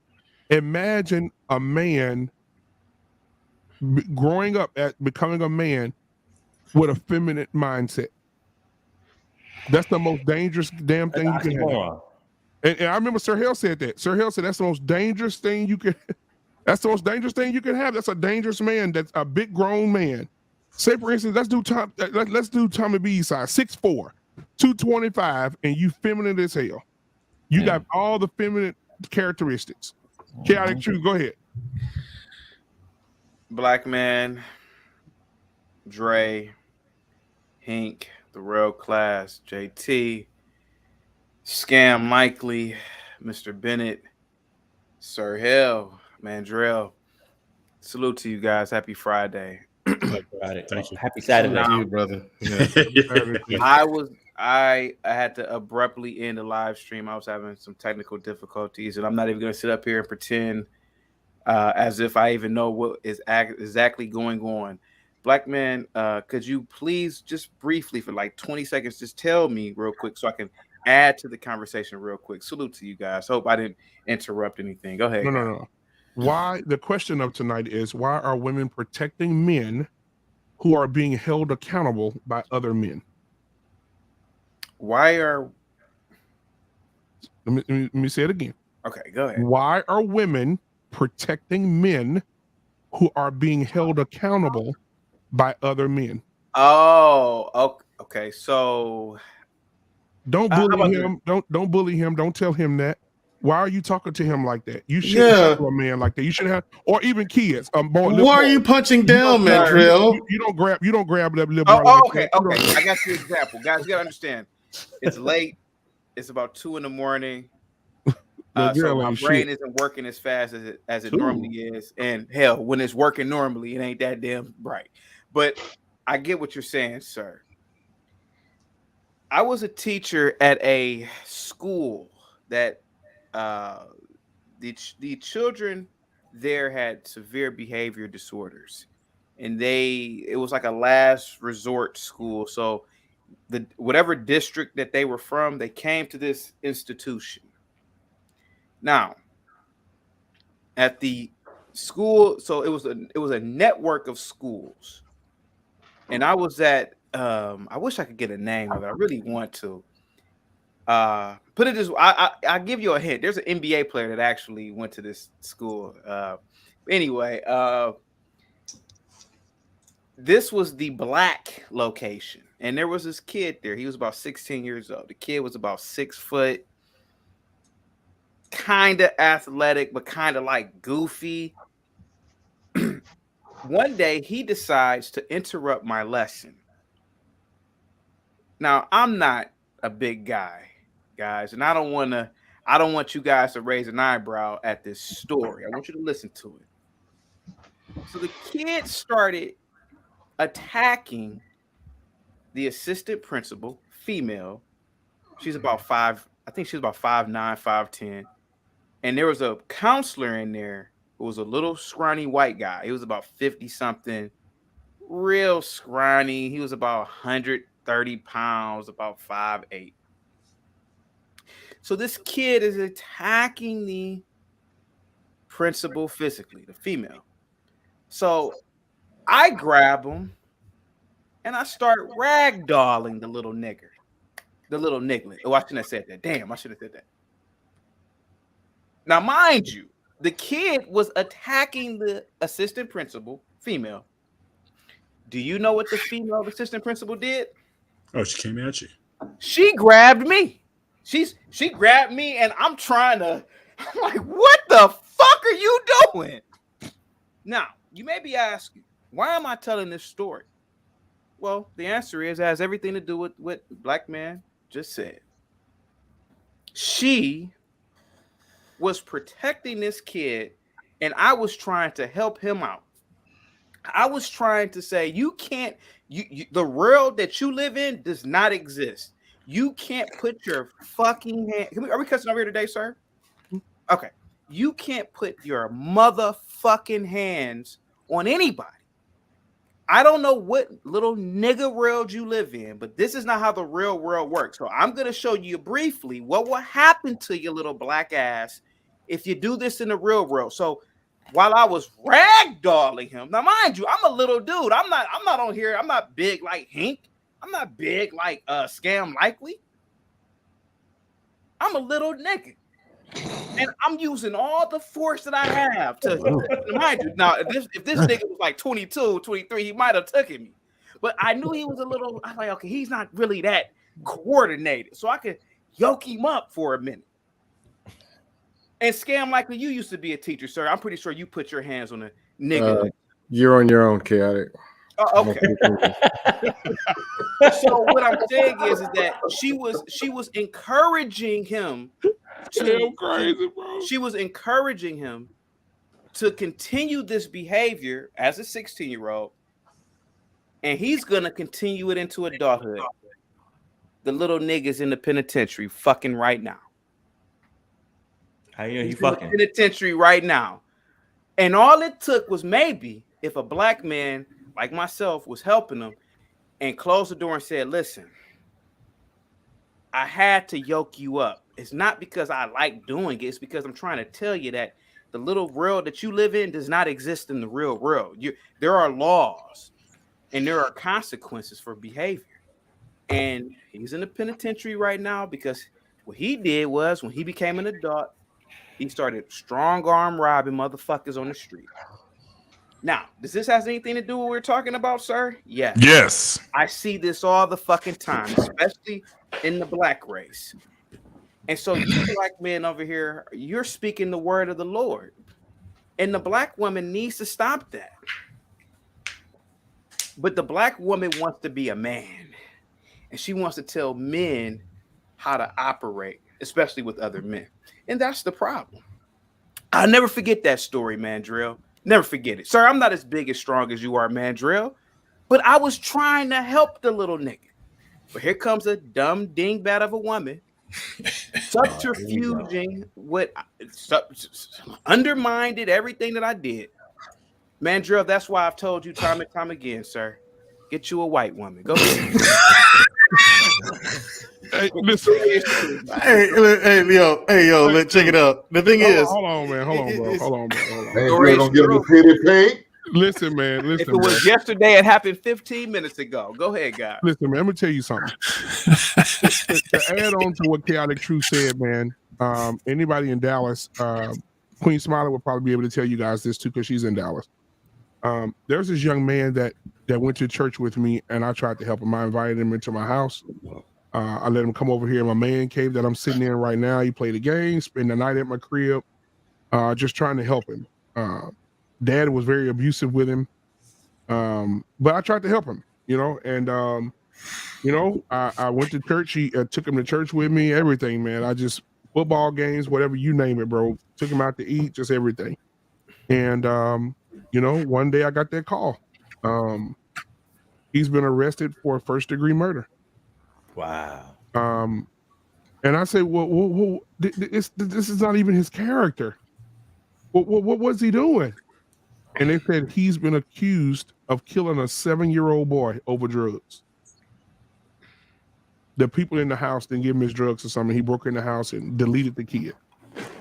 Now, black man, I'm sorry, I cut you off. I'm sorry. No. And after that, bro, I mean, it broke my heart, bro. I can't even, he was in my house, like he slept on my couch. He was in here with my son, playing the game with my son. He was at the barbecues. He went to church. I mean, I had him with me. I treated him like he was my son. And he just, I don't know. And to this day, they said that he's mentally unfit to even stand trial. I saw that, Mandrell. I saw that too, Mandrell. Can I give another story real quick, guys? Pussy on your back. Hold on, Craig. Hey, let me just say goodnight to y'all. I gotta get up early in the morning. Same here, guys. I need to jump off. Right. But I'm glad I said I stayed on for the story. That was thank you. Yeah, that was Mr. Bennett, have a good night, man. I love you, brother. Appreciate you guys. I'll catch you with you next week. Be safe, everybody.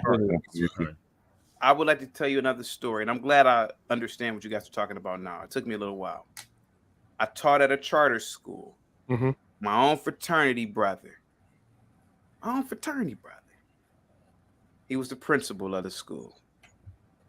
He was like one of those Martin Luther King type niggas. Older black man, that Martin Luther King mustache, thinks he know every fucking thing.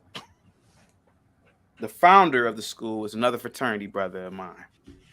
I'm about to hit a home run on this one.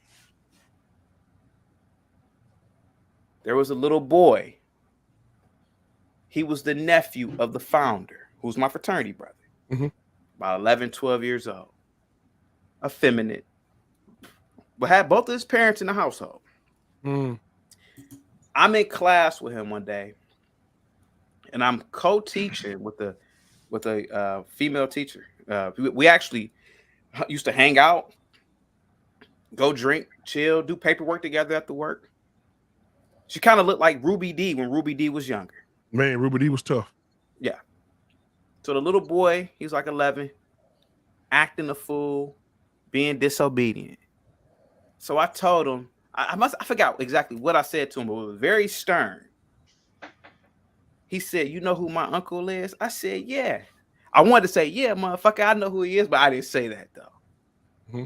And I must have said something else to him, like, "Man, go sit down or do something."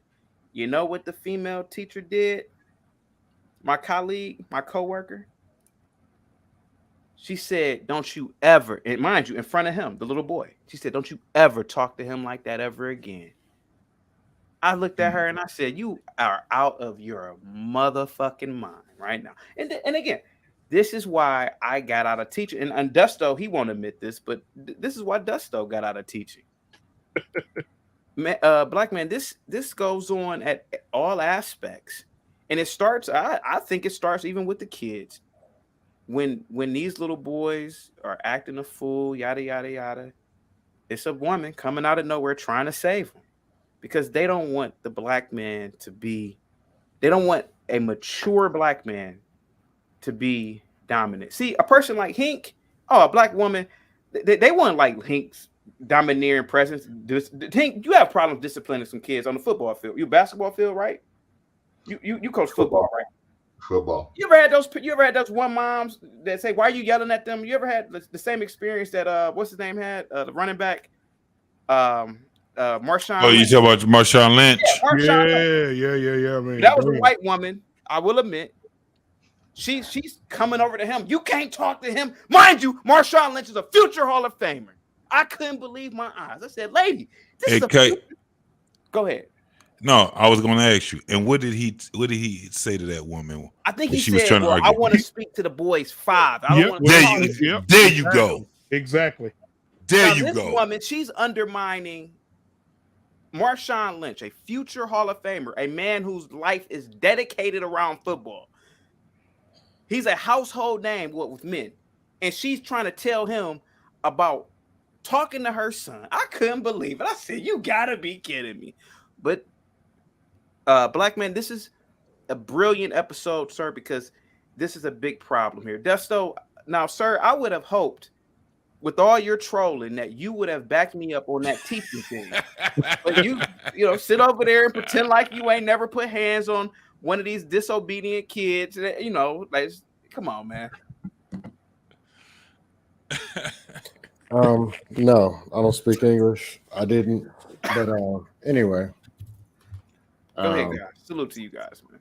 The math doesn't add up. And I don't see why people say it, because how can I say it? Because now I'll just legally say, people go save the black community because of black. No. I never signed a black contract that said I got to go save everybody. And my own goals, dreams, values, whatever, or my own time, resource, and energy belong to black. If they do, if that's fair, black should look something like me. This whatever community or whatever. There should be a hierarchy and there'd be something to save and some kind of structure, some kind of goal, some kind of something. But if you do the math, let's say, we're all going to get together. We're going to go save black. We come to the meeting. Then say, man, you look at that light-skinned guy over there. Well, I'm dark-skinned. There's a fight over there. Well, where are you from, man? You start talking. Hey, my grandfather came from Jamaica. Oh, you're not a real black man. Now there's a fight over here. Ooh, yeah. Then, and this is amongst men. I ain't got to the women yet. Then here we go with the, that's two fights. And it's supposed to be men working together to go attack the mysterious white man. Then, hey, man, where did you grow up at? I grew up over here. Well, I'm from over here. I'm from the streets.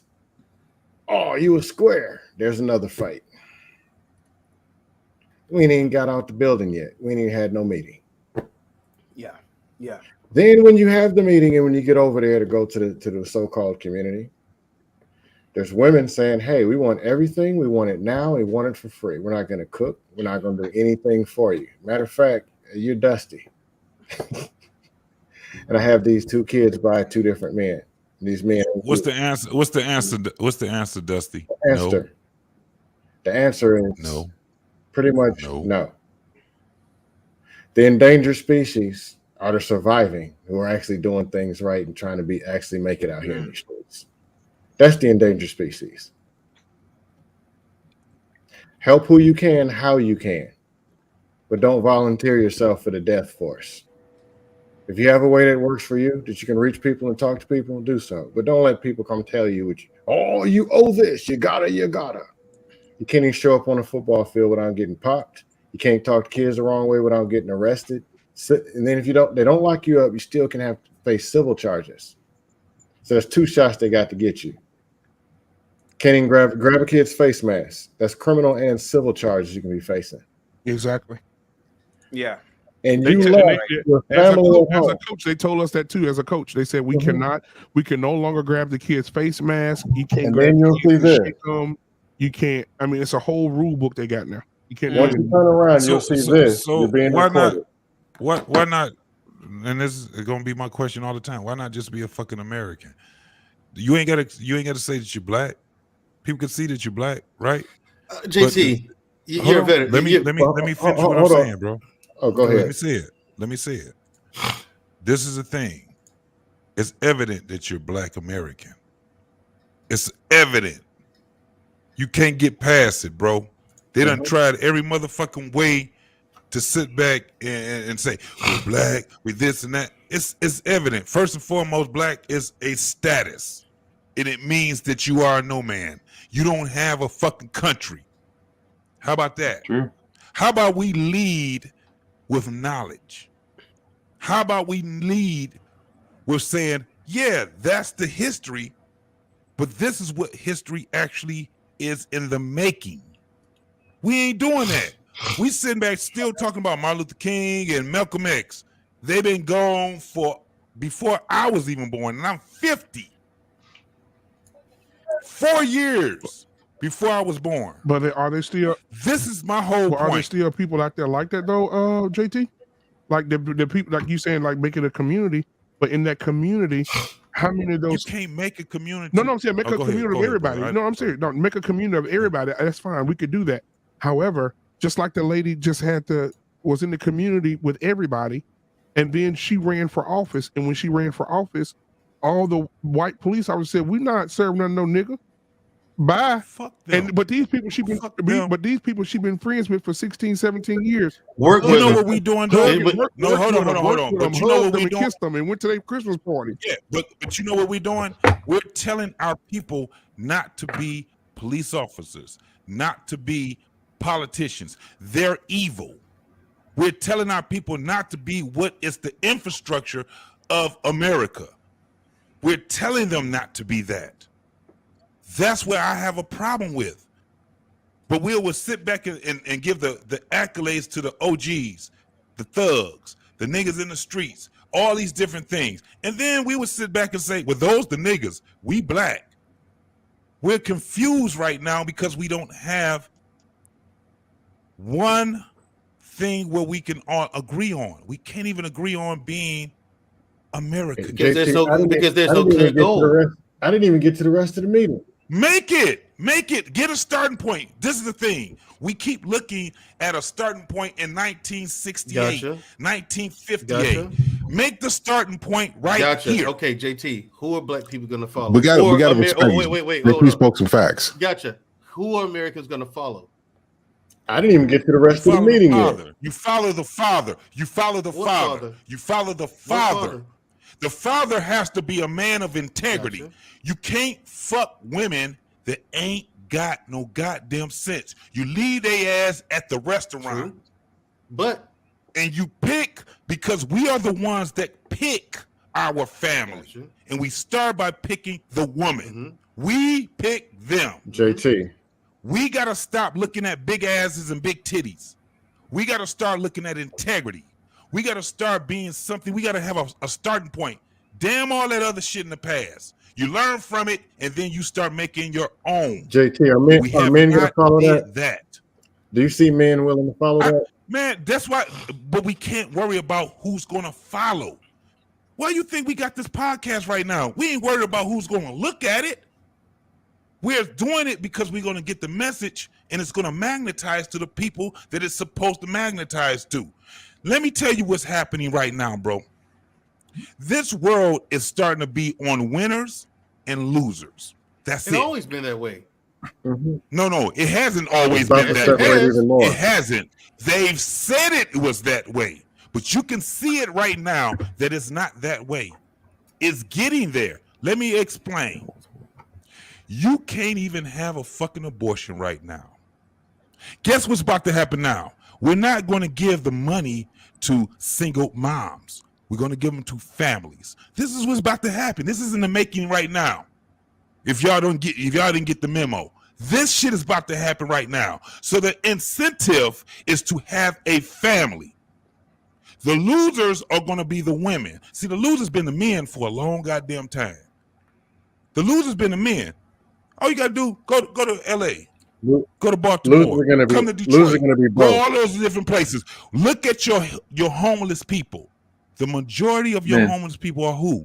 Black men. That's a fact. Men. I ain't even got to say black men. It's men. You know why? Because the incentive is on women. See, the reason why they're hollering so goddamn loud right now, because they see the end. They understand that this shit is about to change. Men are taking over. Look at what we're doing right now. 3 years ago, did you have a bunch of fucking platforms where you had men talking the way we talking right now? Just 3 years ago. Right now, we got that motherfucking shit going right now. And it's a reason why. That's why they seen this shit already happening. They already seen this shit happening. They already understand that, God damn it, it's about winners and losers now. This shit is for real now. However, if you are a man that's still doing shit and have the mindset of something of 3 years ago, you're going to be a loser. You better get that goddamn, you better get your money up. You better concentrate on yourself. You better stop messing around with all these whores. If you're a woman, you better stop messing around with all these fuck niggas, so they call them. You better start getting winners. Y'all fuck niggas. You better start getting winners. You better start hooking up with winners. Can I ask you a question? Now, what you just said was beautiful. Now, let me ask you this. You said be in one community. My question would be this. Me and Sir Hale and you and everybody on this panel, World Class, Hink, Scam Likely, Mandrell, we all go into this to building a community of everyone, not just one race of people, right? And we need to teach our people that, hey, listen, Martin Luther King and Malcolm X was 30 years ago. Slavery was 300 years ago. Jim Crow was 60 years ago, right? And we go and tell them all, we tell our people this, and our people say, okay, good, cool. And we went into the Jewish community and we said, listen, the Holocaust was 80 years ago. We go to the Japanese and say, hey, Hiroshima, that was years ago. We can't keep dwelling on that. What do you think the Jewish community and the Japanese community will say? If you tell them to let go of the Holocaust, I'm gonna tell you what I'll tell you what they'll say. I'm gonna tell you what they're gonna say. Hold on. Let me tell you what they're gonna say. First and foremost, you out your motherfucking mind, because now this is the thing. We read the doctrine. We are on code. See, when we say that Malcolm X and Martin Luther King was 40 and 50 years ago, no, that's the flesh. How many books? Oh, right, yeah. The Malcolm X wrote. Yeah, I see. How many books? The Martin Luther King. Martin Luther King had what? 5-6 books? He had a few. You ask the average American, they don't even know he wrote a goddamn book. All they know is that goddamn speech that he wrote, that he said, that came before the real speech. Right, exactly. I was just going to say it. You took it right out of my mouth. You took it right out of my mouth. Yes. Yeah. This is what I'm saying. The person, the flesh is one thing, but the things they left behind, how many people are following that? Martin Luther King wrote a book on the real thing, on reparations for real. Understand what the root word of reparations is. Repair. In order for us to give you some goddamn money, we have to be able to repair your what? Your nation. Black Americans, we have a nation in America, but we've never claimed it. I think, and we got reason why, right. But we got to understand it. I think right now, if Martin Luther King was speaking today, they would say Martin Luther King was complaining. Boondocks had a goddamn cartoon about it. No, they would say he complained. You know why? Because that speech that you're talking about, that the one after that, I Have a Dream, when he woke up, right? Because Martin was asleep for a little bit, but he woke up pretty quick. And he had the speech about pulling yourself up by your bootstraps. He said, you tell us, this is what he said, and that's why I say people will say he was complaining today. Because Martin said, you tell us to pull ourselves up by the bootstraps, but when we try to buy land, you deny us, and you tell us ain't no land to be bought, but white men have bought 300 acres. You tell and it us was subsidized. It was subsidized by the U.S. government. Right. You tell us we can't build a store. Loans. You tell us we can't build a store in our neighborhoods. And then 6 months later, here comes another white family with a store. He said, how we gonna pull ourselves up by the bootstraps when you got the boot? Mm-hmm. Right? Now that's what he. And see, right. that's when he. So yeah, then that's he when talked to He talked to a fella by the name of who? Claude Anderson. And see, Martin Luther King. This is why he came with his third book. Claude. If you don't know who Claude Anderson is, Claude Anderson has been. It goes to what you just were saying. Well, if you ever heard him in an interview, what did he do? He complained that black folks ain't listening to him. Somebody said it earlier. Young folks ain't listening to somebody that's, 30 years they're a senior. They ain't listening to them. Mm-hmm. This man has been in the White House, and he had autonomy over the economy of the White House. He has 3-4 books out right now. One of them that I'm reading right now. You don't got black people out there reading and then applying what he's saying. The man gave you the answers to the book already. He gave you the answers already, but this is the problem. We refuse to take on responsibility and accountability. What we're having this conversation about right now, bro, on some real ass shit. This is going on deaf fucking ears right now. People gonna be watch. You'll see. 10, 20 years now, this video gonna be viral. It's gonna be in somebody's documentary. JT. We don't want to take on accountability. The reason to being, this is one of the things I figured out when it came down to women. I ain't gonna even lie. And I said it, I think on Security Boss. One of the reasons why I had women when I was younger that wasn't following my word was because I was flaking on their ass so goddamn much. Then I got older and I got wiser and I learned that your word is your bond. Mm-hmm. And I gave them a reason. You either gonna stay or you gonna leave. It's gonna be easy. We ain't about to sit back and prolong this bullshit right here. This is how I roll. This is how it's going down. What you gonna do?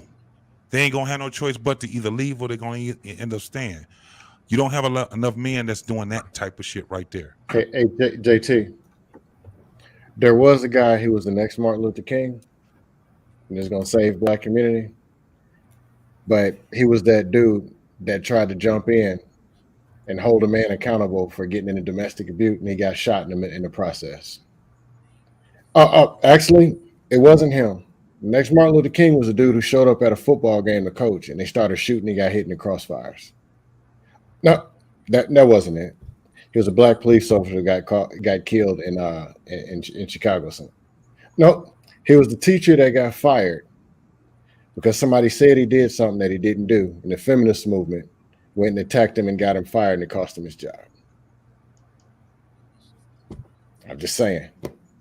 I follow you, bro. I follow everything that you just said. But guess what we don't stop doing?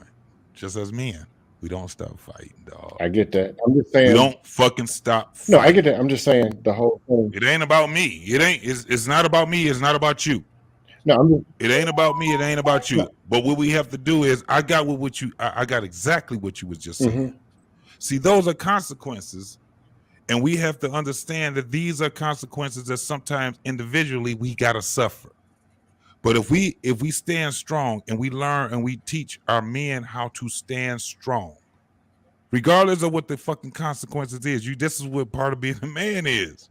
You might get killed and standing on some shit that you own. JT, these people, what you gonna do? You gonna keep? They died for and when you turn and you start going the other way and you start acquiescing to shit that ain't right for you, this is the end result. The world we looking at right now, It's the end result to what it is. When we don't sit back and say, I would die for what the fuck I stand on. No, JJ, this is the end result. Hear me out. Those single women in that community, y'all be safe tonight, man. The single woman in the community didn't pay for their funeral. The single woman in the community didn't pay for the funeral. Or they didn't say, hey, you got fired? We're going to do a GoFundMe. Here's $50,000 a whole year's salary up front. That's what I'm saying. They die for free. No, I get the incentivizing. That's what I'm saying. Where's the negotiation table saying, hey, y'all want resources, time, and energy from the men. Y'all are the ones with the kids and with the problem. What are you bringing to the table?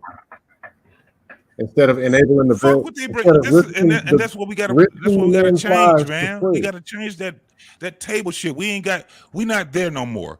Understand this. We got to regress, dog. This shit is remedial now. It's saying that, hey, you can screw up your life and the men will come save you for free. That's what. But we're right now. We are in a society that's remedial. We have to re-incentivize men. We can't make it where the women are incentivized. This is the problem. They fucked around and made it where the women is incentivized, bro. The men can't even work with each other either. Like I told you, when that meeting is, we're all going to work together. Because the men can't work with the men. This ain't no easy shit. Then we fighting in the parking lot over dumb shit. Right. We ain't. Hold on. Let me just stop this right quick. I don't have the answer. I ain't gonna even lie. I'm in the bullshit, just like you in the bullshit, just like Black Man in bullshit, just like World Class. We in the bullshit. The only thing we can do is come up with ideologies and ideals. And my whole thing is this. It's fucked up to a point, man, where what did they used to say when shit is all fucked up? Fubar. You fucked up the church's money. Or you can say fubar. And right now the church's money is in a deficit right now. What do we on some real ass shit? Let's go right back to where we at. What the fuck do we do right now, dog? I mean, it's all twisted. It's a cliche. Understand, that's JT. Everything is yeah, understand, go JT. Ahead, everything. People ask me, I was at the VA and I had a conversation with this dude. What happened to the American Dream? I started laughing because I actually did think it was funny. Shit was hilarious. I said, what happened to it? It came true. This is it. It came true. Yup. This is it. True. What are you talking got about? what you wanted. You got what you wanted. This is the American Dream. Yes. So, like I said, we're in this position, and we're held to this position. That's why there's so few of us. America is the greatest accomplishment in social engineering in history. It is a marvel when you look at it and see it for what it is. It is a marvel. Absolutely amazing. Even the Romans didn't do it this good. Mm-hmm. Okay, in ancient Rome, we're kept here. I mean, when Muslims, our members used to say, you're in a prison of your mind. They're not lying. The thing is, the cunning part about it is that you don't even know it. And while you're awake and understand what's going on, so does every man on this panel. We understand what's going on. You're going to need, and people tell me about how hard I am. You need people like me. I'm the sword. You're going to need that.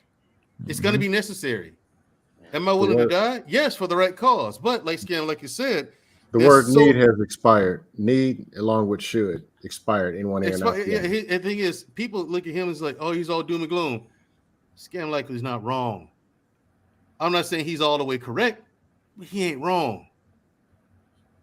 But I need you on there. You that's your position right there. So I get what you're saying. I need that brother on my team. What I'm saying is the answer is several-fold. And it's gotten to the point where it's so complicated that in itself is a task and a half. It's a bitch and a half. Now you got to organize people. Bruh, it's not just one answer. There's no one blanket answer. There's a whole lot of answers to a whole lot of issues. Because there are it took a whole lot of different issues to get us here. You know what I'm saying? Go ahead. No, it took a whole lot of different issues to get us here. So it's going to take us a whole lot to fix it, or at least improve it. It starts at the home, which means you're talking about getting parents at home on board with your ideas, at least even some of your ideas. So narrow it down to 2 of your ideas on parenting. That I mean, most people ain't even gonna do that. Yeah, most people are not. Even if they know you're right, that's fear the is amazing present, part. bro. Even if they know you're right, they're not going to. Like I mean, I asked Noble one time. I said, Noble, you say you don't hit your kids, right? He said, yeah. How do you discipline that kid? I asked Noble that question, right? It wasn't for no reason. I want to be a father one day. So, and I know he doesn't spank his kids. I want to know how does he accomplish And they proper owe discipline that father without whoopings. His thing is, I got ass whoopings growing up. So so for a while now, I've been thinking about how did that make me feel? What did I think of it as a kid? You know, things like that. And what do I think of it now? Meeting Noble, a person who doesn't beat his kid, made me reevaluate my point of view on that shit. So I asked him, how do you discipline your child properly without spanking him? It wasn't for no reason. I would like to know so I can try that approach as opposed to the shit I grew up knowing. Now, I don't have any kids on the way, but I'd like to be ready if in fact one day that day comes.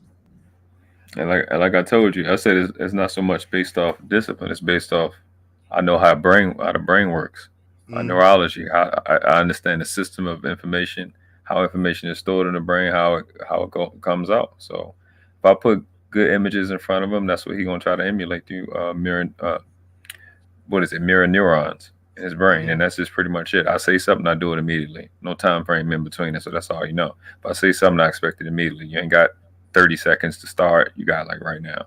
Those consequences, so stuff like that. But it is one thing that will fix almost all problems, if not all problems, and that's increase our intelligence. We just actually don't look at that as a thing. Like we'll talk about passport bros and soft girls, like all this dumb shit, but it's not a lot of lives on how to increase your intelligence. Go read this, go read that. No, getting information and getting knowledge is not the same as increasing your intelligence. And it's clear when you say the word wisdom. There's a lot of people that don't know how to read past the 3rd grade level, but they wise. And a movie I always refer people to is a movie Revolver. Came out in 2005, got Andre 3000, Jason Statham, Ray Liotta that just passed, I think, earlier this year. He said, the movie said, you only get smarter by playing a smarter opponent. So like I've been telling people, the name of my channel is the mission statement.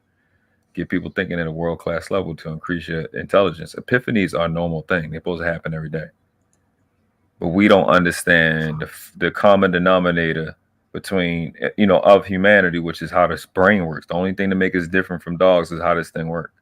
And that's it. And we don't understand that. Got to be able to systematically, with friend or foe, increase your intelligence. And we're not focused on that. And when we do that, you focus on genes. And a lot of decisions we make about sex, about who we make relationships with, will change, especially when you include epigenetics. What am I physically doing? Like what you're physically doing is what you're transferring to your next child. So we take these things much more seriously. So that's my answer to how do we fix that with a little boy they interfere with. We have to, like I always say, when they trade on us, we trade up. When they sell us out, we upsell. I'm not going back and forth with you. I'm just going to go to the next level. Right. You understand? So I got to increase. We've been beaten to this point for however many hundreds of years. So I got to match my opponent's intelligence level. I got to look where they look. Yeah. That's why I look at etymology, because there's no pale-skinned person on this planet who can sit in front of me and play games. I know where you put your lies at, and I know where you've been too lazy to look. So I look at etymology, parsing, and syntax. No, I've trashed PH. Like a lot of these people that want to go sit and debate with me on YouTube, you're going to have a hard time because I've sat in front of a lot of PhDs in their own offices and dog walked their ass to oblivion. Doctors sitting in front of me when my son was in the NICU trying to get me to give him this protein thing. I asked him, what's protein? Oh, it's multiple acids, and that's all it's most of. I said, what's the pH of the blood? 7.1, right? He said, yeah. I said, that's alkaline, right? And side note, the pH of the brain fluid is 7.3. I said, it's alkaline, right? He said, yeah. I said, so why am I going to put, he wanted to give my son something called a fortifier. The fortifier, the pH was 3.5. I said, why would I put the fortifier of 3.5 in my son's bloodstream at 3.1, 7.1? Why would I do that? I know how to read and I knew I could crush him because I knew that information. I knew the word protein just means for you. It doesn't mean anything. It's just a word that they just throw out just to be thrown out to dramatically increase my intelligence to my competitor's level. At least be able to match with. Like last time I was in court and I defended myself. Judge say, you plead guilty or not guilty. I said, why would I come here and plead? I said, all your questions is in the paperwork. He said, well, you know, this may be new to you, you know, but you even plead. He was kind to me. You said you even plead guilty or not guilty. Because he looked at you as an infant, right? He looked at you as an infant. I said, why would I plead guilty or not guilty when the word guilty means to pay? So I'm saying I'm either going to pay or I'm not going to pay. It doesn't distinguish whether I owe it in the first place. Both of them are guilty pleas. He put his head down, turned himself. He looked straight to the district attorney and he said, insert this into your records. I was found guilty for $0. The end all be all, the silver bullet is to dramatically, abusively, aggressively increase your intelligence. I was a trash student, garbage. I had did so bad in my first quarter of my 12th grade year, I actually failed for the year. If I can do it, everybody can do it. My mentor he was a horrible reader. It'd take him about a week and a half to read a book. I could read a book a day. You can dramatically increase your intelligence, and you can't do it in echo chambers and not holding people accountable. And like Terrell said, I've been saying this for like 3 weeks. Stop talking about being responsible. So the challenge comes down to, we have a setting with this family court and incentivizing these females to be treacherous. So we have to find a way to outthink it long term, not just a little quickie. Oh yeah, I got my son. So what? You got your son. Now the fight starts. You got to raise a man. And we got to stop saying dumb shit like I'm raising my child. You don't raise a child. You're raising a fucking parent. You call a apple tree an apple tree because of what it produces. You're supposed to be producing a parent, not a child. We've already accomplished that. It doesn't work. It's enough children. Absolutely. Hey, that's bars, bro. That's bars. Absolutely. Appreciate Absolutely. I told somebody, and it was funny because we had a discussion about when it came down to love, right? And we were talking about unconditional love, and I must always stand on it. It doesn't really exist. You can come close to it. For us, it don't but exist. It doesn't really exist. For us, it don't. Nope. Now, this is the craziest part. The closest you can come to unconditional love is to do something for someone that ain't even here yet. They call that the greater of good. That's what love actually is. We had and they were going on and they were talking about all these things that's up under the umbrella of love. It's a frequency. Love is a frequency, first and foremost. That's true. And when you start talking about these things that like what we're going through right now, it's just the fact that we have a bunch of lost people. Yes. I ain't gonna lie. I don't exclude myself from those folks because I'm searching. But I'm a lot closer than a lot of these other people are. That's why when I hear Noble the way he speak, that's practice. Thanks. I'm not raising my voice. What I'm doing? I'm not gonna let you see my inflection and reflection of my voice and all of these different things. That's a practice thing, man. That's not a perfect thing. It's just practice. Just like when people practice make perfect. No, it don't. Nope. Practice just make you better at the level that you at right now. That's all it is. So when we have these conversations, man, and Black Man, I really commend you on having this right here, man. But we joking all these different things, but when it comes down to it, we have to start changing the way that people think. And the only thing we can do right now is to get them to think. We'll get to the other part later, but they got to think first. Most people are reacting right now. The majority of the world are reactors. This is why we get our ass handed to us every goddamn time. This is why, government is doing what they do. You know why? Because they made us think that they're the highest part of government when the people are the highest part of government. We're the largest part of the government, bro. That's true. but we don't have that confidence in each other. We don't trust each other.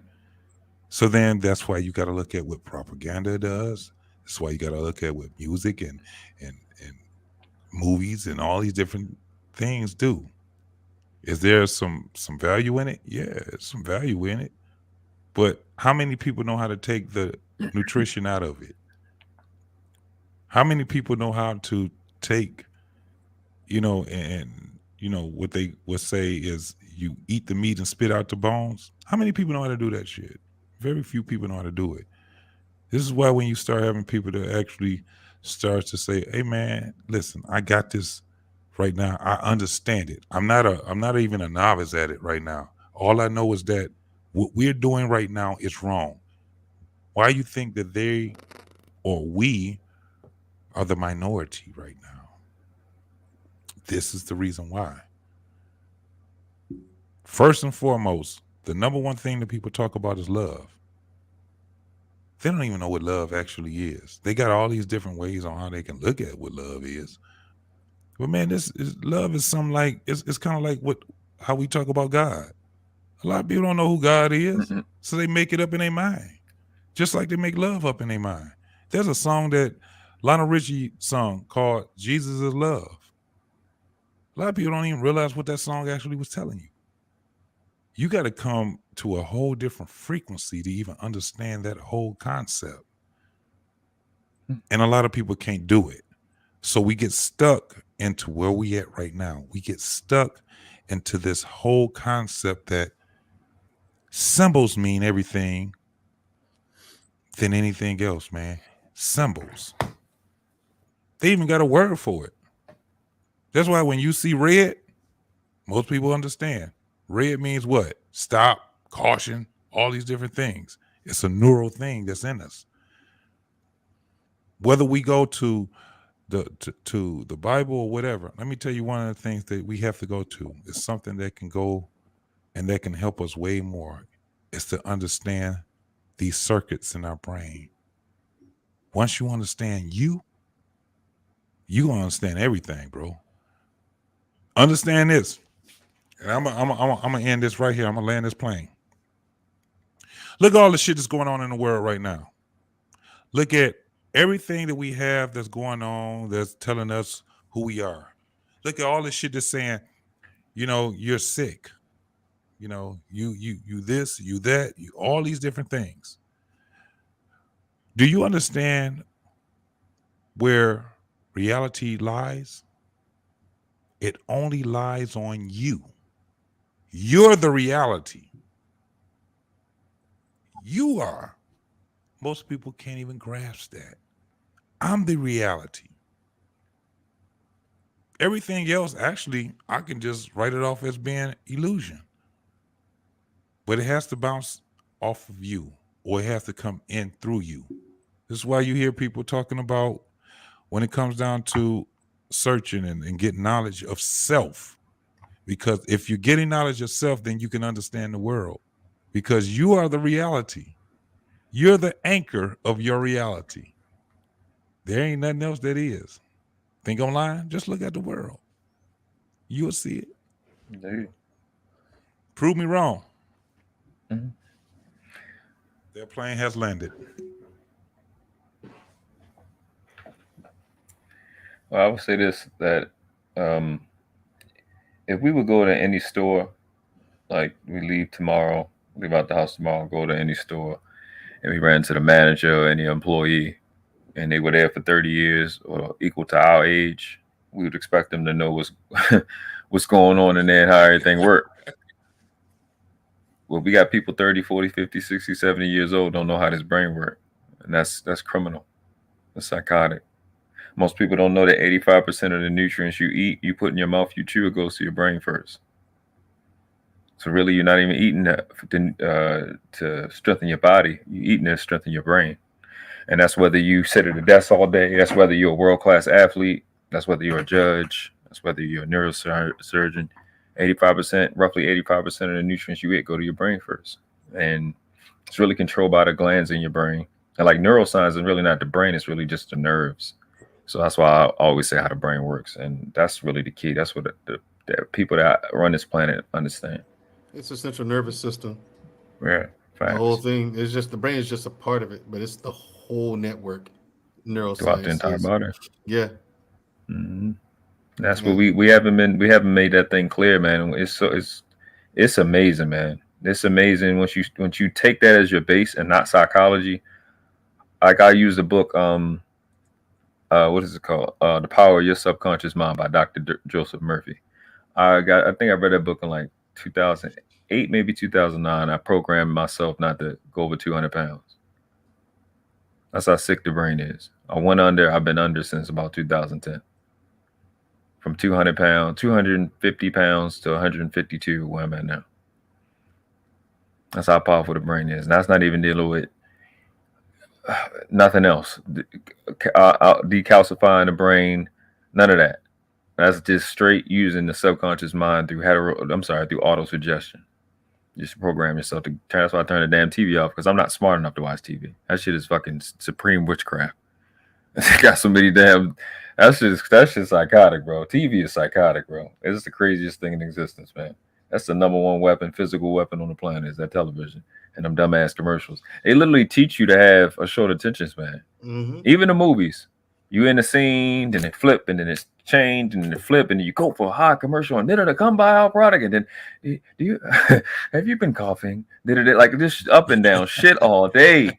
You forgot your brain and the colors and the sound. It's just like, bro, you just be fucking training yourself to be depressed. And just do you snore when you go to sleep? Then when you wake up, you need this goddamn pill. Do you fidget when you sit down doing absolutely nothing? It's called restless leg syndrome. Something that never existed ever in human history until right now. Right. Some of us dumb. Yeah, what's it? Yeah, I got that. I got that too. Mm-hmm. I got that too. Oh no, Did your child watch television for 30 minutes while a cartoon's going on?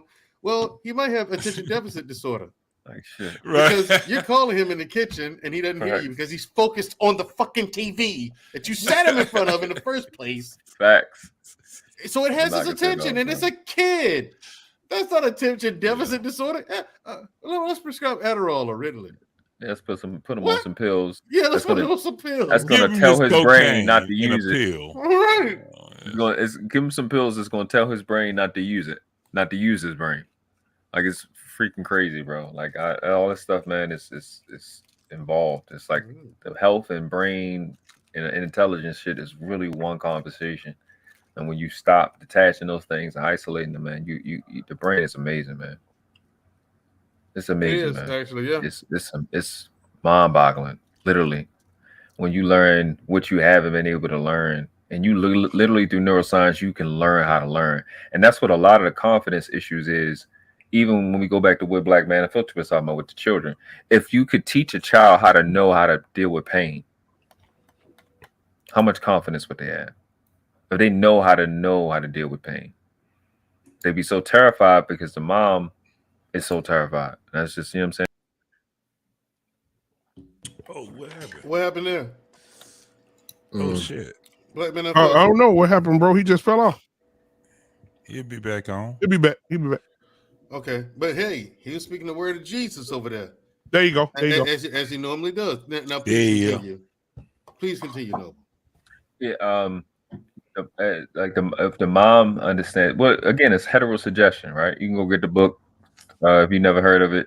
Think and Grow Rich by Napoleon Hill. He talks about it, but it's a whole science on it.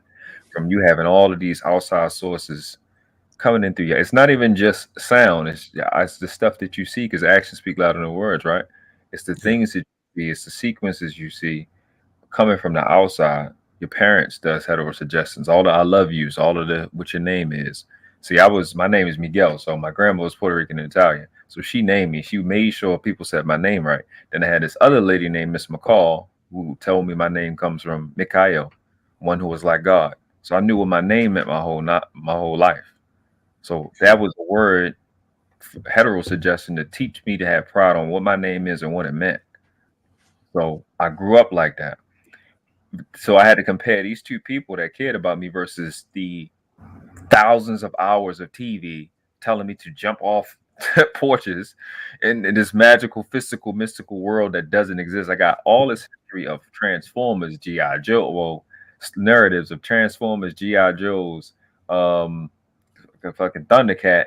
I don't have that equivalent of history of people that look like me. Oh, I thought I would do that. You did Thundercat. Oh, Thundercat. Thundercat. Right. But so what I'm saying, like, great dog. But then I also had my uncle though. He used to always tell me, he said, "You come from greatness. You come from great stock. Change is the only thing that stays the same." He's telling me things like that ever since I was little. That was another version of heterosuggestion. But I had to overpower all of those hours, thousands of hours of television versus my family telling me who I am, telling me to have pride. And then, you know, once you do that, once you make that switch and start to be hyper defensive of what's going on into your brain through your nose, through your eyes, through your ears, through even again what you do auto suggestion, which is saying to yourself, and begin to do something that most people, the Hindus call it being clear, but being able to have silence and just have a clear mind, be definitive. Like once you have silence in your brain and you can like rest and receive. This is the same thing I've been telling a female, so-called black females for like a year now. The most spiritual thing you can do is shut the fuck up. Stop talking. Because the same thing that created all things also created being polite. So it's not going to talk while you talking. Once you learn. That's why when people look at a motherfucking parrot, you know, when you get parrots that would sit back and they can regurgitate what they heard. Mm-hmm. That's why they call it right. Facts. They say you're a bird brain because what you're doing is, and that's what you have humans doing, that they're going around and they're parroting all these buzzwords and all these different things. That's why when you hear people and they, you know, all you got to do is just listen and you hear what we got right now. We got toxic masculinity, get into the bag, all this bag. All these are parrots. This is where it gets to a point, man. Once you start putting those, you know, once you start really understanding that the reality is you, man, you're gonna have all accountability on yourself. You can't get past it. This is why when you have women, we were talking about it earlier, and you got women that sit back and they take up for other women. It's not like they're taking up for the other women. They're taking up for the behavior of that other woman. For when they do it. Because they've done it, they're going to do it. Right. Facts. Or they're already doing it right now. That's why what do you think about this? And then you have one be like, well, you know, and they trying to find a middle ground and all these different things. It's because they've either done it, they're doing it right now, or they're going to do it. Mm-hmm. At the end of the day, that's why when it comes down to the masculine person, and this is just generally speaking, man, we have to take control first and foremost of ourselves. You can't do shit if you ain't doing. That's why I ain't never respected a nigga that called himself an OG in the streets. Nigga, you was weak. I've always looked at a dude like that he was weak. How many times you went to jail?